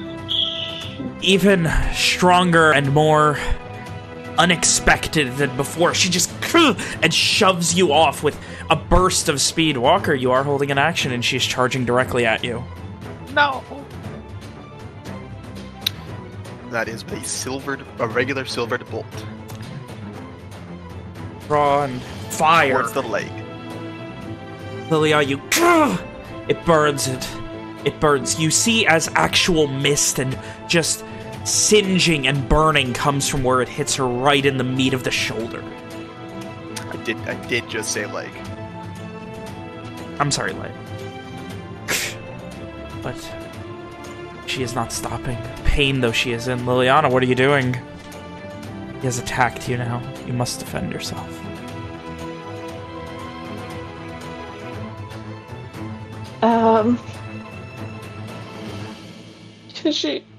Could she just like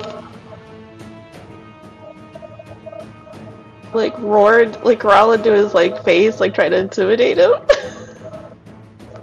He just tried to kill you. You don't have that much control. I'm like, yeah, she's gonna fucking try to bite him. Alright, roll to hit, please.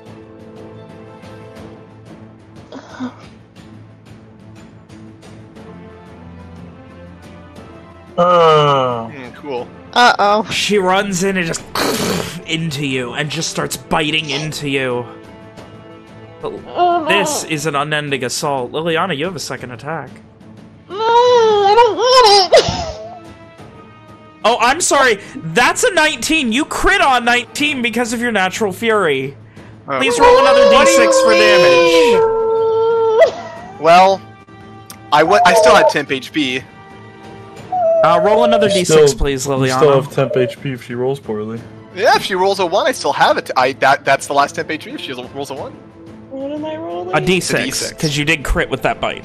Oh my God. And you do still have that second attack.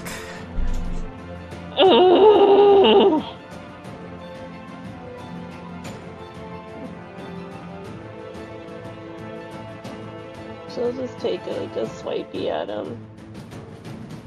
Roll again. I don't have it here. Am I fucking blind? I don't see. The only thing you've got right now is the bite attack. So how do I roll for like? So is that only? I'm sorry? Is that the only one I can do? Yeah, right now. Fuck. Ugh, I gotta bite at me again. Fucking damn it! I'm so sorry. Just roll the attack. Come on. 13 hit? No, it does not. 13 does not hit. As you feel this piercing pain with this insane speed that she was able to dash at you past Evian, just getting to you, biting into your shoulder. You finally push her off and just shove her off, and she goes to snap again at your arm, and you're able to push her back, defending yourself. Liliana, it's the end of your turn. I would like another wisdom save. Fucking kill me.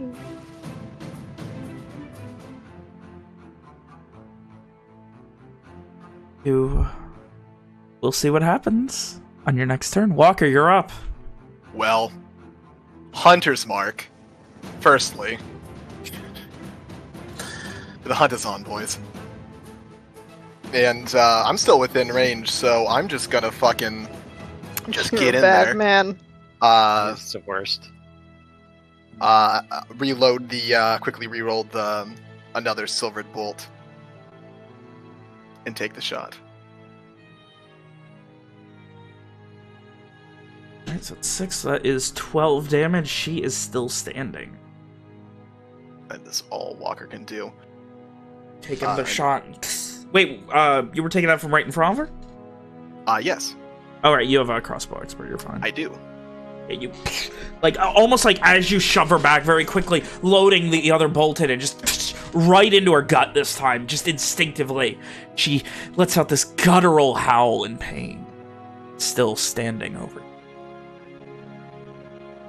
Towering over you.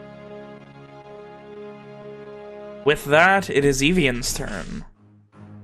I want her on the ground. Can I try to grab her and force her to the ground? You could try and knock her prone. Or you could try and grapple her. I'll try to grapple her. Alright, give me an athletics check. And Liliana, an athletics check as well. Beat I down. swear to God, if she rolls a fucking 25, I'm gonna kill myself. Oh, thank God. You have... This is... Holy shit, you... And it is hard, but you eventually get to a point where you have locked up with her, grabbing onto her shoulders. Her claws are beginning to dig into yours, but you seem to actually have a hold on her. And with that, can I force her away from Walker? I will say give me opposed strength checks. If he just grapples her, can he just use his movement to move away? I don't believe, because you can't, it makes her movement speed 0. She's still No, but you can drag people at half speed after. I don't believe you can drag people unwillingly. We'll talk about this later. You said opposing strength checks? Yeah. Not athletics? Just straight strength check. Fuck me. Can't roll. Liana? Yeah. You... All you can do, it's like trying to move a fucking tree right now. She's not moving and her eyes are seemingly stuck on Walker. Gonna burn another key point. Pouring out of her mouth. I don't like that. Burn another key point for patient defense, just in case. Alright. Rom. I'm not trying to get fucking bit, yo. So, mechanically, having two people grapple someone at the same time doesn't do anything, right? I mean, she'd have to, you know, beat both of you to get out of the grapple, I'd say. You could push her to the ground, and she'd still be grappled. Yeah.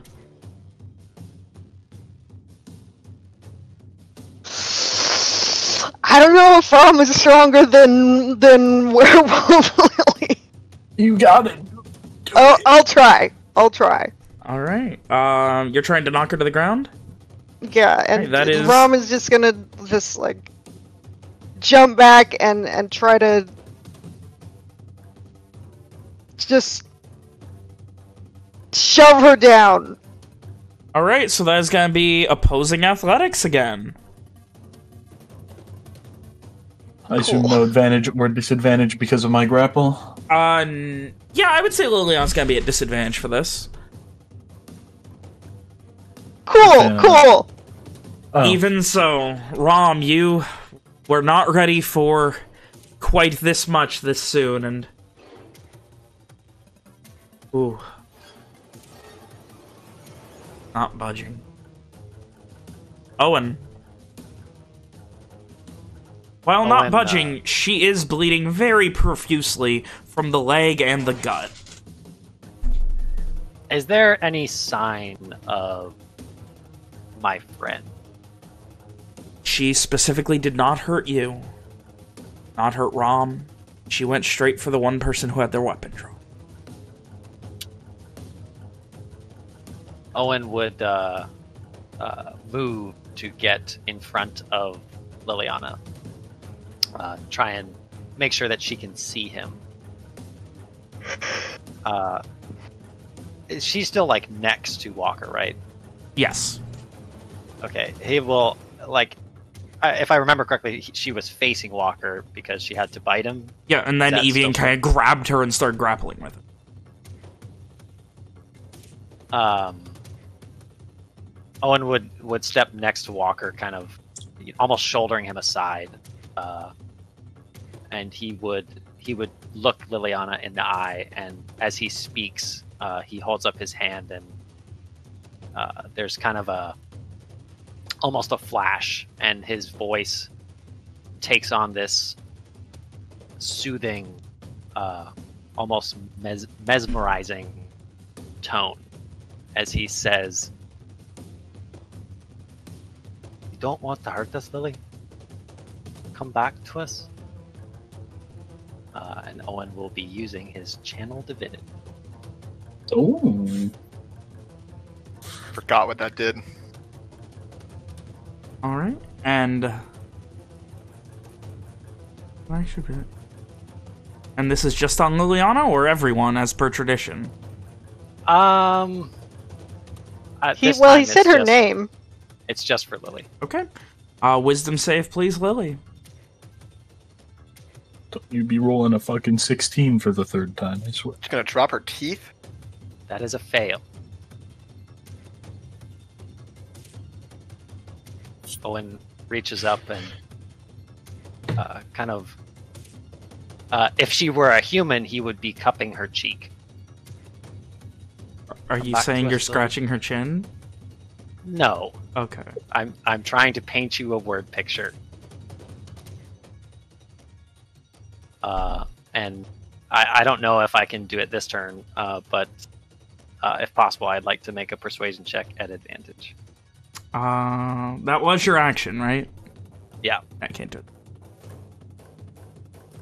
So then, for the remainder of Owen's turn, he would kind of say quietly, still holding Liliana's gaze, he would say, "Stop shooting, Walker." And that's the end of his turn. And Liliana, at the beginning of your turn, I would like a wisdom save with advantage.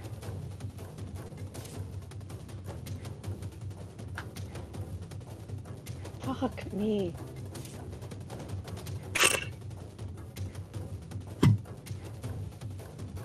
And Owen, see an ally. See something resembling a friend.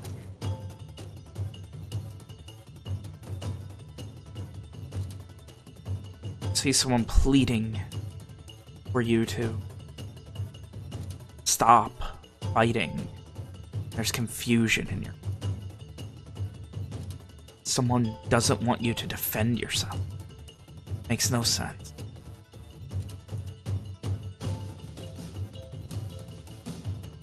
Or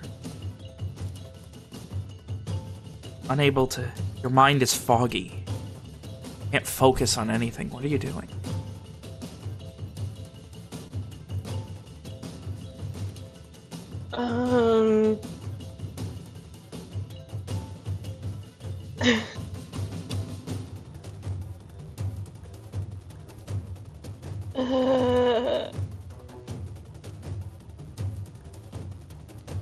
I don't know. Things an option. You can try and break the grapple. You can try and run. After breaking the grapple. I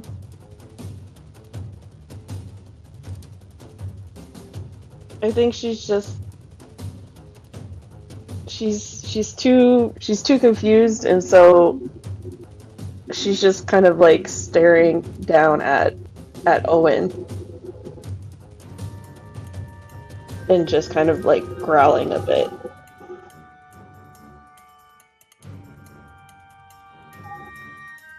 End of your turn? I need Yes. another wisdom save with advantage.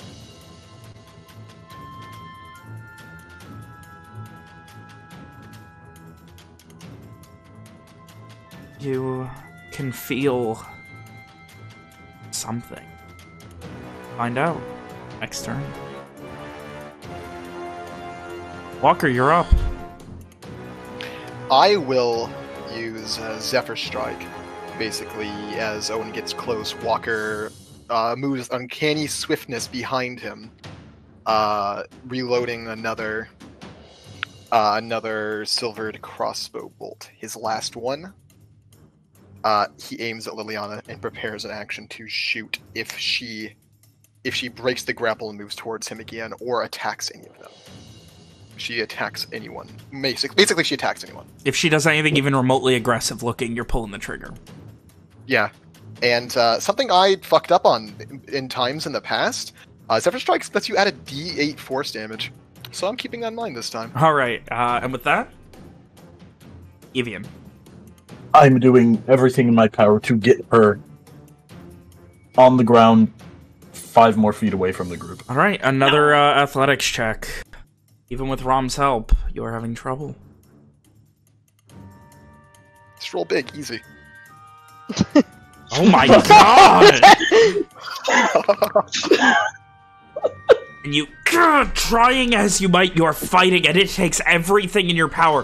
Finally, you can just feel the tiniest budge of her right foot. You put your right foot behind hers and push, and she goes to the ground, and you stumble on top of her, still holding her down, like, by the shoulders, with her claws still digging in. You can feel blood beginning to flow from your shoulders where her claws are digging in. But she is on the ground, and you are holding her down now. I would imagine it's almost in like a fucking wrestling pose, even though Evian doesn't wrestle. Liliana does. And I'm going to use a third key point to take... It will come in handy, eventually. Yeah. I'm sure it will, to take a patient defense. Rom. Well, the werewolf is on the ground now. Correct? It is on the ground, and Evian She has has... a name, you monster! Lily the werewolf is on the ground. The fucking fiend is on the floor. William, shut up! You're ruining everything. Keeping us alive. Fuck. Yes, it is on the ground. Anyway, I guess seeing as she wasn't much help in that area of expertise, Rom is instead going to join Owen and like kind of. I'm trying really hard not to make dog jokes right now, but she's just gonna kind of pet Liliana's hair and say, "Don't look at Walker. Look at us. We're your friends. It'll all be okay. Just calm down." Another persuasion check.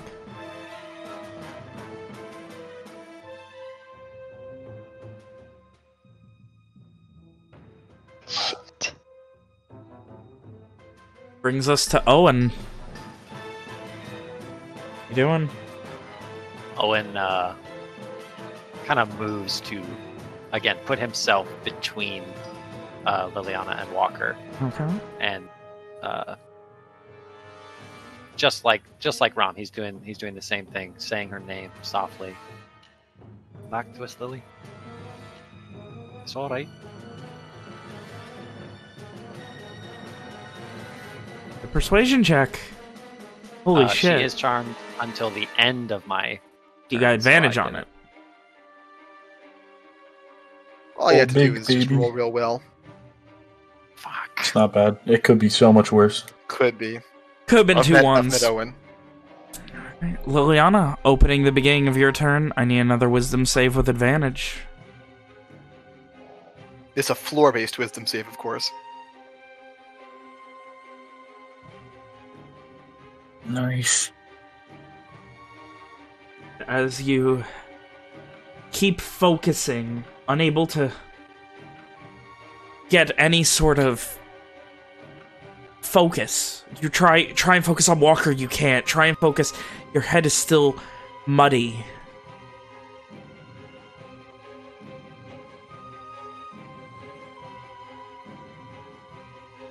But there's a moment of clarity.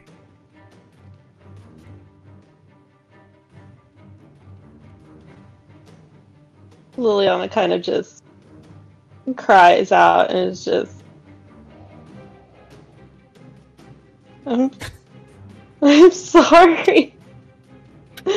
Please make it stop.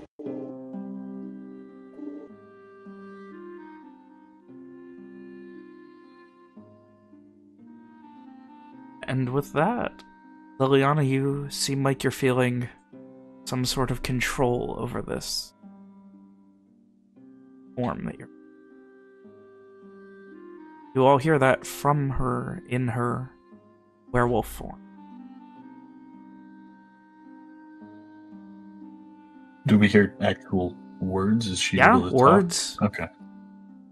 They are more guttural and canid-like, but they are words.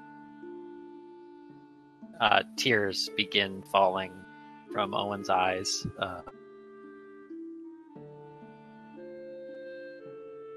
And he says,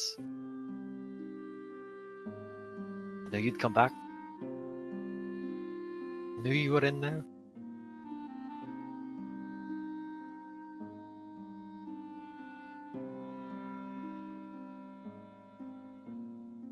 Then, where was Walker bitten? Shoulder.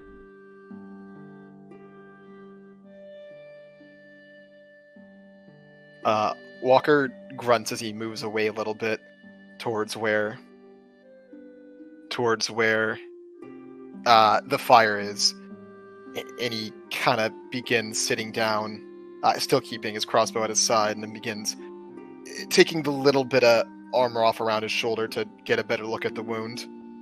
At this point, Liliana, her form fades.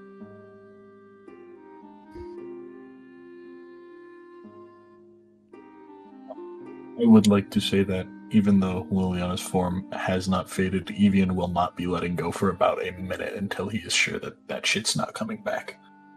You would note, when it does fade, she has no harm done to her. Bolts fall out harmlessly, and it is like she is unwounded. Only thing affected is small tears in her clothing, and where she was pierced with a couple of bolts. Evian would also motion to the rope by his bag, looking at Rom. Just in case. Are you sure? Yes. I guess it's better to be safer than sorry. I'll go get it, but I'm gonna look reluctant and sad. What's that for? Just in case, if she... I don't think she'll transform again, but if she does, I do not want someone else to get bit. It's better to be safe. Walker kind of just looks at Owen. Like, the look of, like, on edge, like there is a fight going on, has not left him. Owen kind of steps defensively between Lily and the other three. Evian is still grappling her Get on off! the ground right now. Let her up. She's fine. We don't know that for sure. There is no way to know that for sure. It is still night. There is still a moon. We don't know what's going to happen. It is better to be safe than nothing. You're smarter than this. So you're what? You're just going to tie her up like a hog and leave That's her for the exactly... night? No, that's not what I'm going to do. I'm going to tie her up and stay here with her, as I hoped you would as well. How Shakes his head. do you feel, Lily? She's kind of just crying and just, she's not like trying to fight off, trying to like, she's not doing anything to like try and get Evian off. She's just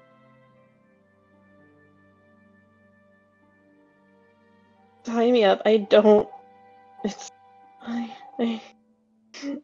Once Rom has the rope, he will tie her hands together behind a tree, and that's it. He's not tying the rest of her up.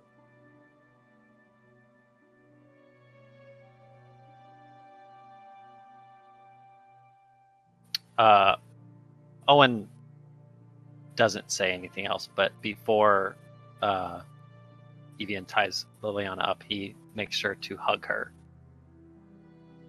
It's a very warm, very friendly hug. And then he sort of, scowling, stomps over to where Walker is, and without a word, just begins examining his wound. Walker allows it to happen. That's a deep-ass bite. Like, that is... Holy shit, that's bad. Does it look anything like the wound that Liliana initially suffered in the Goblin Cave? Oh, give me a medicine check. Meta-wise, it's 28 out of 33 health for Walker. So he is a very small percentage Yikes. down in the grand scheme of things. Similar, the bite in the shoulder region. Liliana actually was never bit. She was scratched. Scratched, I'm sorry, yeah. But, like, it's similar area. It does seem vaguely similar, though, from what you can tell. But can't say for sure. And we've already established that Owen doesn't really know anything about lycanthropy. That's correct, Yep. right? Lycanthropy.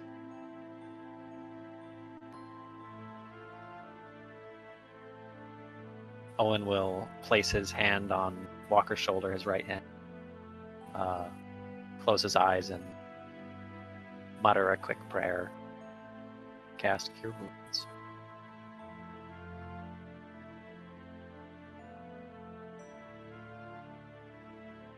Is there a way?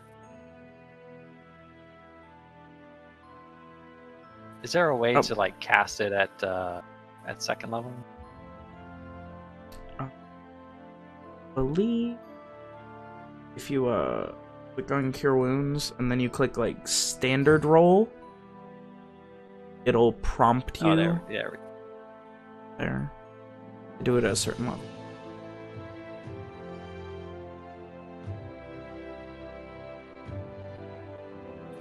And then I should just do normal, right? Because it'll...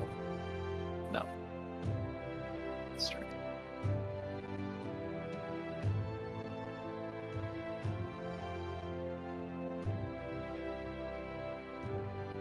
That was to Walker? Yeah. Walker, you feel this by now familiar warmth rush into you and kind of concentrates at your shoulder, and it's a little bit itchy, I guess, as your wounds knit themselves back together. This is canonically the first time Owen's healed Walker. But you have been blessed before. Yes. So there, it's that same friendly warmth. And as he gets up,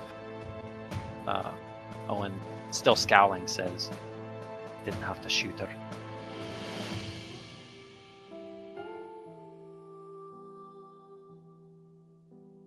I did what I promised I would do.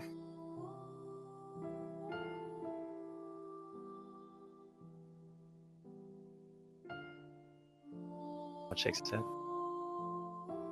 While they're having this conversation, Evian would quietly say to Liliana, I don't want to tie you up, but just in case, I'm sorry.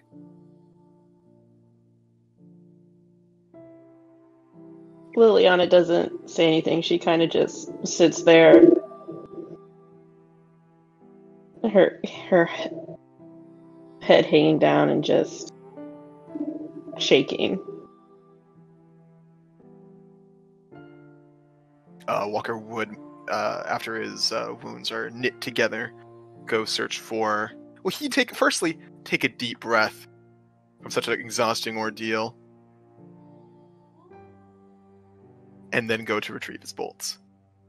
You said they fell out, right? They fell out when she reformed herself as human. Are they recoverable? Yes, they are. One of them is severely damaged, and like you'll need to build a new shaft for it, but the heads are fine. But that's something Walker could easily do, right? Oh yeah. Okay, then I'm upping my count back to 3, and we know Walker will have the time to do that.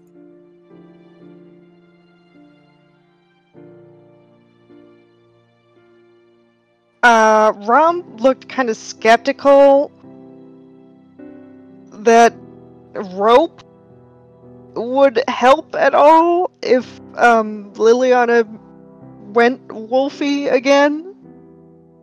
But she's just gonna sit next to her and like try to take her mind off of things by just kind of like she'll talk to Liliana about her favorite horse back at her family's ranch, Sunny, the horse, who was raised by her childhood friend Matten that they talked about that one time when the party split.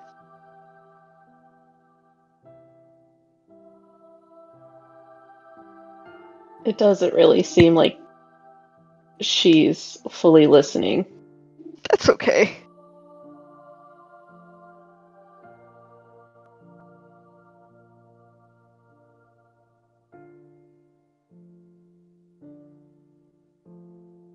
Holy shit.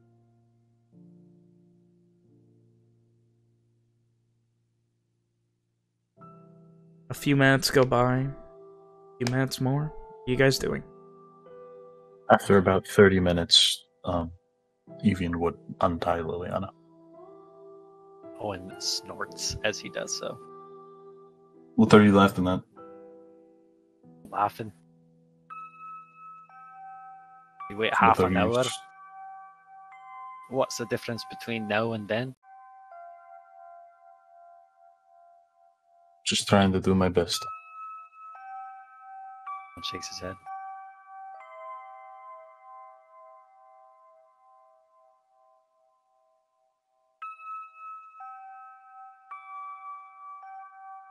Walker continues in his spot. He's actually going to immediately get to work fixing that bolt, but staying extremely vigilant the whole time. He will not be surprised if this happens again. Liliana she's pretty much stays where against the tree that Evian had originally tied her to, and just kind of pulls her knees up to her chest and kind of just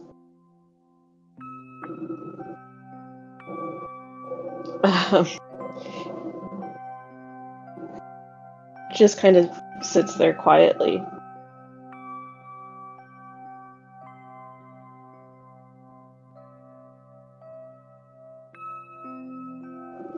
Seeing that talking isn't really helping, Rom is just kind of gingerly gonna put her arms around Liliana and hold her.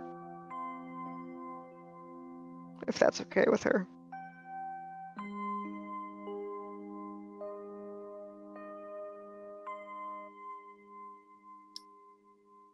She kind of tenses at first, and then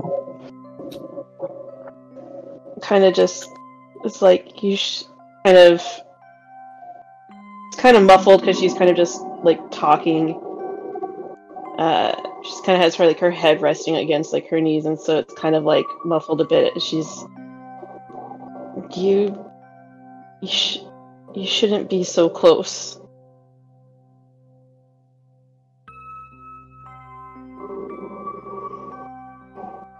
I think it'll be okay. I think you're back with us.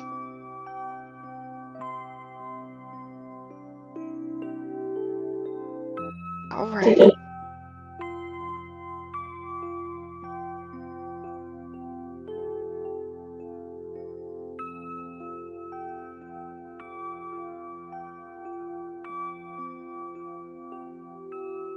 Worry about everything else later.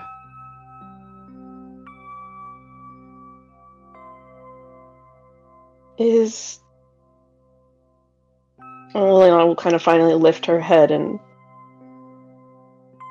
her eyes are still like watery, and her face is kind of like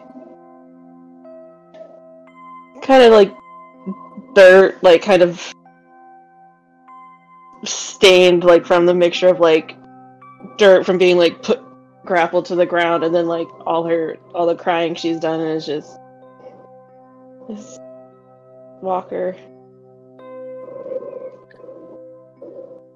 It bit him.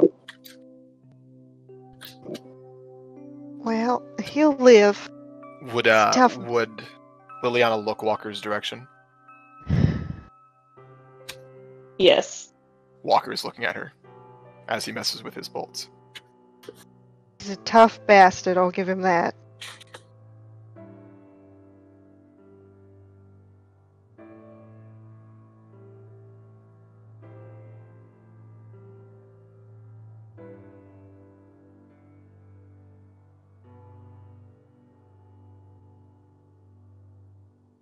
There's no way to know. Just have to wait.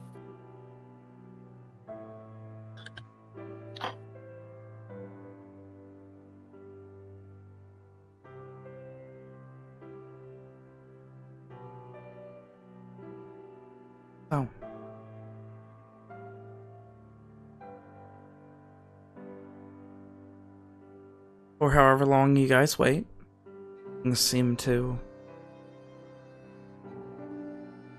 have died down for the night. Haven? I'm sorry? Haven? Yeah. All night. You're waiting all night? Walker's not going to sleep. Are the rest of you No. staying out here in the boonies with her all night? Yes. Yes. No sleep, gang. Oh, finally joining the club, huh? Shut up. So,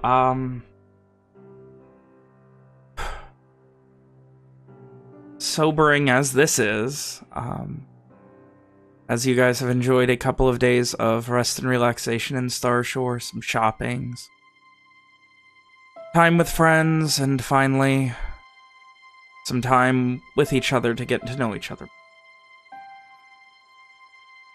After hopefully helping Liliana through this horrible moment, as you watch her, just Liliana, for every hour that you want. And as the moon begins to disappear and the sun begins to rise, we will go ahead and end tonight's session. Oh boy.